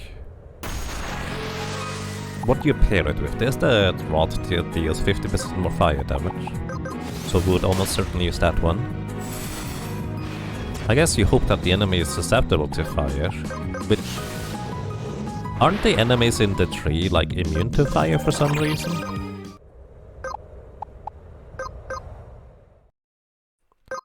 The best you got with Math was Diamond Book. Interesting. Oh hey, look, the enemy's getting orange now. The extra cost outweigh the extra damage from the staff. Interesting. Do you have like a complete setup for it? So the armor is, well, set in stone, as is I guess the class. And use the book. So it deals basically more than 50% damage more, is what you're saying. It was about the difference from a factor of damage from 1.5 to 2.0. I guess the Diamond Book would give you a ton of MP. Did you calculate in the resistance stuff as well? Warlock SSCC would be an interesting run. Maybe. Warlock can do a lot of things in this. Can look it up, I would be interested.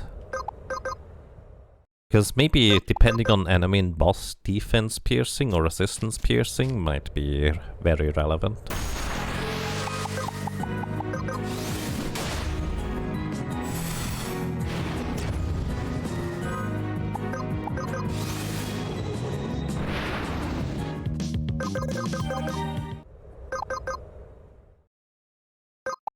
The thing is, you'd get MP% up stuff, and so a book doesn't just give you 200 MP, it's more like 300 MP. Ah, I see, that makes a lot of sense. What kind of MP up percent stuff do you even get?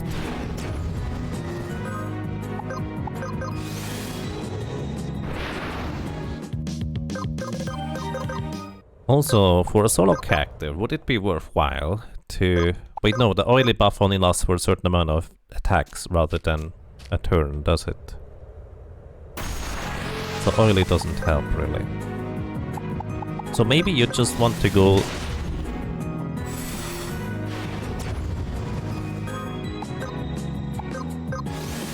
Cleric secondary for the debuff? Because I only have one character. That is 35% more damage from a cleric. So I would need to be fast enough to use Cleric secondary. Could I use any other secondaries?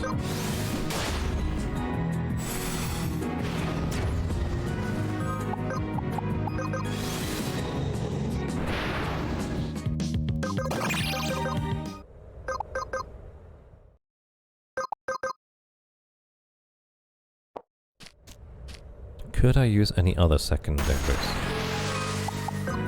Oh, you would know what we also could test against the Sequoia tree boss. A slime code with a Reaper setup. That might be interesting too.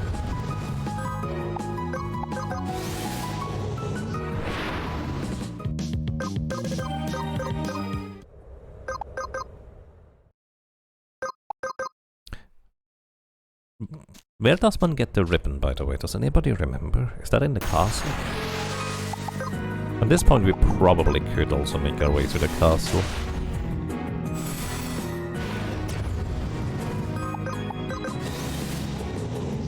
Ribbon is from the arena. Oh! Alright, we are working our way towards that one right now. Let's see. Equipment is diamond pages, plus 200 MP. Packed crown for 20% mind. Warlock mail is required.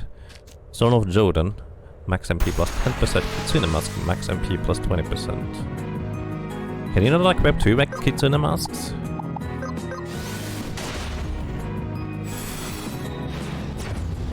Passives was MP boost for another 20%. Equip book. Wait. Is it a passive for MP boost?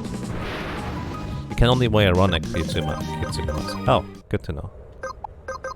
Where was the Stone of Jodan? I remember I got that one really late in my casual playthrough.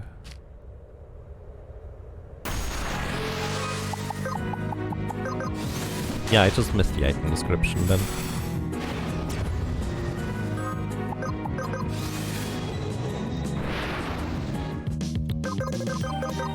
Almost level 57. For solo character you would recommend haste turn timer stuff. So you can get the cleric sunlight debuff off. Right. You don't need the initial focus because it's one of the spells you get indeed. And it's just one turn invested for getting that buff. 57.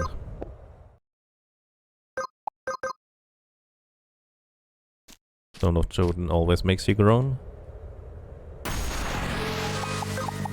Another ring. Actually, is it a ring in this game too?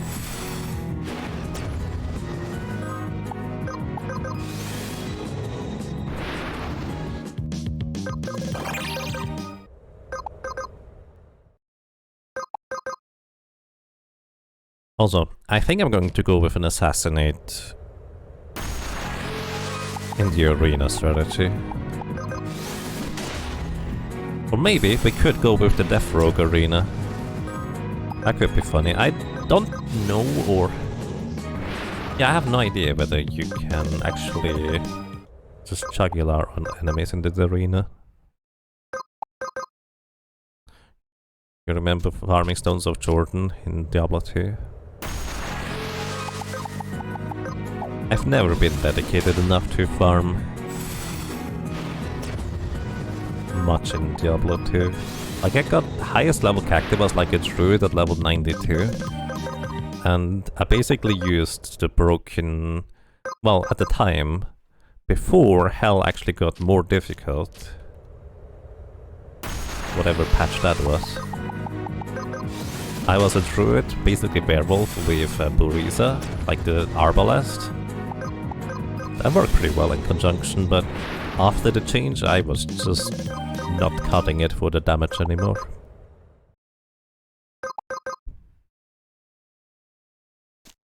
Stone of Jodan you get from the guy in the zoo who needs to kill the Cliff Dragon. Oh, I think that sounds about right. Cliff Dragon is also still one boss that we want to knock out.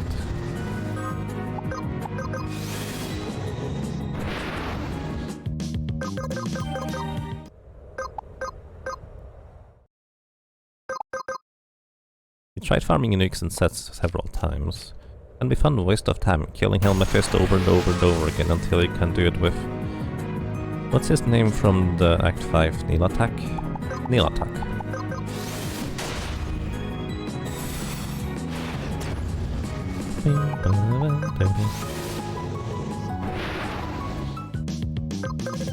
Cliff Dragon isn't bad if you just use the blackout spell.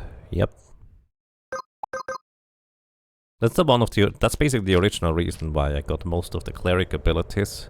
Blackout. I think we've already used it in this playthrough. But it's a really good ability to have.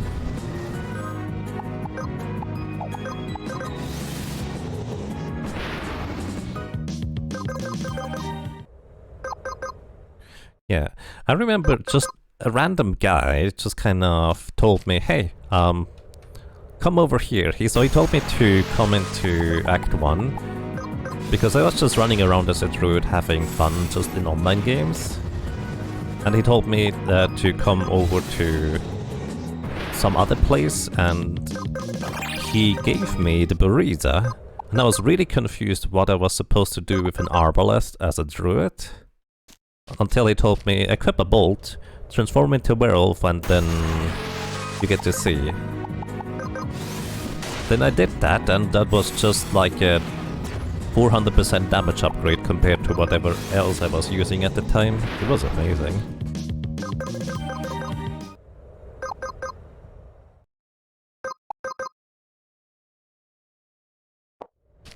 When respecking, extra MP is also usually better than extra mind too. That's good to know. That's right, I probably would want to respec. Because the agility is not really going to help the warlock that much. That doesn't mean female is actually better as male as well in this. Curious. Makes sense.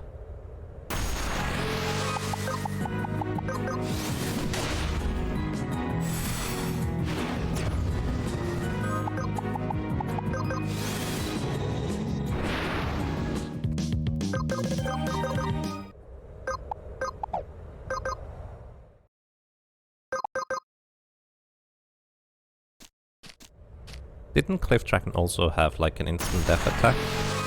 Speaking of which, what was the boss that I skipped that gives you that cross that makes you immune to instant death attacks? I probably should track that one down. Gender fluid? Yeah, why not? Might as well. Would be nice if it was that used in real life. I don't need it, but there's plenty of people who could really benefit from it.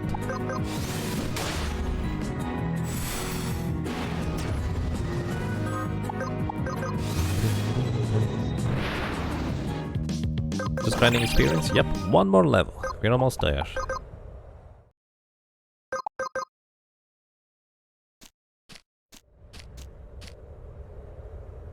And then we ask an ogre nicely for some strength accessories.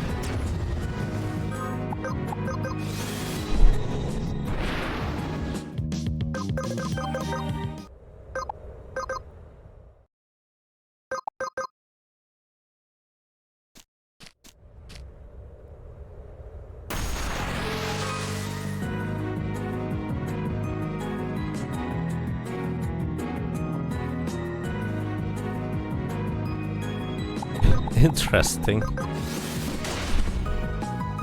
Nice. That's very interesting, Kamaru, thank you.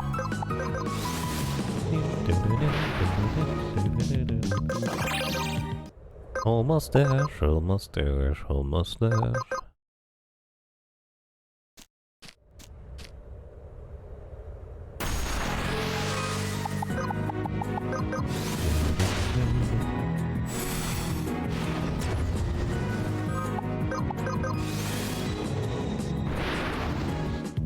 A fun puzzle, but unfortunately it just turns into stack as much MP as possible.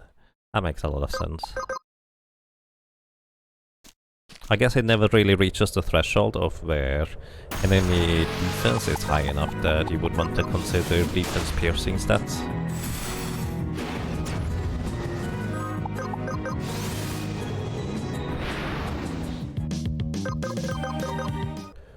Like 3 or 4 more encounters, and then we're done here.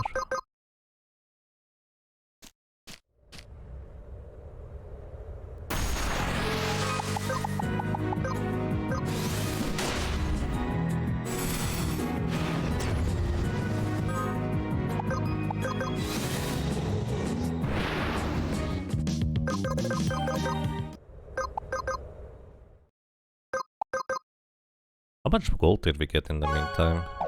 We're back up to 487. How much did we have before? I did not pay attention how much this guy even gives me.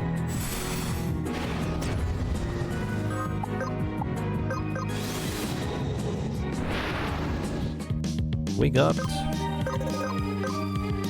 5 gold each encounter, and that was like, I don't know,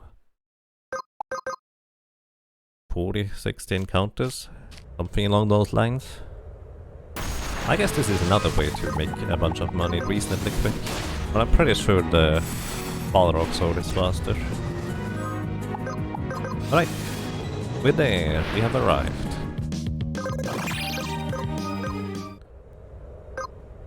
We are level 60. Completed that grind. And get my tools back up here.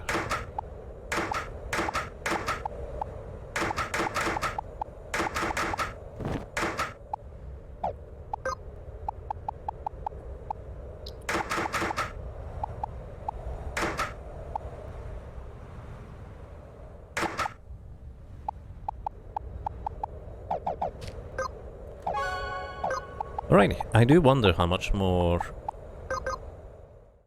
agility I can get if I respec all of it to Hunter.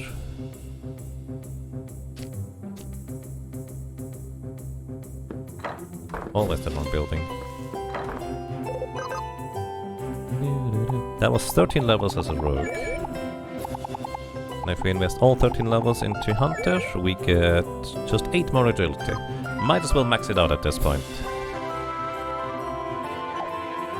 So this is literally as much agility as we possibly can have, from what I can tell. Alrighty, back up to Callisto. Make sure we get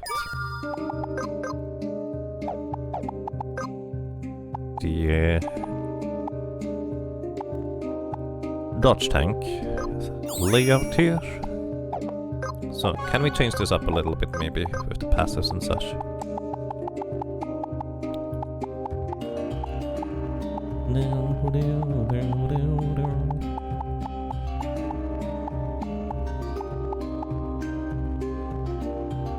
We don't technically need the sword play. Like, it's just nice because we use rapiers anyways.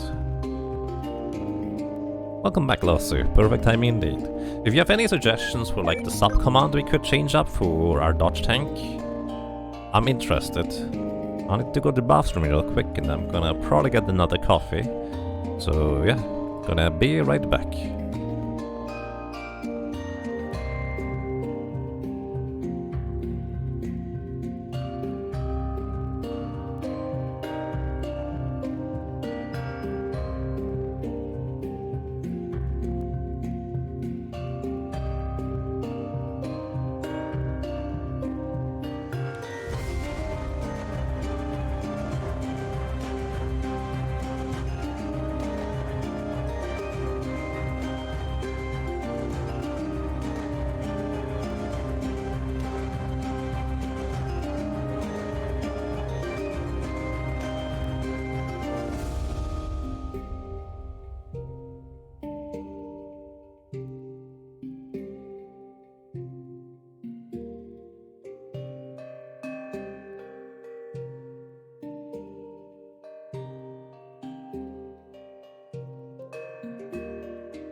Alrighty, I'm back. Assassin has some skills with rapiers, right? Maybe. We can look at the things.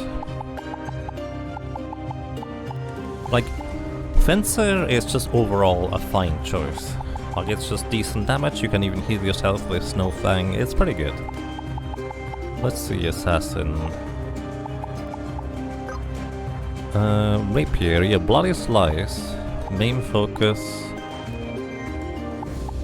Slightly less accuracy on these. Disables all forms of lifesteal and healing per turn. That could be interesting.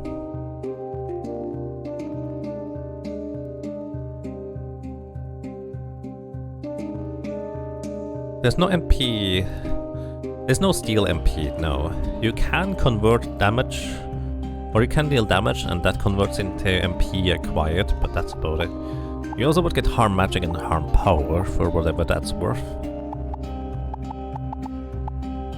So basically debuffs. Honestly, main focus to inflict fatigue and daze could be really good to slow down enemy, if that's ever useful. So that's an interesting option.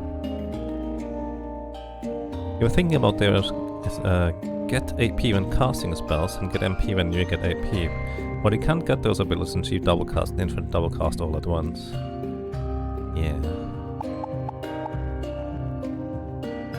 Ninja itself actually can use like an ice seal. Wait, no, you can't, because we would need to use an axe or a dagger. We don't have that. The Reaper does actually have some neutral attacks, but all of them cost HP.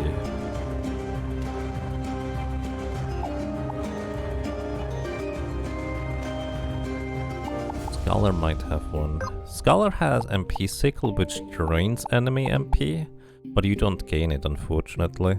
Would be nice though. Speaking of Scholar, Scholar could be interesting with Overload. Just power yourself up for 4 turns and then go attacking again.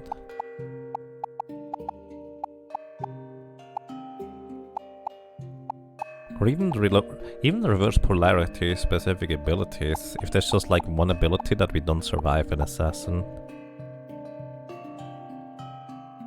Reaper plus sword, plus lifesteal shield, plus ribbon, plus hemo ring. I don't remember what sword specifically. There is a lifesteal sword, but I'm not sure how good that would be.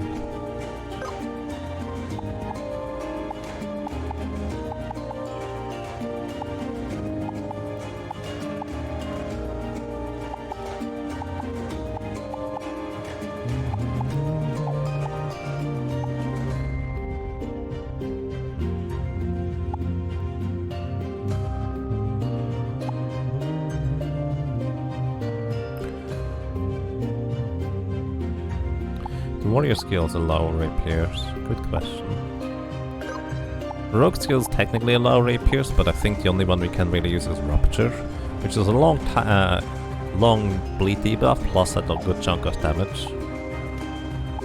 Warrior. Actually, all warrior abilities look like you can just use them. Which they are pretty decently high power, even if we don't build for strength, so could be an interesting thing. Actually, do you attack twice with these? Hold up.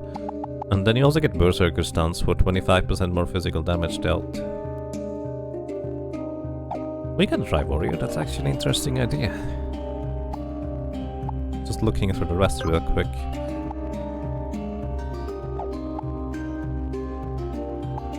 I don't really use much of the Valkyrie. Beatsmith, you need spears or staves. Strange combination.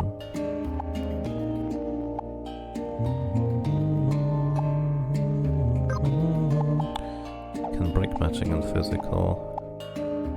Fencer is an overall fine choice, but actually I like the idea of let's try out Warrior.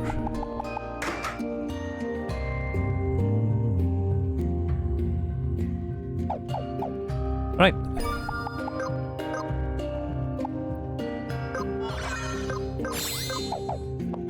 Let's see.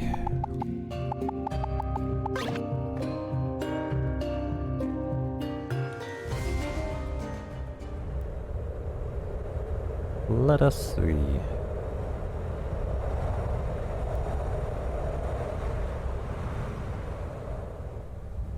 Oh, I missed and to check if you can attack twice with warrior skills. Indeed. Alrighty. Welcome back. You're green now rather than orange. I just assumed they're not gonna hit me anymore, but I'm still gonna check. Yeah, 0% chance to hit, so we win. So we go Berserker stance. And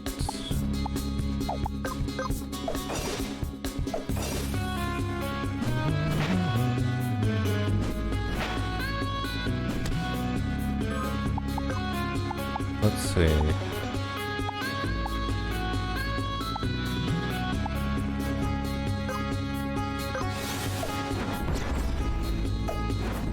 You do attack twice, but it's actually not much more damage than a regular physical attack.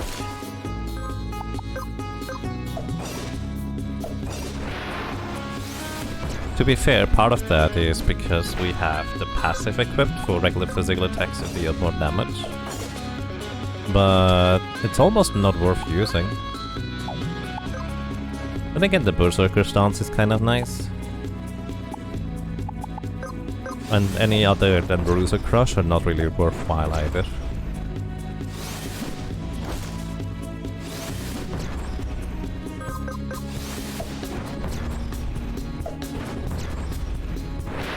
But you do attack twice, so that's neat.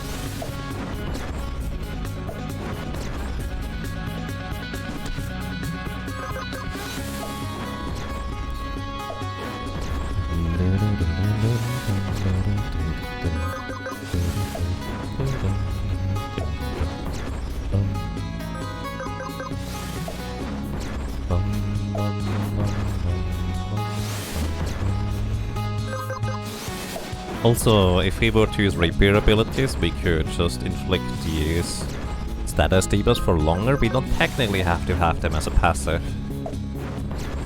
But then again, regular physical attacks are basically almost as good, except that we don't get the Berserker stance if we...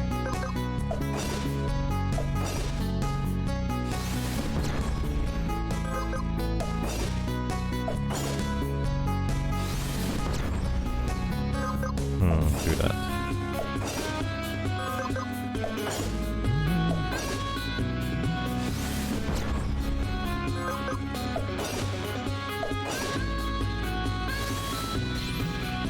Speaking of Berserk stance, he's going Berserk.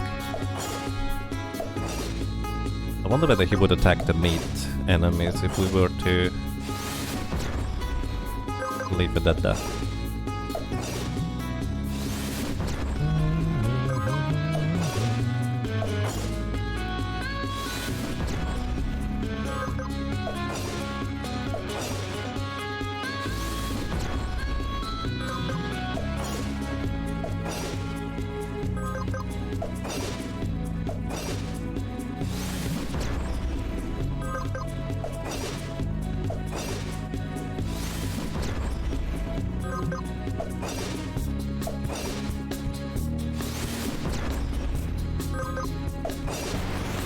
Then again, it might still technically be better than using rapier abilities.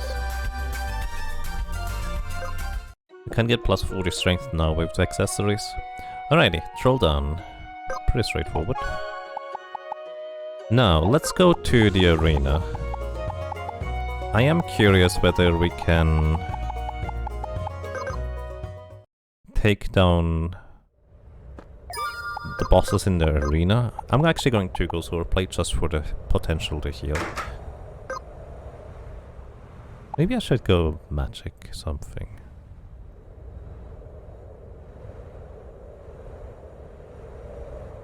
Then again, reaping could also heal technically, but...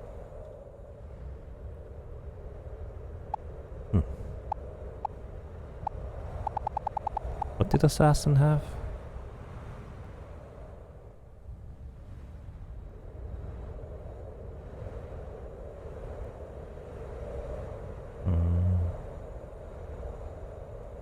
Let's just stick to the standard for now.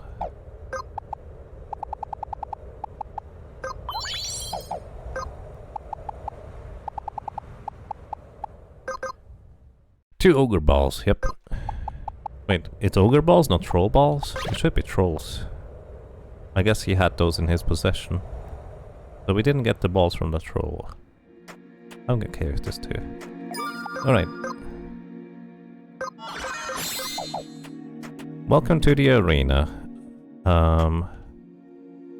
Let's see how well that's gonna go for us. I've never done this with like this kind of setup here.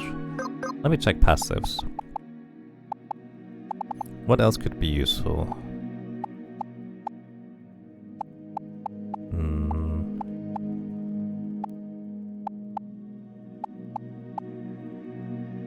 Maybe crippling code could be interesting.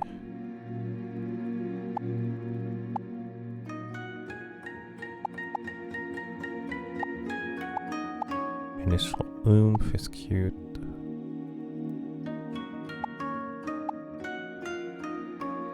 But we don't actually have perfect evasion equipped. I thought I did.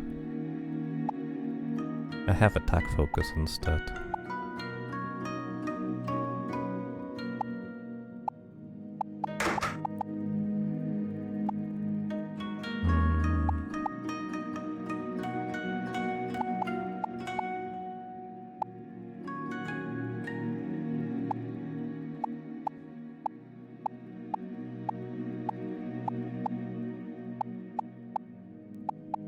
Oh well, let's see how this is gonna go for now. Hi. Let's go. So initially we have a squire who is, unfortunately for him, a relatively easy victim. Highly doubt he can even hit me because it's a somewhat early game anyway. Then, the second one in the gauntlet, we have this thing. What are you doing? The Nutter is using Wither. Minus 100 vitality for 2 turns.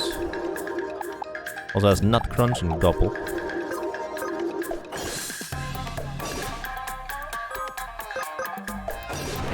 It doesn't even get the attack off. That's alright. Third, we have this guy who is just giving me a load of turns, but then he would get a load of turns. So the idea is to kill him before he basically kills you. But even, well, at this level, at this point, we don't have any trouble. Next we have the Mountain Knight. She just does not hit me because we have too much evasion.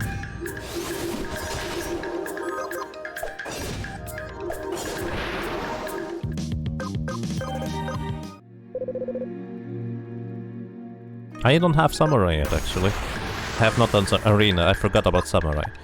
On fire, so she would like to deal fire damage with her stance change. The Mage Knight. And then she's going to use Fire Blast. Single target, we could reflect it.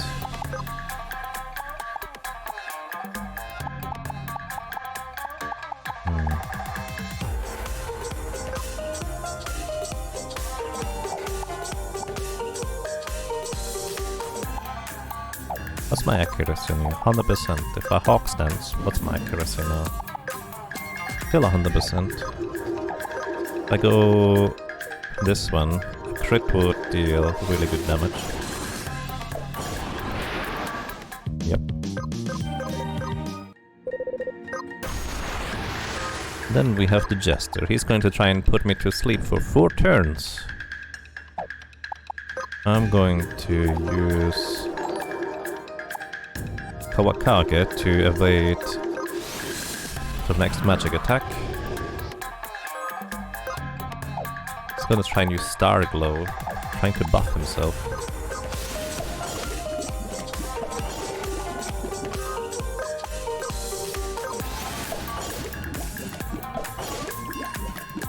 Oh, he doesn't have that much HP. Illusion! Hello, thank you so much for the raid and the host, and welcome everybody. How are you doing today? How are your hands? And how are the runs? Welcome to as well, Benny ZF. I hope you have a nice day. And welcome to Crystal Project, Solo Character Challenge Run, where this happens to be the arena where you only get 1 character anyways. We have currently a setup where we are trying to dodge everything. It looks like we are actually quite successful with this right now. Hawk Stance, let's see. 98% chance to hit, for 30% more chance to crit. Sounds good to me. Oh, he counters. It doesn't matter because we dodge everything right now anyways. It will start mattering once we don't dodge everything anymore.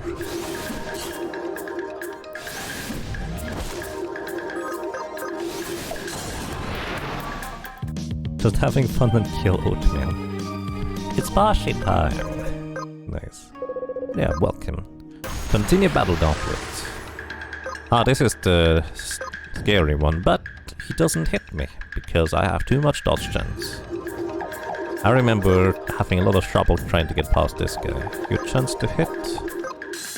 Not that great.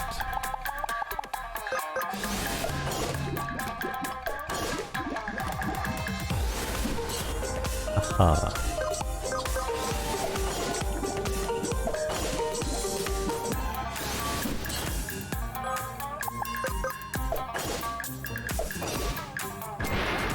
Alright. So far so good. Continue the battle gauntlet. Now we have the Blade Master. Painful gaze. Free action does not consume a turn. Rude. I don't even know whether he's gonna hit me or not.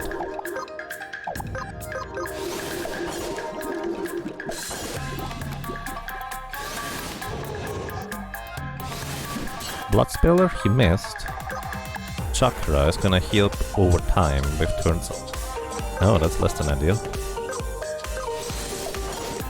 So I'm gonna deal more damage over time. He's already halfway down with his HP. Painful Leer, 400 damage, does not consume a turn. And it's an ability that you can't dodge either.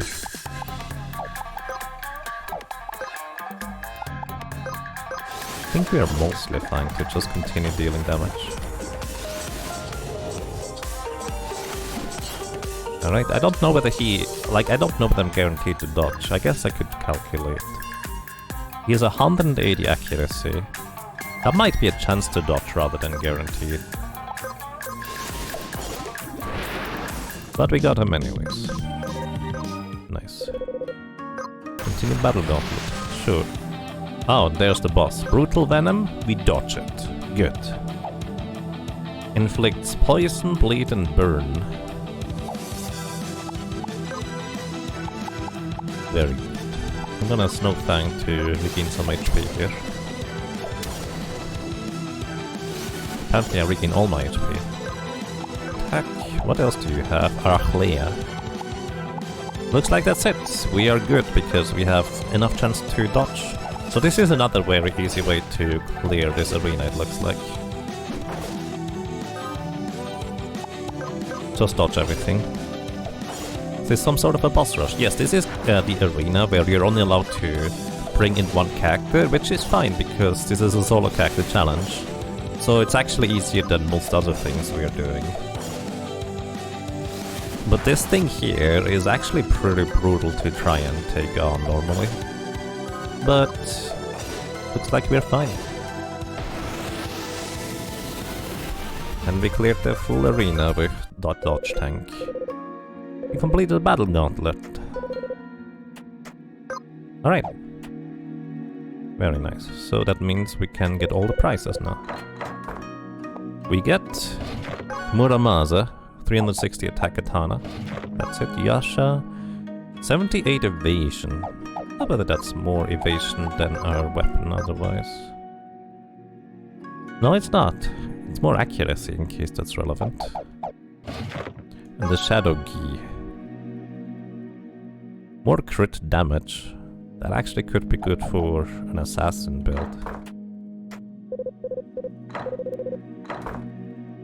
Then we have Malefice. Plus 210 maximum MP. Also minus 30 every turn, which would be less than ideal. Also completely missed the things. Our weapon is plus percentage, so it's weird. It is. Just so happens to work out really well for us. 10 more MP than the diamond book, yes, but because I need one setup turn, I can't really use it. Yeah, I forget to open up these other chests. I think I did. A Gaia Axe. Deal 15% more earth damage. Oh, it actually makes you immune to earth. That's very interesting, an axe that makes you immune to earth damage. And the Gaia Vest. That is 65% more earth damage. Interesting. Is earth actually physical in this? Gravedigger, 200 scythe. Try to attack all of the enemies with a basic attack. And the Wizard's Wall. Plus 18 mind. on a shield, which doesn't seem too bad.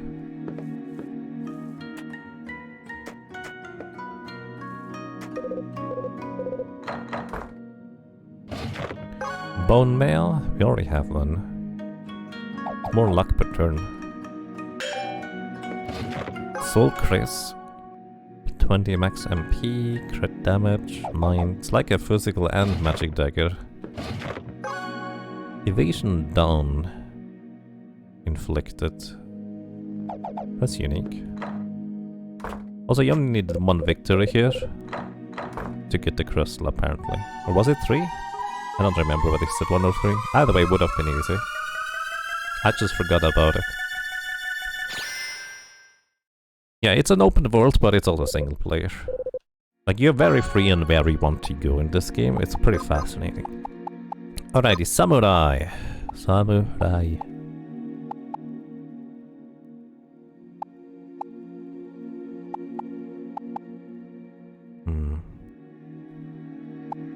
Most of these are free actions and finishers.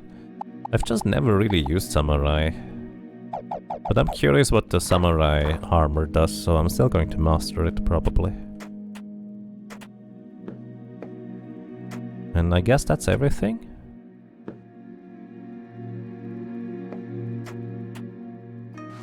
I got everything here, right?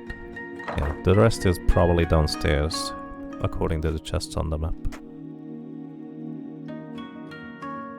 Did I skip a chest there again? Oh. I did. I'm good at that. I actually didn't see it. Did I get the items from the counter? I forgot about those. Hello. Horned Helm, Dark Gospel, Sky Armor. Ribbon! Oh, that's the ribbon. Tall Stand Ring. Alright, what does the Tall Stand Ring do? 25% more defense when at maximum HP. I'm sure how good that is. But this one gives you immunity to Poison, Bleed, Burn, Confusion, Blind, Silence, Sleep, and Paralyze. Which actually would be really good for the last set of enemies in the arena itself, now that I think about it. And what was the other things we got? Dark Gospel is HP. Curious. Sky Armor takes 20% less wind damage. That's cute, it's heavy. The Samurai Master Armor gives you plus 30 maximum AP.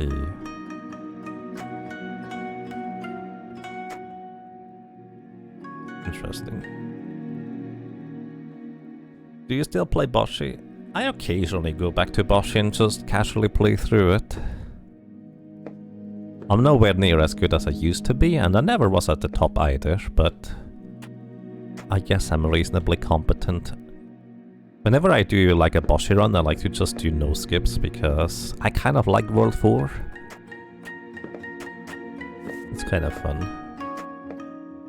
Plus, I also like the tower in World 11. But somebody had to figure out how to skip those.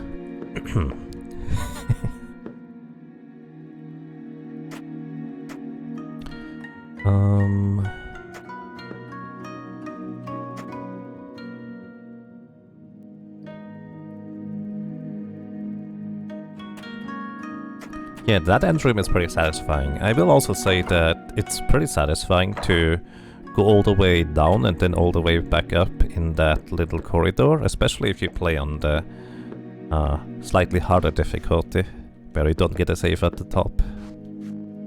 It's quite satisfying to get that. Or you skip it, because there's a little skip for that one too. Alrighty, where was I?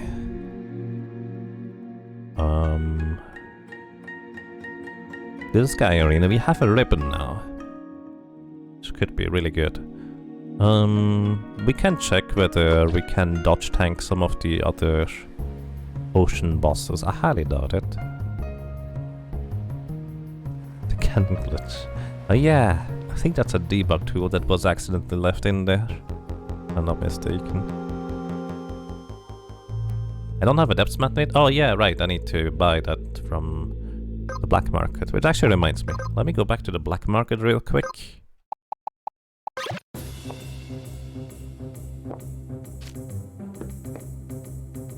I never remember where to get to it. There we are. Alrighty. Juice pouch. Don't need most of these things. The depth map, there it goes. I already sold 29 Balrogs. I found about 60, I guess. Way more easy to get than Legend Spikes. Actually gonna buy this thing back. This thing. And this thing, just in case they're relevant. I sold these at the time because I needed money. Same with this thing. Into silence.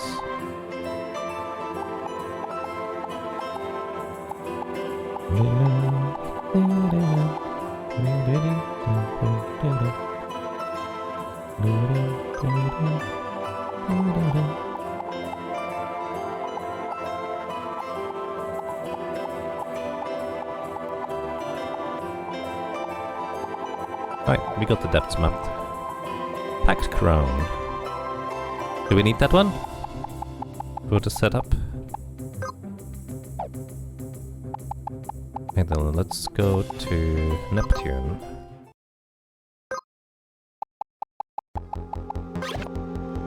It's the best helm you could find. Okay, good thing we found it again. Because I'm pretty sure I sold it at some point because I needed the money for other stuff before I figured out how to make money. But he didn't 100% everything. Fair enough. Alrighty. Should we climb the sequoia tree? Sure, why not? I have not climbed the sequoia tree. With a golden quintar before, so I'm curious how different it's going to be. I bet it's a bit easier, but also I bet it's not that much easier. Where's the entry point anyways? Oh yeah, below, I remember. The 20% mind turns out better than the 10% from the cleric could. 10% fire from the cleric could. Oh, I see. That makes sense. Alright, welcome to the Sequoia Tree. It's a really fun platforming challenge in my opinion.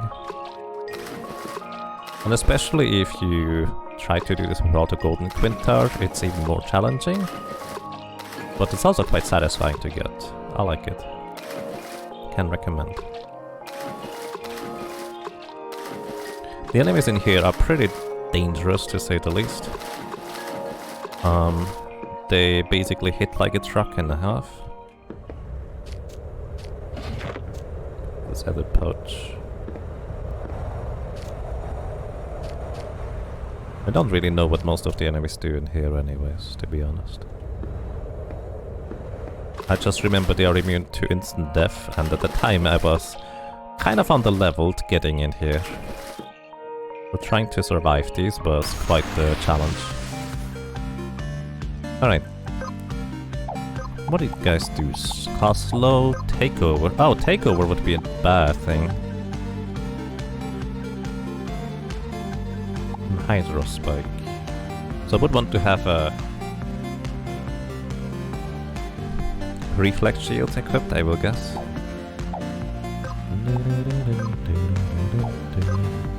We have explode. Reflex shield will probably just solve both of these enemies. 75% chance to escape the battle. I probably want to equip the guarantee to run the battle thing first. Oh no. Can I actually just go up here? No. Doesn't quite look like it. Close though. 10 truck and a half, that's almost 2 trucks. Almost, not quite. But you can just go around here, that way you circumvent that guy entirely. What class is this? This is the ninja that I'm currently using. The ninja allows me to just dodge tank most of my way through enemies that try to deal physical damage. Some enemies will still hit me, but most of them are, well, especially the not so high level ones, you can just dodge a literal 100% of the attacks.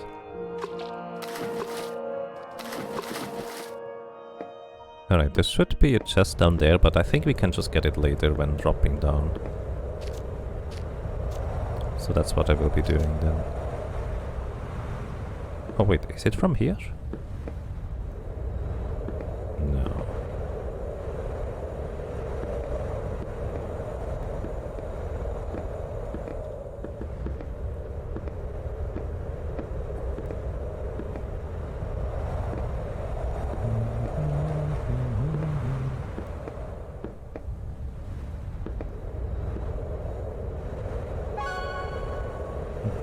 Play League 2, play StarCraft 2 a lot with friends. Nice.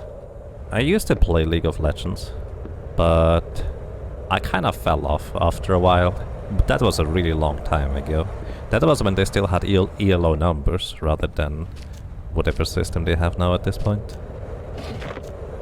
So, a really long time ago, to say the least.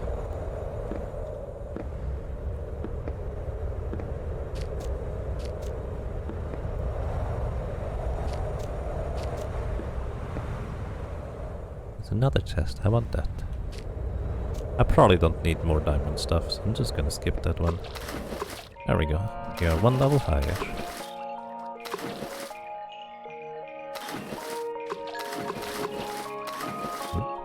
Did I miss a thing down there? Oh no, it's just an entrance from both sides. Alright, if I'm not mistaken, you can go up here. Indeed. Apothic Edge. Oh yeah, there's the plus 30 AP at battle start weapon. Seems like a lot of AP.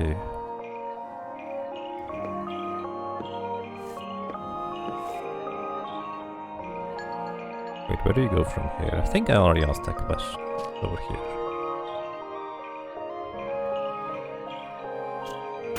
That's the wrong time. Use waste away. Single target? What else do you use? Earthquake. Ooh, we could easily dodge that one. But also, we can easily dodge you by just running away.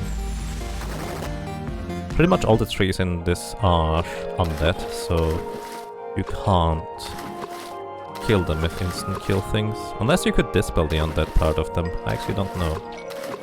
I did not pay attention.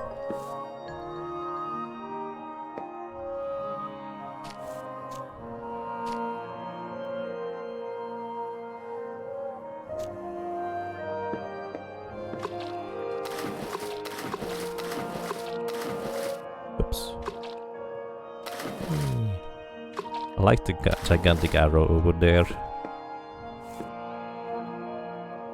Good old times. I honestly don't even know what season that was. It was like 3 or 4 when I stopped playing at the time. The main reason why I stopped playing League of Legends at the time was because it was going towards the season end. And initially, like the regular season, I just kind of decided to, let's see how high I can climb. So I climbed a little bit on the ladder, and towards the season end, people got so crazy because they were so mad about basically everything, I just didn't feel like playing anymore. That's the short version. Alright, we are at the top of the Sequoia now. Well, kind of at the top. There are chests that I want to grab, like this one here. Battle Band. More attack and crit damage bonus. That's a lot of... That hits like a truck there, actually. That's really good. That might be good for the assassin setup. Yeah. I felt like it was really nice and comfortable playing... Like, initially when I was starting to climb, I just got out of... What was it? I guess it's the equivalent. I got out of gold rankings into, like, whatever is above that.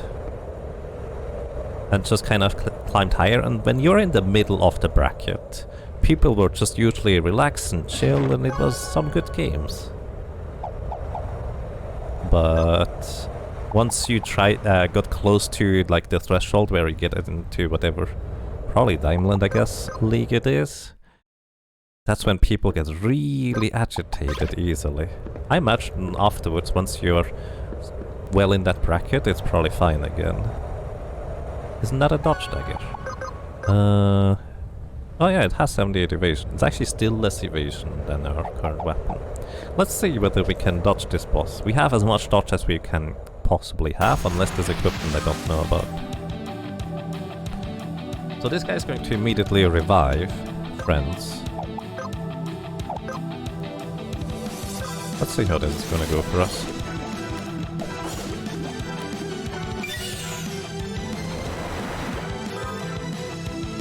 Oh, right, I see a problem.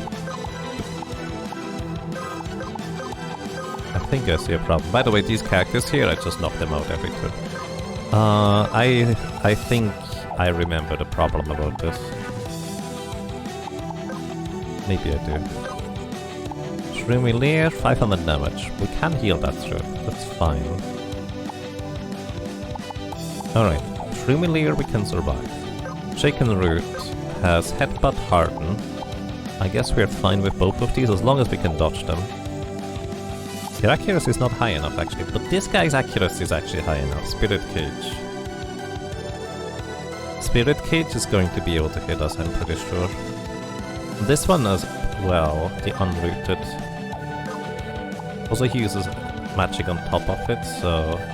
Oh, and Takeover, there we go, that's the problem. Basically we can't deal with them, I don't think.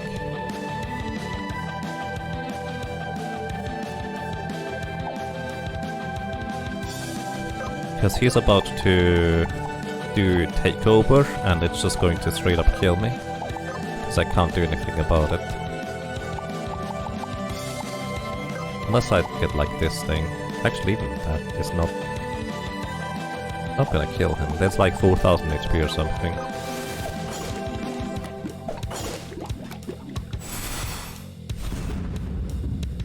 It's going to be really tough. So this is what I feel like we may have to use the Warlock setup. Because Takeover means we just can't do anything anymore. We're effectively as good as dead.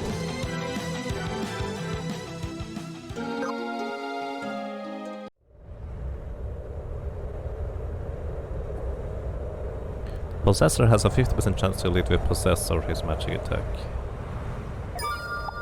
Alrighty, time to set up a Warlock. I guess Warlock Cleric is probably the way to go. Alright, Warlock, and what do you say? We actually don't have a diamond book, I need to get one. For a shield, probably get the Wizard's Wall. Unless there's a better shield than that. For helmet, we get...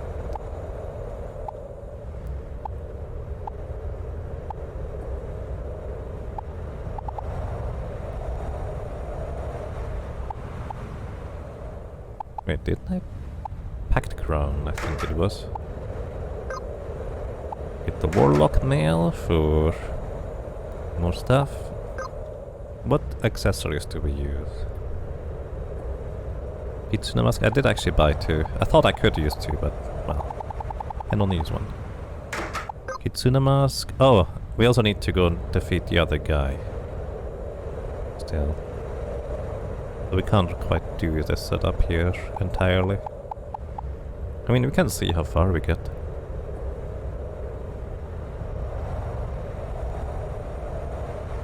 To recover the MP. No, the idea is for Warlock to just kill the enemy before they can do anything. You don't recover MP, generally speaking. You just kill them or get killed.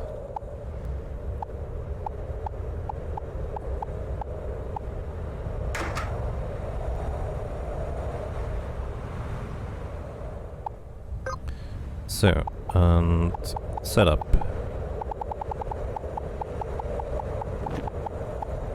Stalwart doesn't matter for now, Blood Spiller doesn't matter, Perfect Dodge doesn't matter, Attack Focus doesn't matter. Alright, so what we want is... Fast cast doesn't matter, Warlock's casts are actually instant.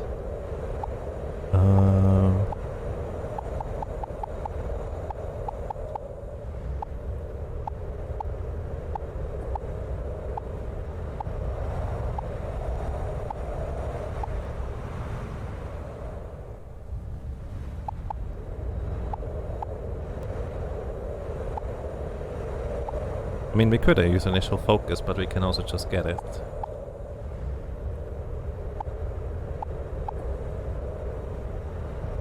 There we go. Oh, we need equip book.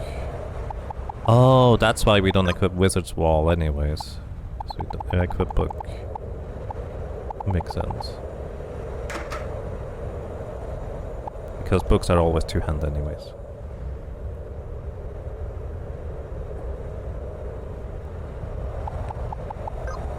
Alright, equip book, then...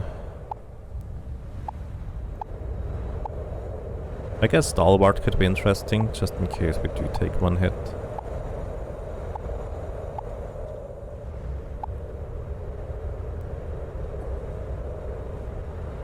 MP up unit from Summoner. Oh!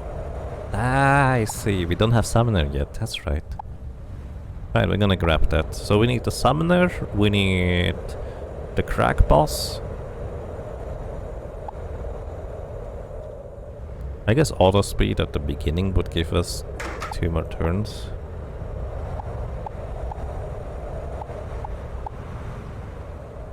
Auto Revival and Stalwart could actually give us 2 additional turns in a sense. And this one. Alright. Wanna grab a diamond book. Templates. Create a new templates.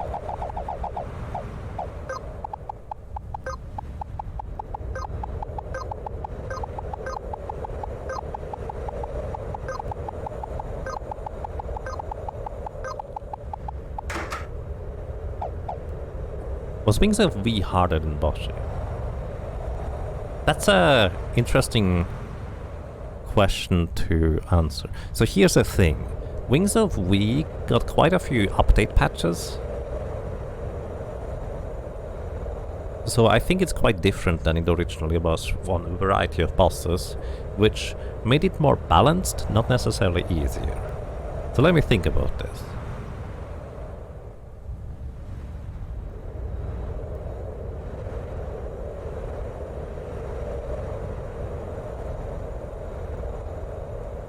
I would say Wings of V was mostly slightly different, not necessarily any easier or more difficult. Kinda depends a little bit on what kind of your strengths and weaknesses are for, well, how good you are playing stuff. I will say it's about similar, but it also depends on what kind of person you are. Alright, change class. So we wanna get the diamond book. Okay, we're gonna go make a diamond book here. What else do we need? Diamond book. We will need to defeat the Crack Demon for the Ring of Joden.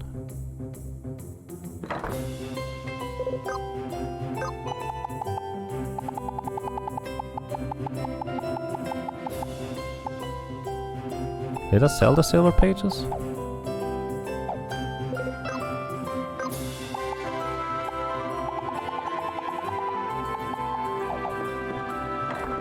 Did I ever sell the silver pages?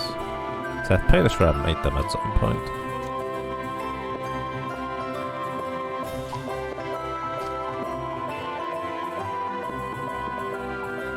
I Wanna Be the Guy, generally speaking, is...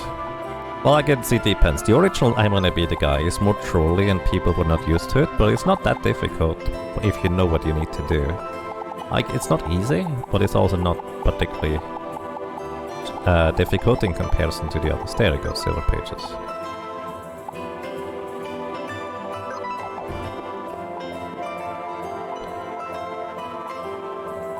It's more just different. compared to what came after. There's a lot of I Wanna Be the Guy fan games that are significantly more difficult than Boshi or Wings of Wii. I don't want to judge whether it's in a good or a bad way, but the precision required for a lot of them is just ridiculous. Like if Camellia 2, like I Wanna Kill the Camellia 2 is an I Wanna Be the Guy fan game that is, let's say, reasonable.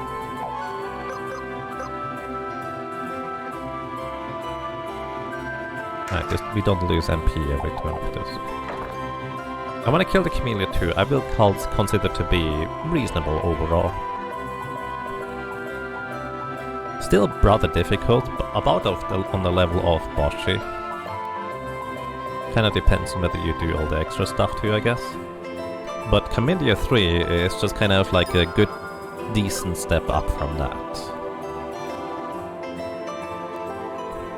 And yes, exactly, Panushenko. Camellia 3 is just... good luck. Like, I beat the second stage in Camellia 3 and I figured, well, I'm good. I don't need to go much further than that. That was just kind of my reaction to that, to be honest.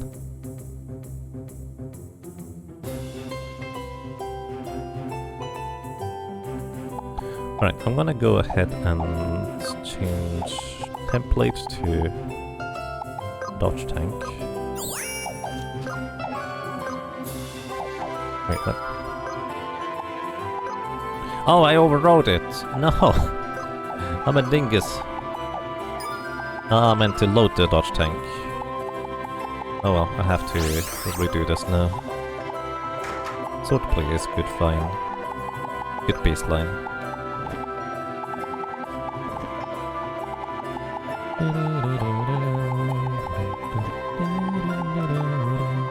We need to equip a rapier. We want...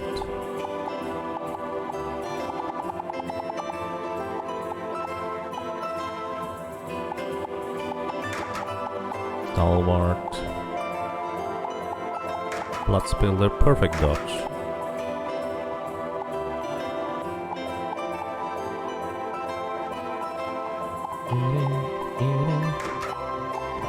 Venom coat. We have 2 more. Okay, we actually can go crippling coat. Maybe that's better than the attack focus. Oh wait, we need this one.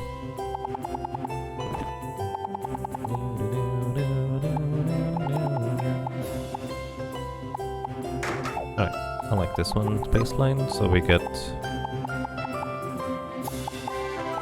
what are they called?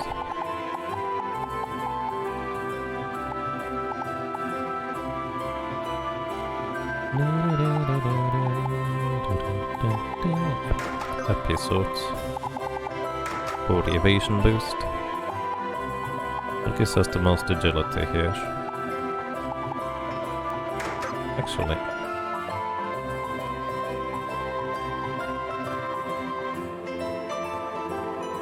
one gives you more dexterity, one gives you more crit damage bonus. Which crit damage bonus is crit chance and crit damage. Actually, I prefer that one.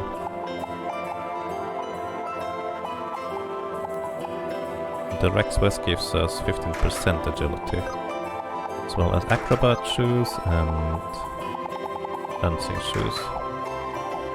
Alright, let's not accidentally overwrite that again.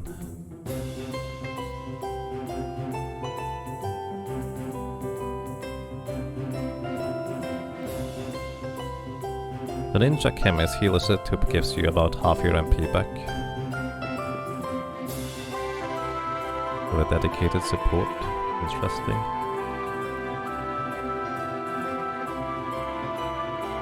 You could name fish K3 until Influka nerfed the Colonel Boss.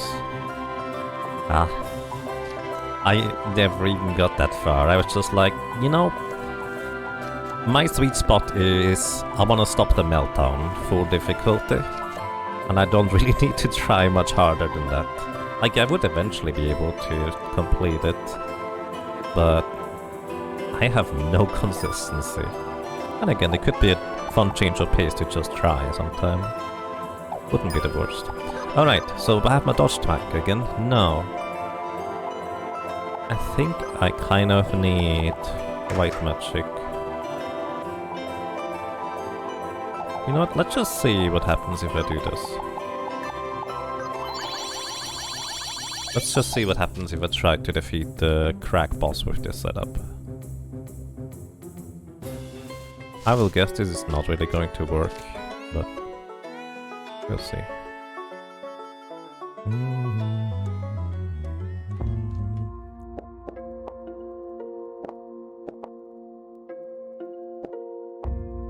Hey buddy, come over here. Let's see. Gonna start casting. I wanna cast Blackout. Oh. I guess I'm too slow for a Blackout, huh? Instead of Crippling Coat, maybe get this one. They're a better starting place than Gaia.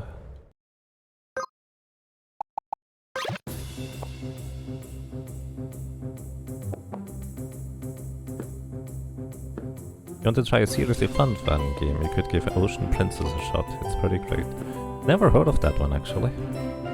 Fair enough.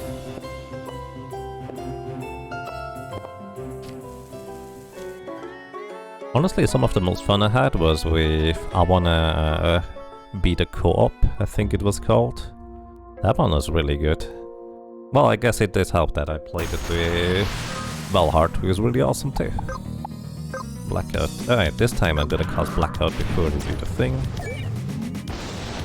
No burn, so that's nice.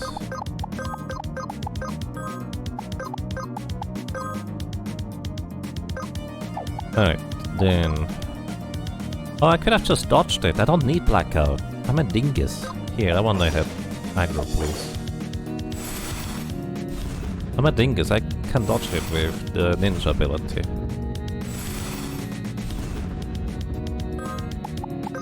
Oh my goodness. Actually, I didn't even check whether he even hits me. I guess I'll find out. 0%. Okay, we guaranteed dodge. So I just need to use Kawakage. Always with magic attacks. And they can just try to burn me whatever he wants. I forgot about this. I don't need Blackout. I want to be the Ocean Princess. Nice. I did save the preset for dodge time. I could have just kept the other thing.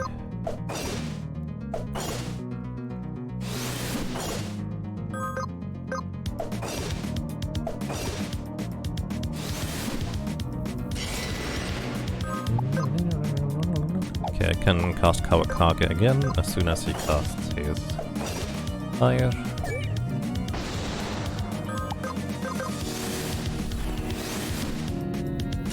I completely forgot about the ability to just straight up dodge magic attacks as a ninja if you set it up. And if the enemy casts magic attacks infrequent enough,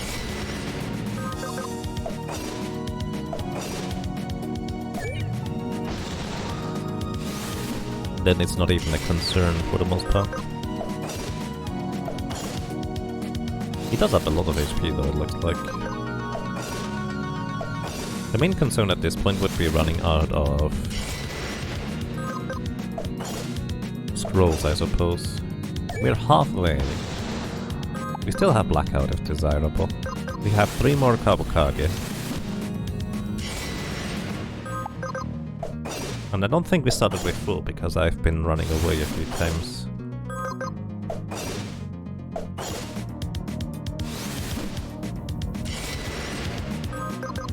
Some of these fights look easier solo.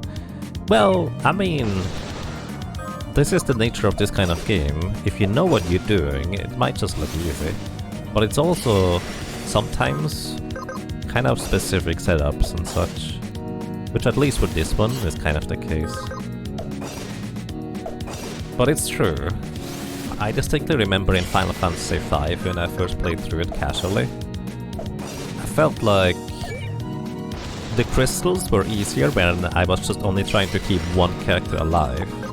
But because I did not know what the crystals would do, or whether there would be like a phase 2 or something like that, I just kind of tried to keep everybody alive until, well, I couldn't anymore. And this is on hard mode.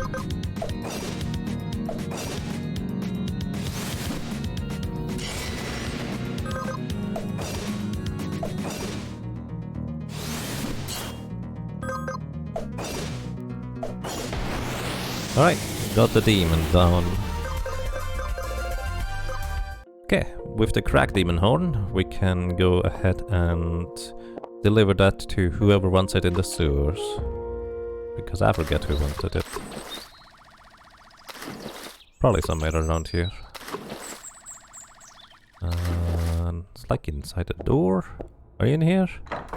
No. There's a staircase up. Maybe you're up here.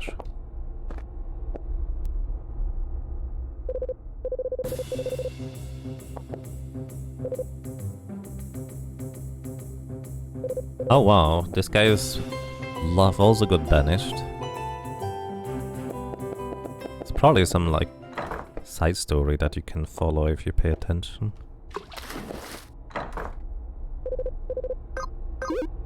Alright. We got a Stone of Jordan. Get 10% more thunder damage. Yay. But the important part is actually the maximum MP in this case. For our setup. Alrighty. Acquired Stone of Jordan. What else do we need? I need to restock on scrolls while I'm here.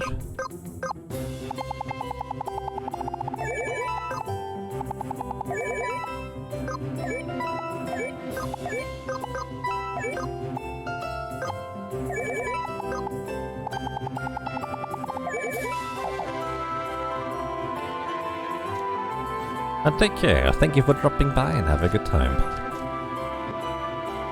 Summon their maximum MP up is all the setup we don't have yet. Yep. Alright, let's go and grab that then. So we go Triton, I think it is.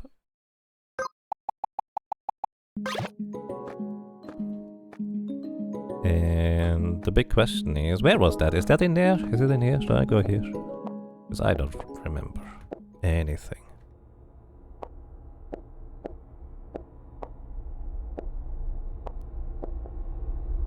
Is it through here?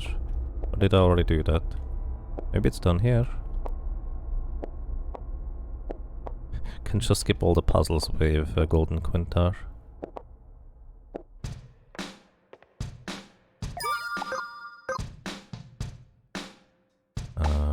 Keep this one.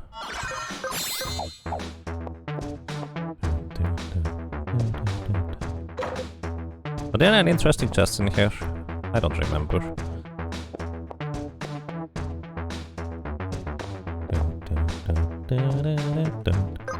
I need an eye back here. Can we get that? Yes, Plate of Lion. You guys never hit me anyways. Oh no, they do in fact hit me. At least we have a 100% chance to run away. Wow, they have pretty good accuracy. What was Plate of Lion again? 300 HP. Pretty good.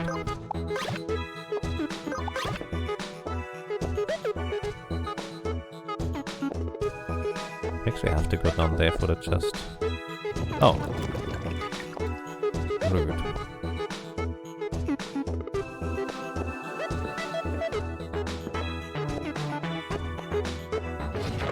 Seeker Scarp. Chance for loot to drop increased by 30%. I guess if there was like a really good drop item that we could get, that would be worthwhile on that end.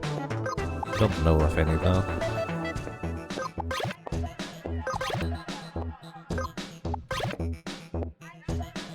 There's one that requires a difficult epic jump. Yep. Took us actually quite a while to figure out how to get that. Actually, maybe somebody even told us at the time. This one, I need to do it from above.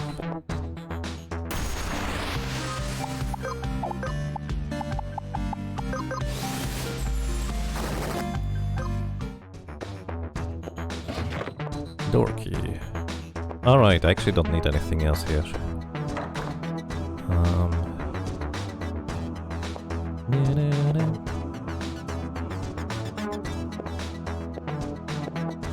You know, door key is kind of a perfect description of what I think I am, I guess.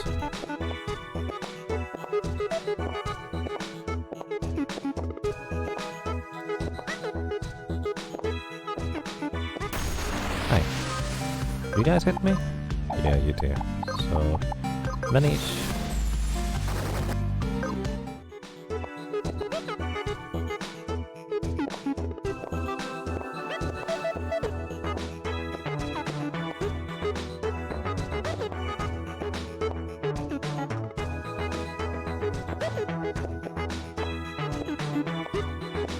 Oops. Actually, we're fine to just drop down here because we landed on the... Oh, we didn't land on the stone briefly. I thought I did.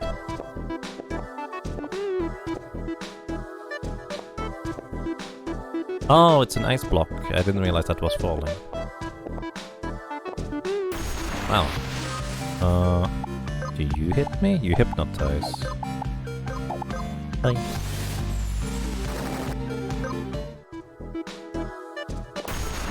Go away! Like, this would probably be reasonably easy to do if I had the Death Rogue equipped. But I don't.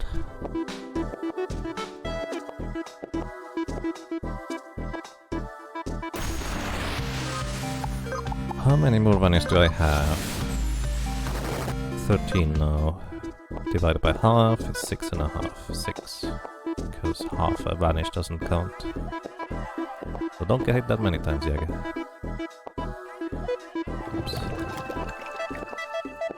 Golden Quintar definitely makes this a lot easier than having the owl here, I will say.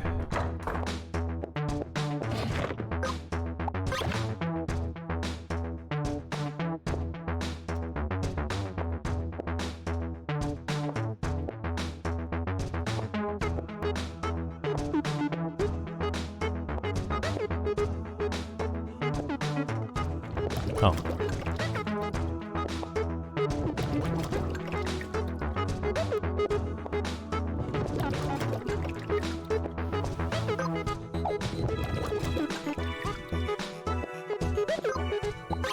There we go. The most difficult part is actually recognizing what you need to do about that jump. So you just walk here. That's a healing attack. And accumulates AP. I guess there's technically a way for some characters to heal. Alright. I don't need... Sure. Consume the door key, I have a master key anyways. Another door key, don't need that one. No.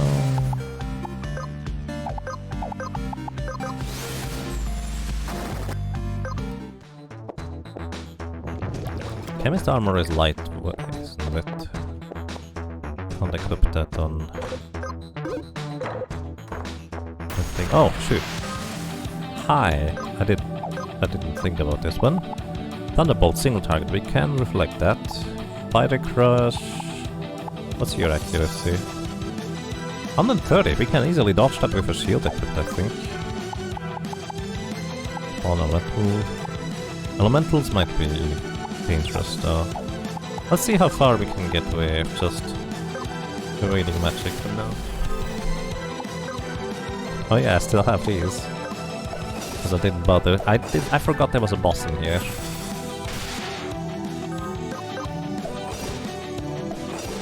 I'm pretty sure he does not hit me. I probably should check.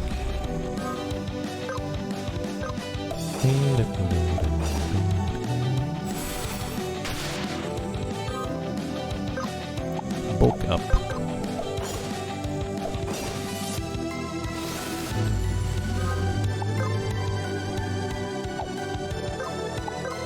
Yeah, 0% chance to hit.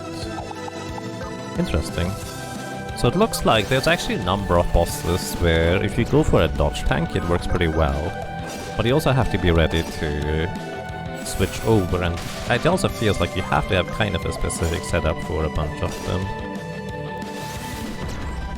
We're not gonna be able to defeat this guy probably. Unless we somehow survive a magic attack. So we're gonna run out of scrolls here very soon. Plus my damage output is pretty terrible.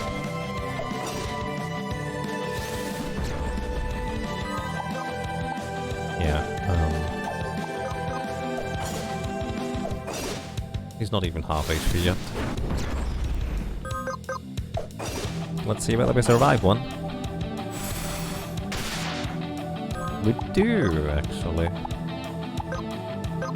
Could even use healing spells. Whole Elemental, that's actually what I was hoping for, to see what it does. Ison, single target, single target. Yeah, we're good to go. Alright. Let's do this again. We can very easily defeat this thing.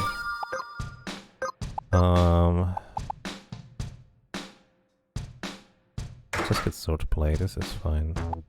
So instead of preemptive, we get equip shield. And we probably should have enough evasion still with a shield to be able to do this.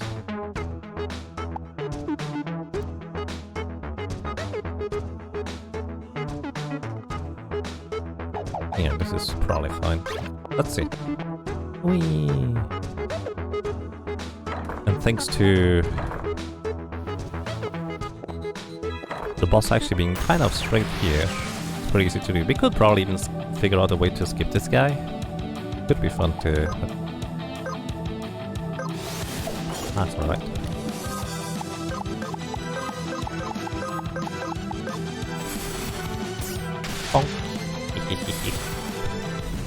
Mirror Shield is going to be so good here. I figured it would probably solve a lot of tricky issues.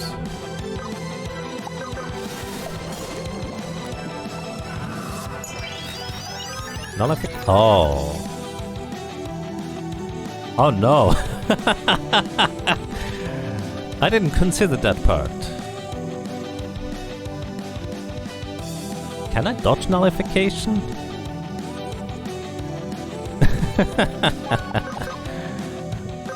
Oh, I didn't even see he had nullification. I just didn't register that he would remove my reflect buff.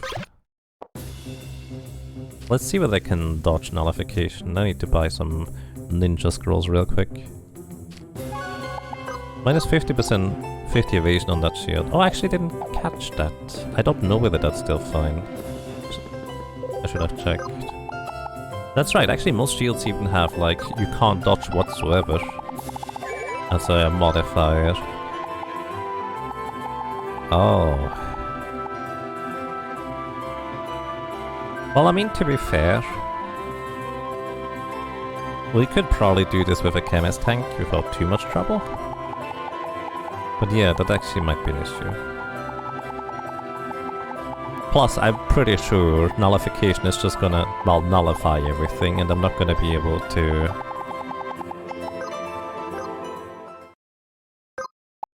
I'm not gonna be able to dodge the nullification. That's my guess anyways.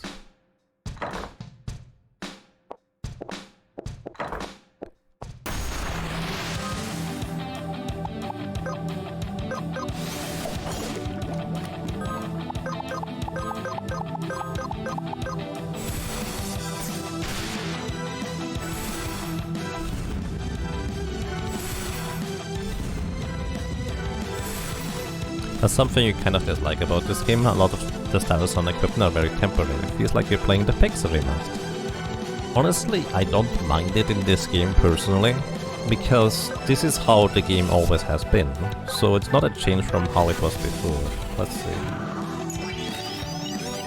Oh, you can dodge that. That's very interesting.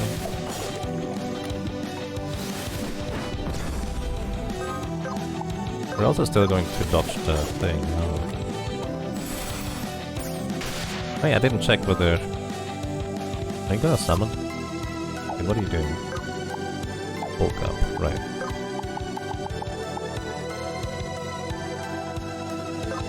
Let's see whether we still guaranteed hit. We do. Better crit chance.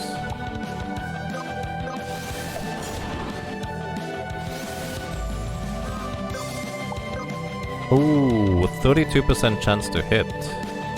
Yeah, okay, that's actually not gonna work, is it? And he also does one-shot us, in fact. You were right, Valakar. We're gonna die here sooner rather than later.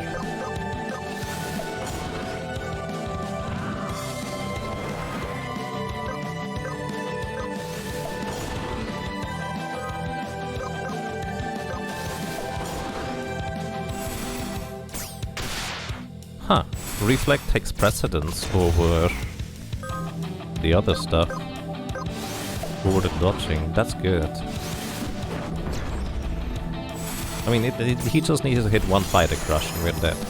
Then again, we could technically just go and add Utsuzemi to the deal.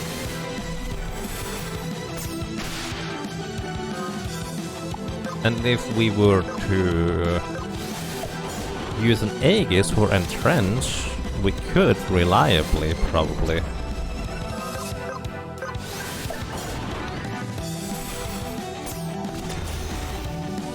Do more with that.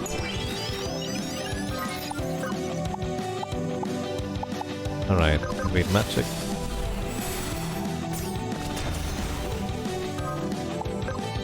Entrench could actually help a lot here.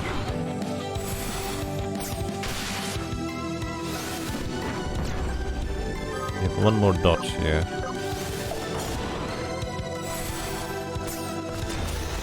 Oh, now the Ice Elemental tries really hard. Oh, it's out of magic. That's inconvenient because it's gonna get the physical attack up now.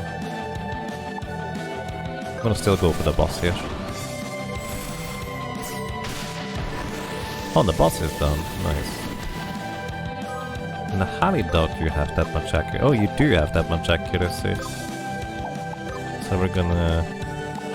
Which is semi. That worked actually better than I expected it to. That's fascinating.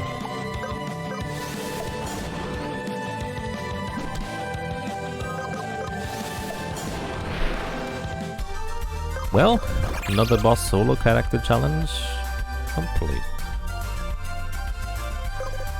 And some other pouches. It says 6. Do we get 6 other pouch from that? And finally we get the Summoner.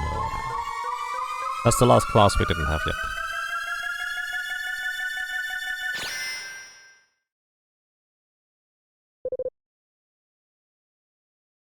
Unlocked Summoner.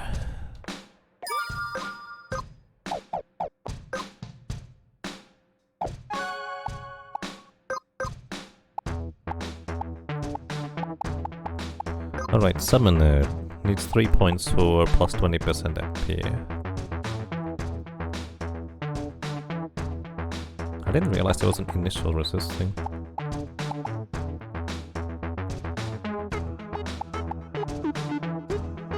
Summoner is so broken, it's really good.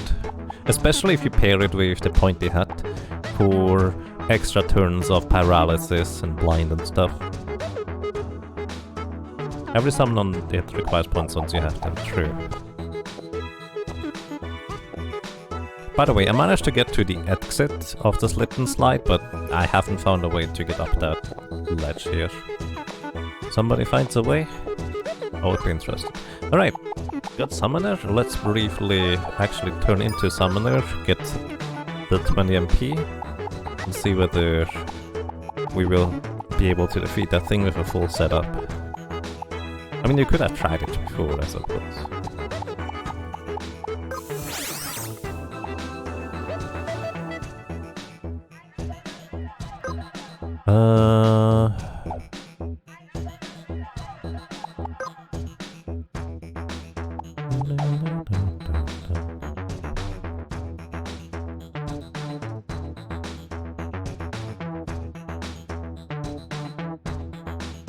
Oh, getting out of here is fine, but getting from the exit into to the crystal is what I'm trying to figure out. Compared to kind of annoying compared to Blue Mage.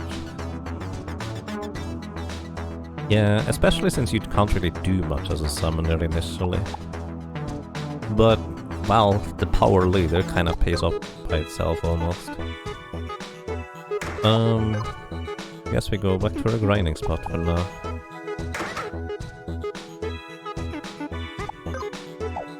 Actually, you know what I'm gonna do? I'm gonna go ahead and use the Mimic passive.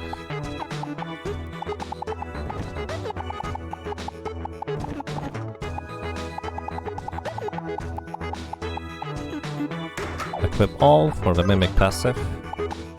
And we're going... Reaper Mail.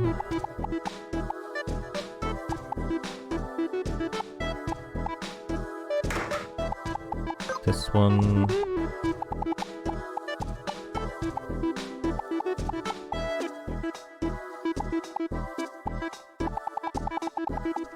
We're gonna go Runebow. This Runebow is as good as it gets.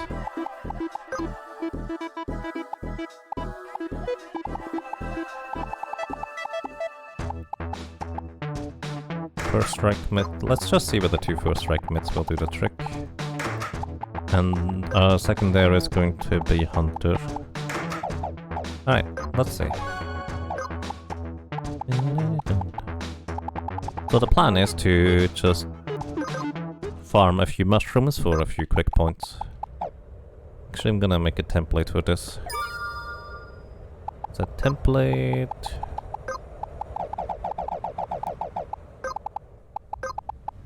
Arm.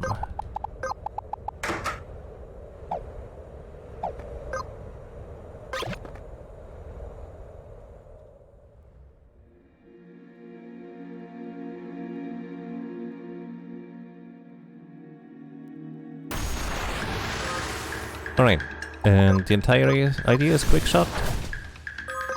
And take him, I guess. Hit chance is not that great in this knife. Oh, that's not good enough. I didn't realize they would have so much evasion. Because my hunter was able to easily kill them beforehand, so... Let's go with an Undead Ring and Bone Trophy. See whether that helps. But the problem is I think I'm gonna be too slow to get the first turn now. No! Oh, got it. Let's see. Quick shot.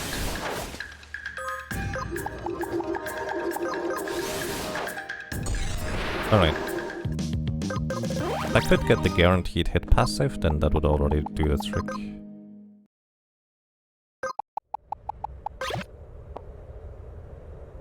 Yeah, please. Frogs are friends, not food.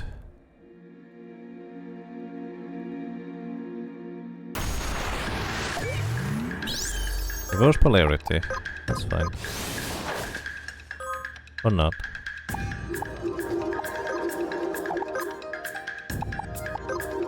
I guess I could try to hunt this mark and then hit with a thing.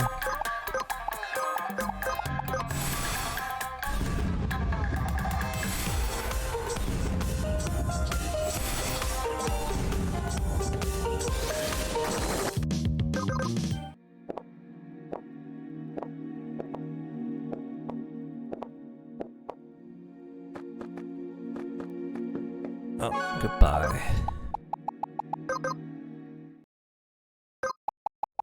Situation is almost under control. Okay.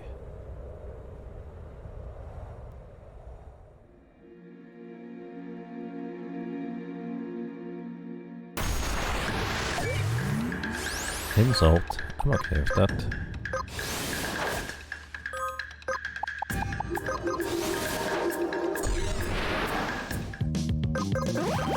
Alright. I think what would be better is if I were to go with a different passive. We're gonna equip bow.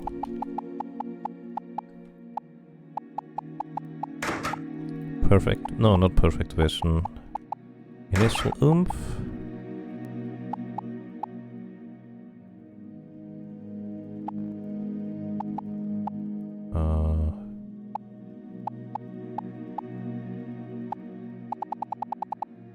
Missed the initial hit. Like Eagle Eye or something? Eagle Eye. We don't need the initial oomph. But this would actually leave it available to just change this for first strike mitt. Alright. Rune bow. I guess we don't really have any good things here.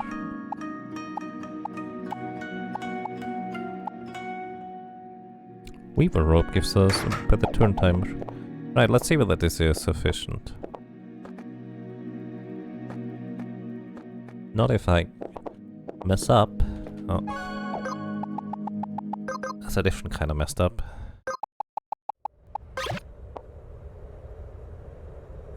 Actually, it's in this direction.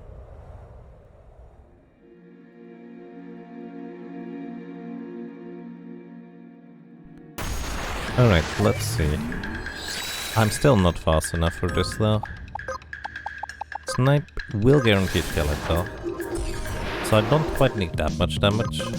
I just need slightly more speed. So... maybe I don't need the bone trophy. Or maybe I don't need the initial oomph. We just go... dual ready would probably be even more efficient.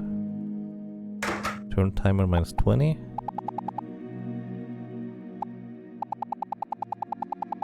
That should do the trick here. So we need 5 for Eagle Eye and equip bow, guaranteed. Then we have 5 remaining. 3 for preemptive. Maybe Venom Coat would do the rest if we don't deal quite enough damage. Oh, come on. Why is that so difficult?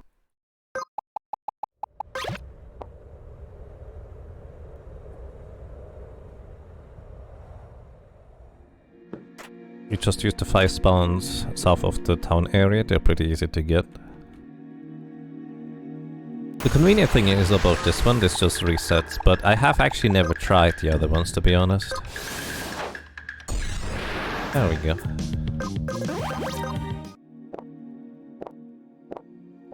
Honestly, I'm just too lazy at this point, because I don't even need that much more.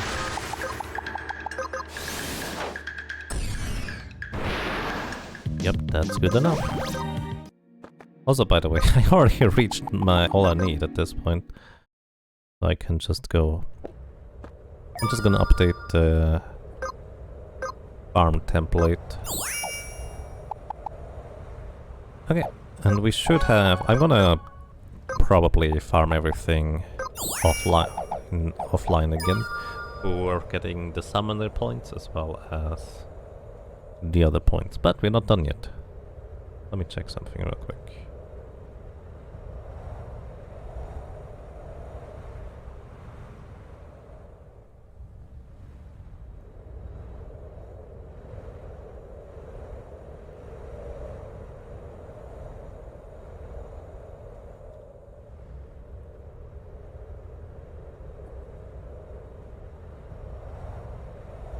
Darkness summon might be impossible. Darkness? Which one is the darkness one? The one that has very little HP and evasion? That one would have a very easy solution, in fact. It's gonna take one turn. Templates. Let's go with... War Broken. Load this one. And we can set up the remainder. Passives. Where's the MP boost? Just north of Ganymede Shrine. The one that death blows you to death? I don't know which one that will be, but we'll see. How much does MP boost cost? 4? Oh. Guess we're not getting preemptive then. What's better, preemptive or auto speed? Auto speed is probably better in over 3 turns. MP boost. And might as well go for Stalwart. Alright, this is almost our setup. Now we equip the Ring of Jotun. Boom. 493 MP on a Warlock.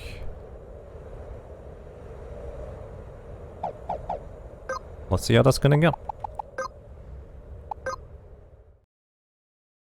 So I probably wanna overwrite the template. Save.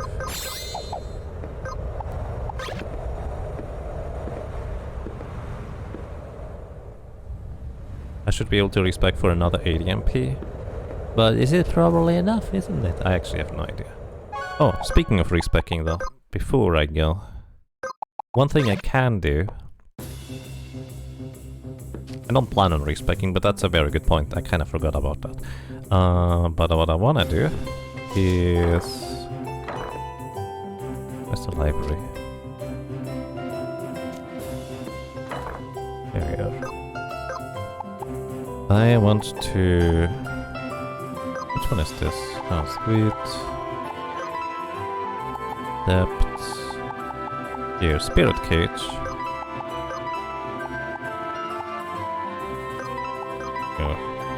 Just want to know how much HP the Spirit Cage has. 630. And 41,600 HP. Alright, just wanted to say that. Let's see how far we get with our current setup. First of all, I will need to run into it and give up because I don't have enough maximum MP and I don't want to invest my items for that, so bye. So then we just run back again.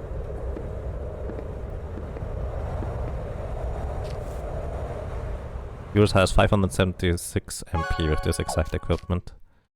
I see. Makes sense. Alright. Spotlight to make this guy take more fire damage.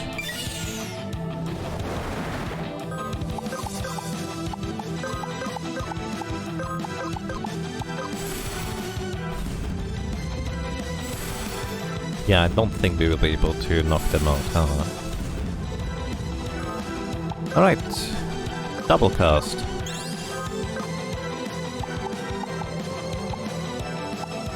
Magic up.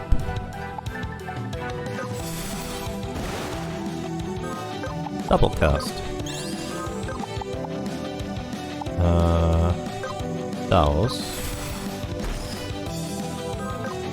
Double cast.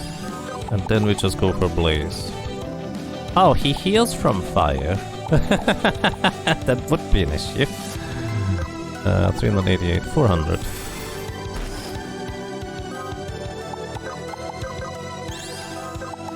I guess I didn't check. Either way, it costs us... Oh, that would probably be more damage. Because it costs less MP.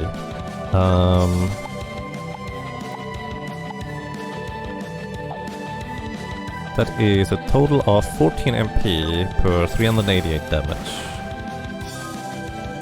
So we can actually just calculate how much damage it is. We have 405 divided by 14, 28 spell casts. Let's say 29 because, either way, times 388, we deal 11,252 damage. That is nowhere near enough to kill this guy. Alright. It's not gonna work, at least not without respecking or some additional other support. Which, to be fair...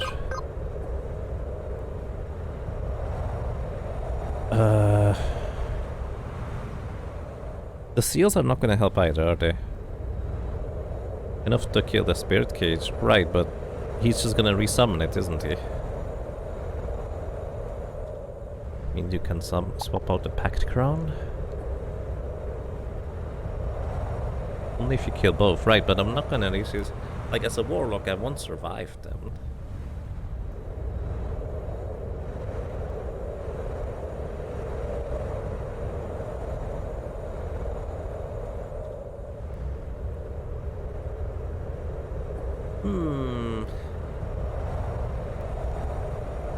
I don't know whether this boss is doable.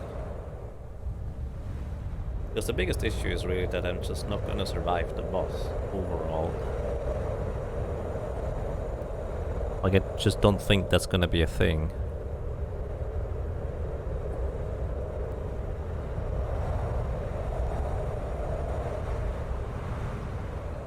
And I guess the other issue is, if this wasn't for the other guy just disabling me, like literally, I can't do anything, then we probably would have a shot with a variety of other strategies.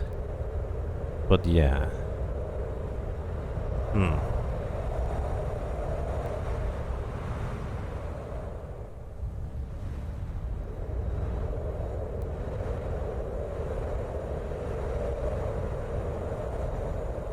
Thinking phase.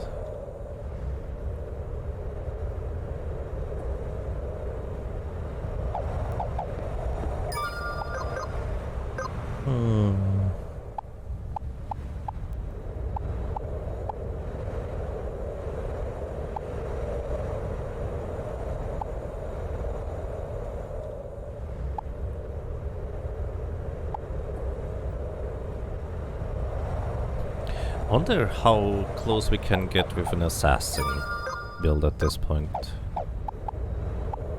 Let's load the assassin burst template and see what kind of equipment we got since last time we tried. We had the legend spike with plus 28% crit damage, which is probably as good as it gets. More weapons.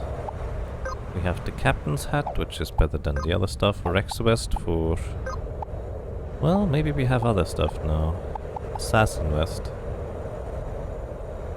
It's 20% crit damage, which would be insane.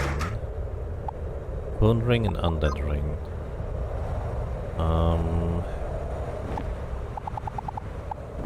Regenerator.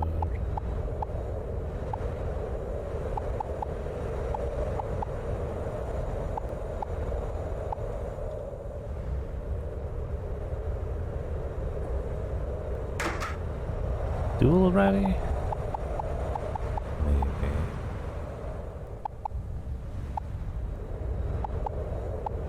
Attack focus.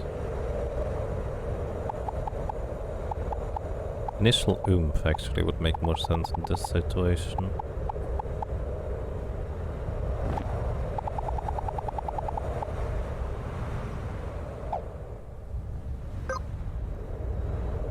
But it's just one turn. Not actually that useful.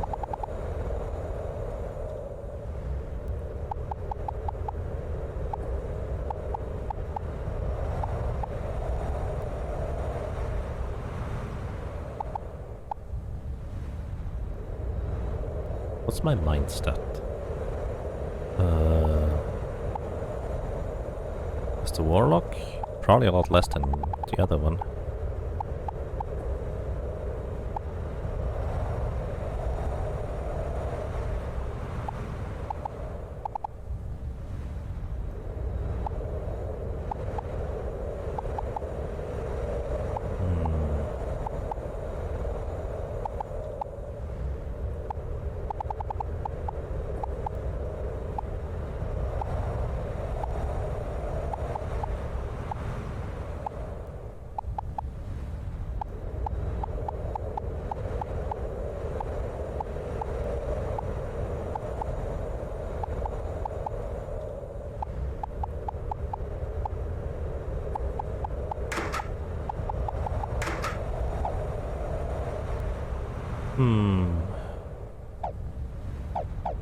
If I wanted to respec for other stats, what stats would I go for dealing more damage?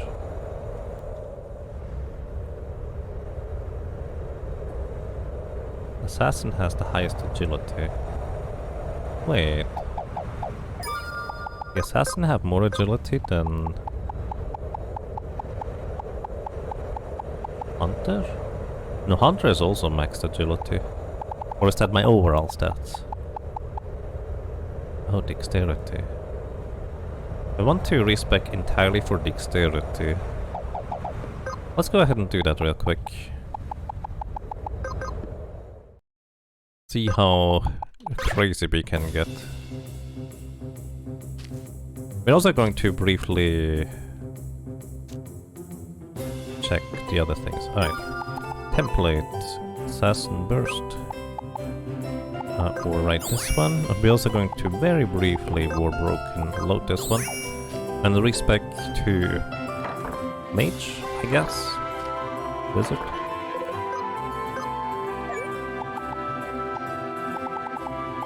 What do you respec for?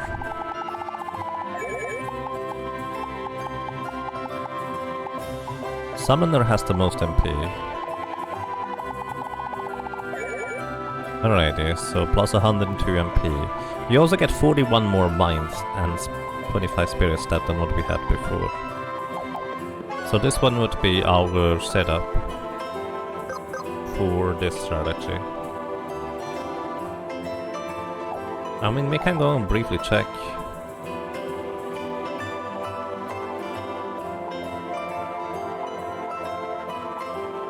But just purely based on this thing being effectively immune to...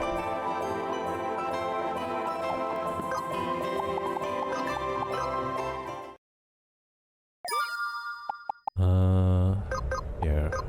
Change class... For the secondary to Waterbender, actually.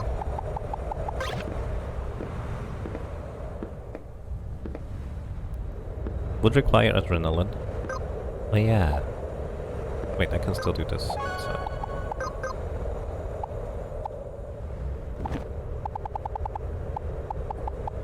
Kind of need a quick book. How much is adrenaline? 3. I need 2 more. I guess we can get rid of preemptive.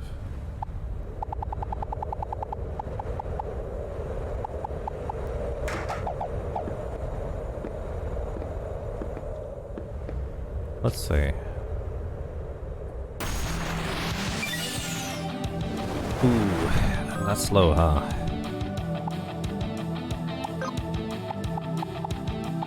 Let's see.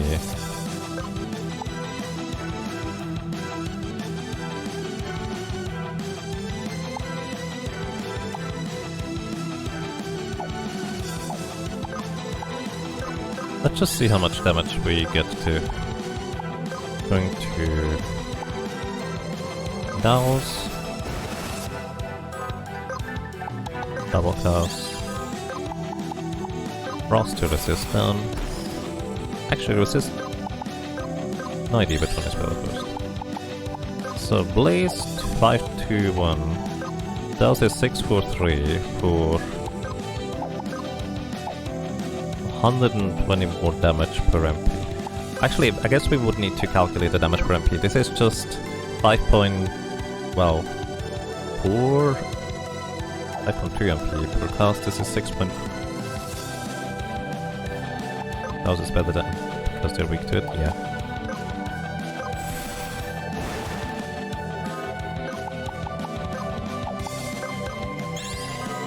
So, I mean, we could kill this thing, right? We already know that. That's not really all that surprising. The problem is this guy, of course.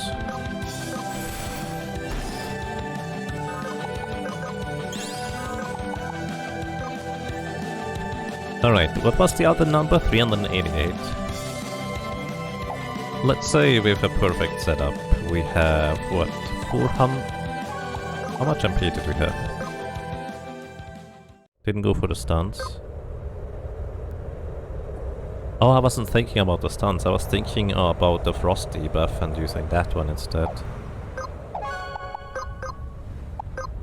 What does the stuns do?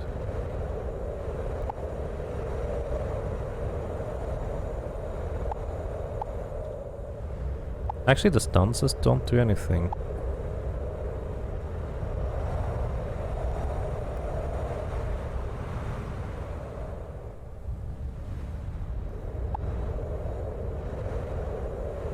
No, I was thinking of using not icicle barrage, Gale Blast for taking more ice and water damage instead. But I would need an additional turn, so let's actually just see real quick.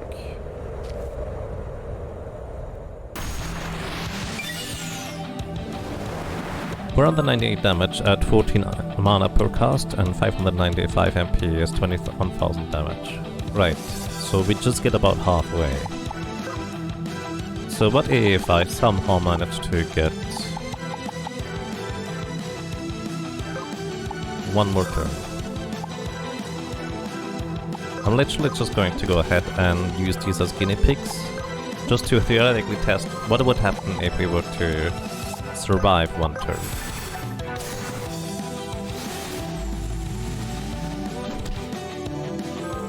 Which we wouldn't. Just for reference, we wouldn't.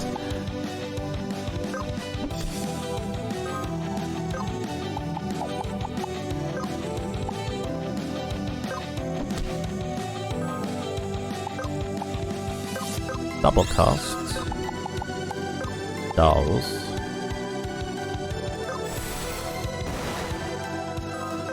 Double cast. Frost. Alrighty, now double cast. Dolls is 672 damage and Frost would be 695. So this one would be better, so 14 MP per cast for 672 damage total. 28,000 is the result. Still not enough. And I don't think we can do much more to max it out here, can we? Not bad, but not enough, indeed. Probably enough for the final boss quadruple, I will guess. Alright. Good testing. Thank you for the suggestions, everybody. Now, let's go and load the Assassin Burst template. Which oddly enough has more HP than the Warlock. I didn't even realize the Warlock was losing that much HP. Alright.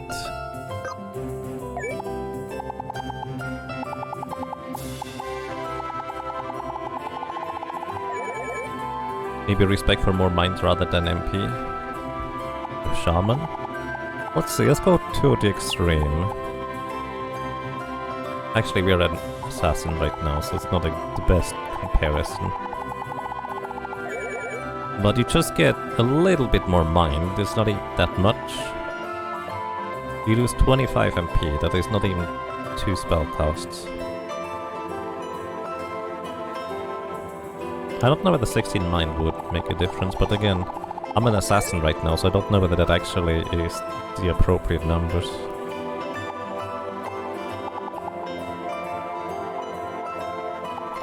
Alrighty, we're gonna go full assassin here. That is 49 more dexterity.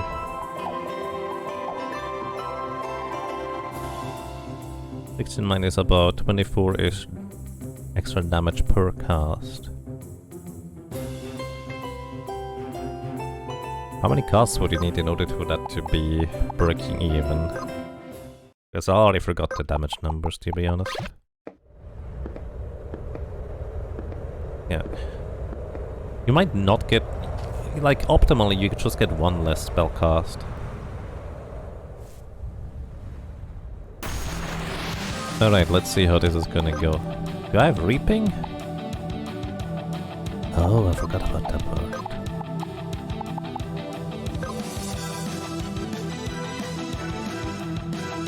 Pretty good damage, honestly.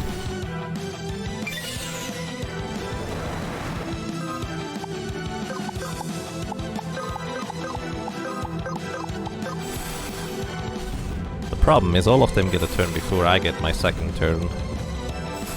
The other guy just gonna kill me. Oh, not. Let's see, Guillotine. Would not kill. Nightfall.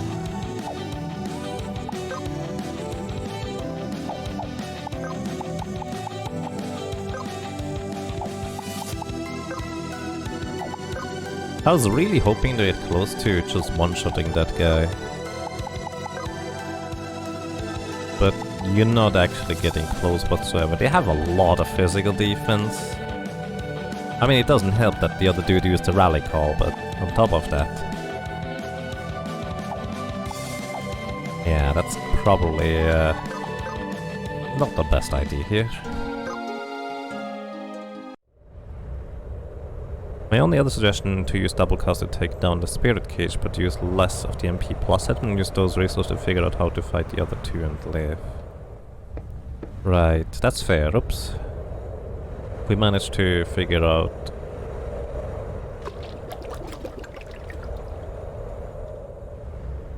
like to just survive with the secondary of the Warlock. Or actually, maybe even if the Warlock is the secondary. That could be an interesting way to approach it as well. I'll need to brainstorm this one. Are there any other more immediate bosses we wanna try?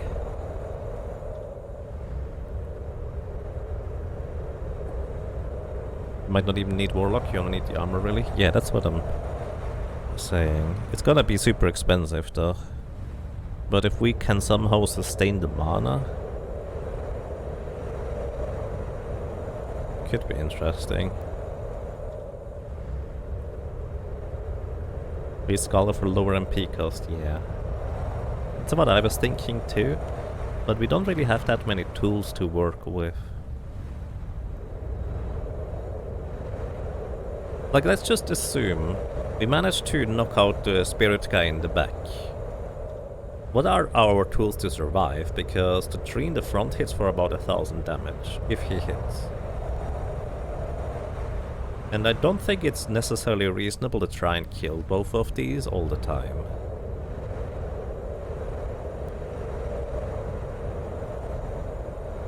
Honestly, you think the Soul Cage is the most challenging boss? I agree. Can't currently think of any clever ways of doing stuff. Like maybe a different approach entirely. What if we have like a samurai that can survive somehow? And we just kill the back enemy because we saved up 90 AP with a samurai. Shroomilir is a bit unfair. Oh yeah, we would not survive that one, huh? Excellent point. It's like, how much damage is the Shroomilir here? 500 or is it 1000?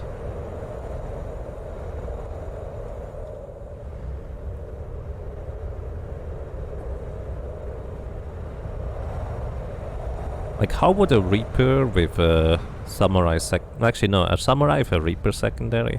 No, I was thinking Reaper for the passive to get more maximum HP with the Slimy Coat, but then we're kinda missing out on all the other stuff.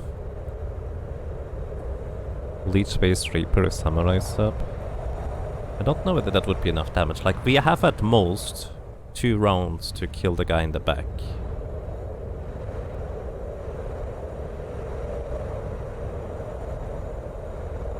And after that, well, it could work. I'll re-purify this up. Go Berserk Starions initially.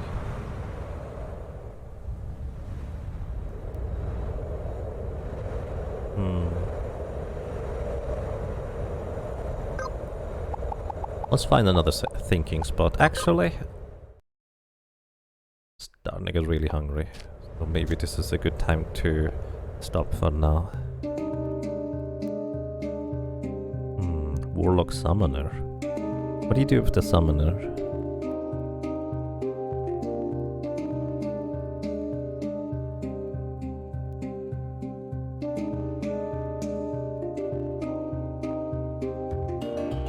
What was the thing we got that doubles the regeneration from... Was it an armor? From damage or healing over time effects.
There, the Vita crown it was.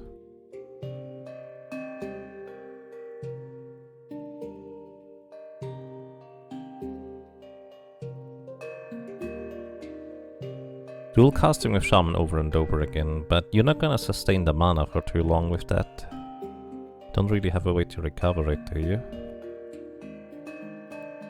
I'm just kind of thinking, if we can survive passively with the Vita crown,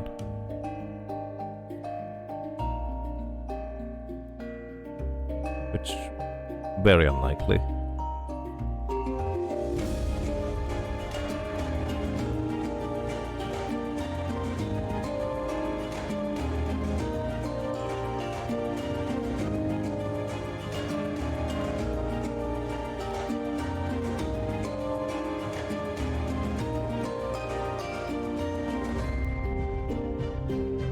You can heal 30% per turn for forever, effectively.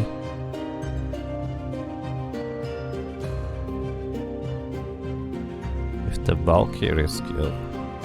Oh! I forgot about that one. That's interesting. That's an ability. We can have secondary Valkyrie. Yeah, it's a stance. That's an excellent question.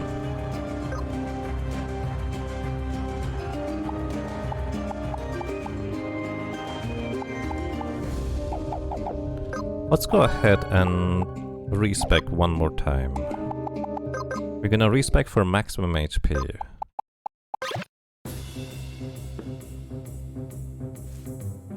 Stance tank. That would be a way to heal, huh? But I'm trying to just kind of think whether there's a way to just passively survive for forever. Just have so much healing every turn.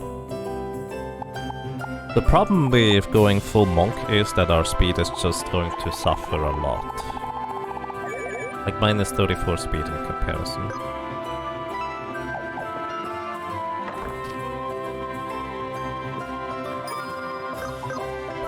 So we need to be able to equip light armor. What's the light armor equip thing that gets the most HP? We can have secondary Valkyrie afterwards. You have no HP. Weaver gets 1.5. Mimic gets 2.5. Mimic is the most likely candidate so far. You can't equip light armor. Cleric is 3. Wonder whether that stacks with this. But we also need some more. Honestly, I'm just gonna go Mimic for now. Let's see. We go Mimic with... Hang on. Brain is calculating.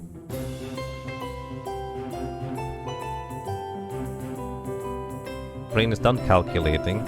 I think I need to open the tab that I don't usually have open. Give me a second.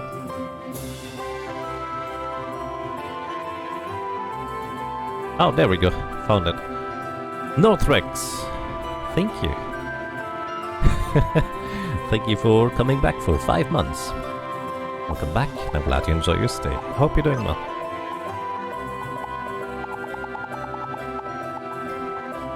Merci beaucoup.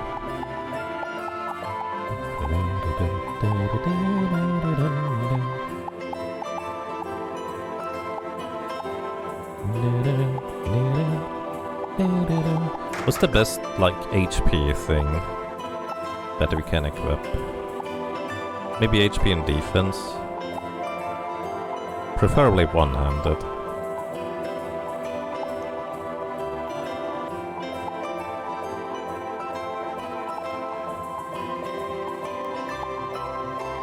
Or what was the thing that had 100% more resistance at 100% health?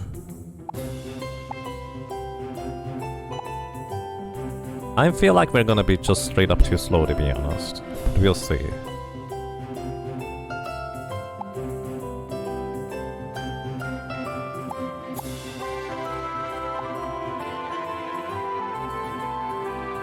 Book gives 300 HP.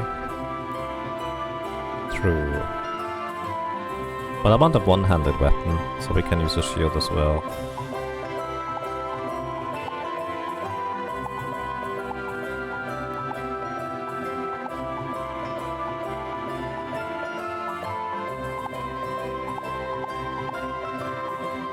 Dark Gospel is 300 HP here.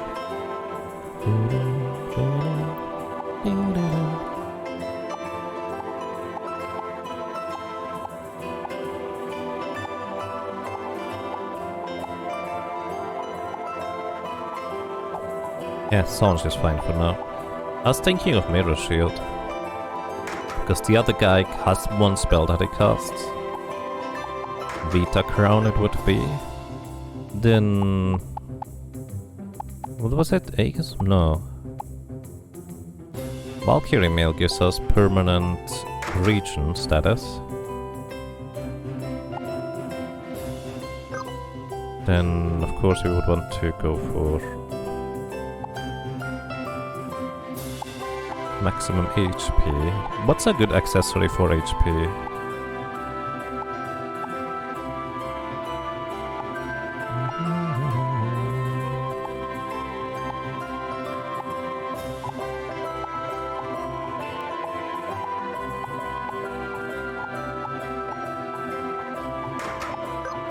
For defense, I would prefer HP. Is there any accessory that gives you HP?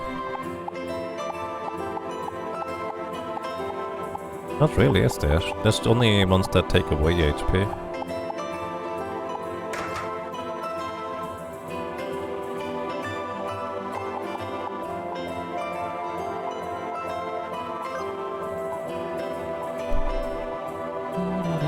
Oh, does the Mirror Shield... oh, Mirror Shield is minus 100 defense, I didn't even catch that. Yeah, let's just use this one.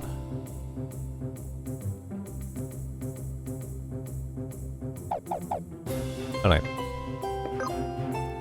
I'm curious how this is going to work. It's a really good heavy armor plate that the whale gives you from fishing gives 1 HP. Right, but we need the permanent region status. Is the catch. Oops, I didn't need to fall down. That's the thing I'm looking for here. I want the permanent regeneration status.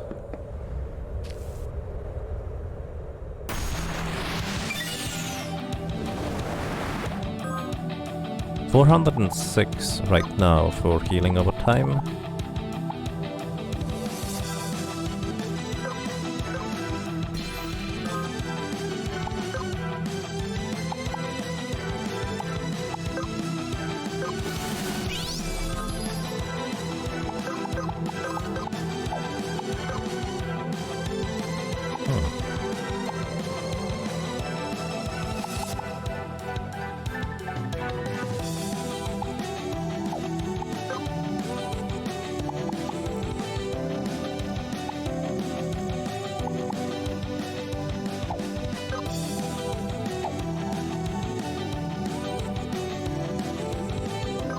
Wait, why do I have permanent re-raise right now?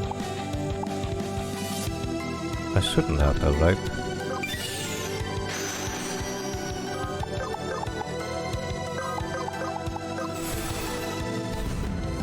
Also, Observe allows me to cheat in additional turns in between. Well, it would, but I'm gonna get stopped here in a second.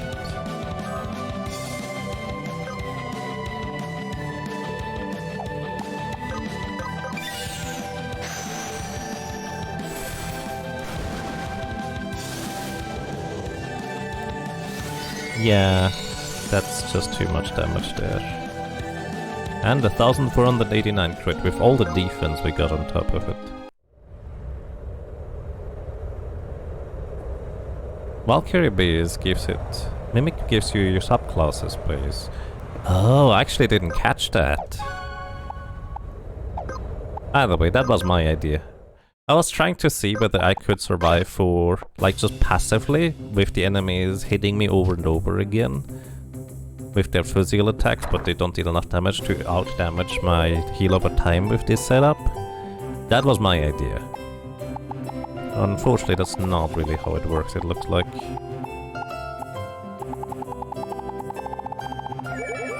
How about the dodge build? I mean, chances are that it's not gonna work, but we shall try. Who had the most agility? I think it was Hunter, right? Hunter. The thing about dodge build is, like, even if it does work, I'm just not gonna be able to do anything. Templates. Create new template. I'm gonna actually save this one as Valk. Oh. Heal over time, by the way. Alright, load this one then.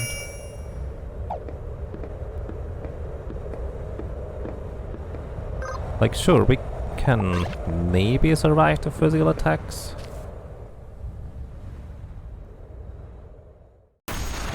You can't dodge abilities, is the catch. Like, we can evade magic, yes. But we can't dodge abilities. Shrew melee, we cannot dodge. To be fair, we could out-heal Shrew melee by itself. That would not be the issue. The issue is we can't do anything about this guy on the left side, who is going to use takeover on us. You get Summoner, you can cast Silence on the boss once. Maybe that's an interesting way to go think about it. What if we could silence the boss, or even drain his MP before he can get the raised dead off? He does have 630 MP.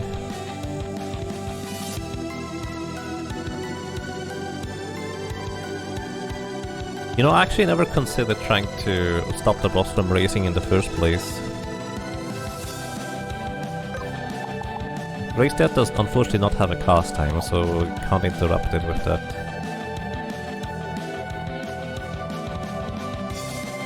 Summoner has Silence and Stun. With Point you had, you can get a few turns in that way. True. And then you can also put it to sleep with Scholar. And then if we MP cycle the entire way through, maybe. Scholar has sleep. I was just thinking of MP cycle as much as possible. A Weaver skill that extends debuffs. That is amp. You cannot use that as amp on enemies. Unfortunately.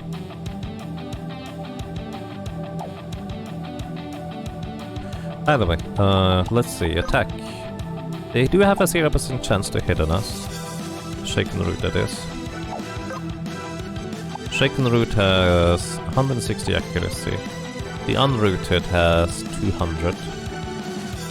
And Spirit Cage has 220. We don't reliably dodge Spirit Cage.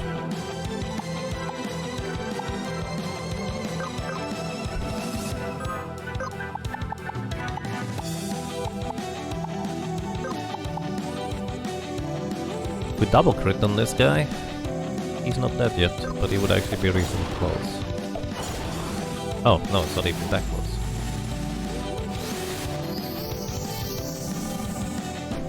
But yeah, we can't do anything now.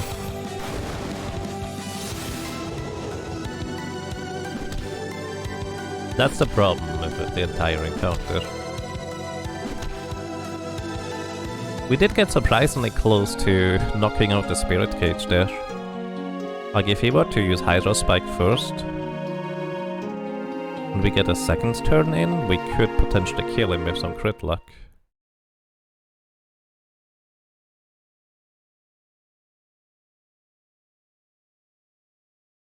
Can you get MP Sickle 600 MP in a few turns? You'll get though. Unlikely. I highly doubt it will work, but it would technically be an idea. At this point we are kind of grasping for straws. Honestly, this actually was surprisingly...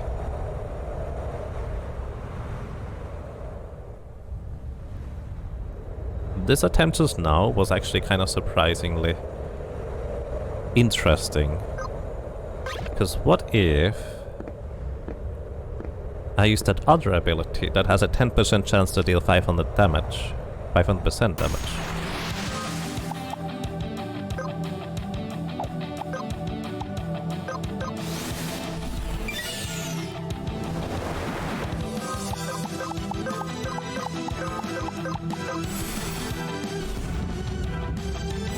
Like, the Spirit Cage is still going to reliably be able to hit me, even if a dodge tank.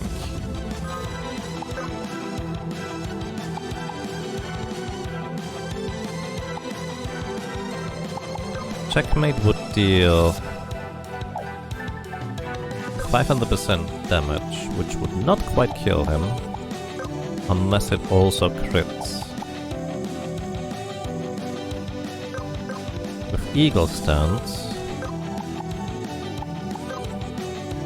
the crit would not quite kill him, actually.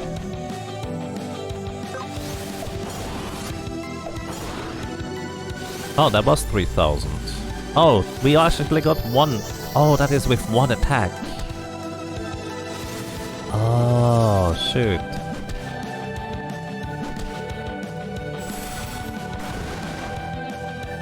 That is with one attack.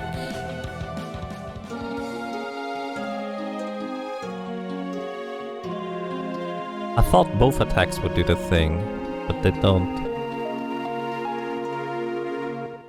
If the free hit, Berserker stuns some other stuff, can he push that over the limit?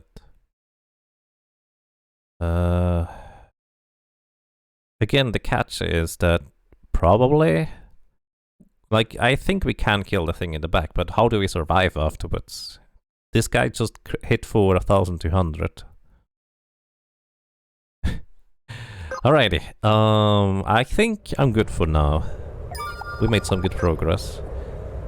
We still want to go ahead and do a bit of brainstorming on this boss. If anybody has any suggestions, I would be curious to learn. Like, even if it's just a theoretical way where you need to get like a 1% chance, I think that would be very interesting. Which, to be fair, a double crit, double 500% thing would be, like with the checkmate move, would technically be 1%, but again, we don't really reliably survive afterwards. That's the catch there. Alright everybody, I think I'm done for now. So thank you so much for watching, thank you so much for listening and for lurking. I hope you enjoyed your stay, I hope you enjoyed being around, and well, hopefully until next time, take care and have a good night.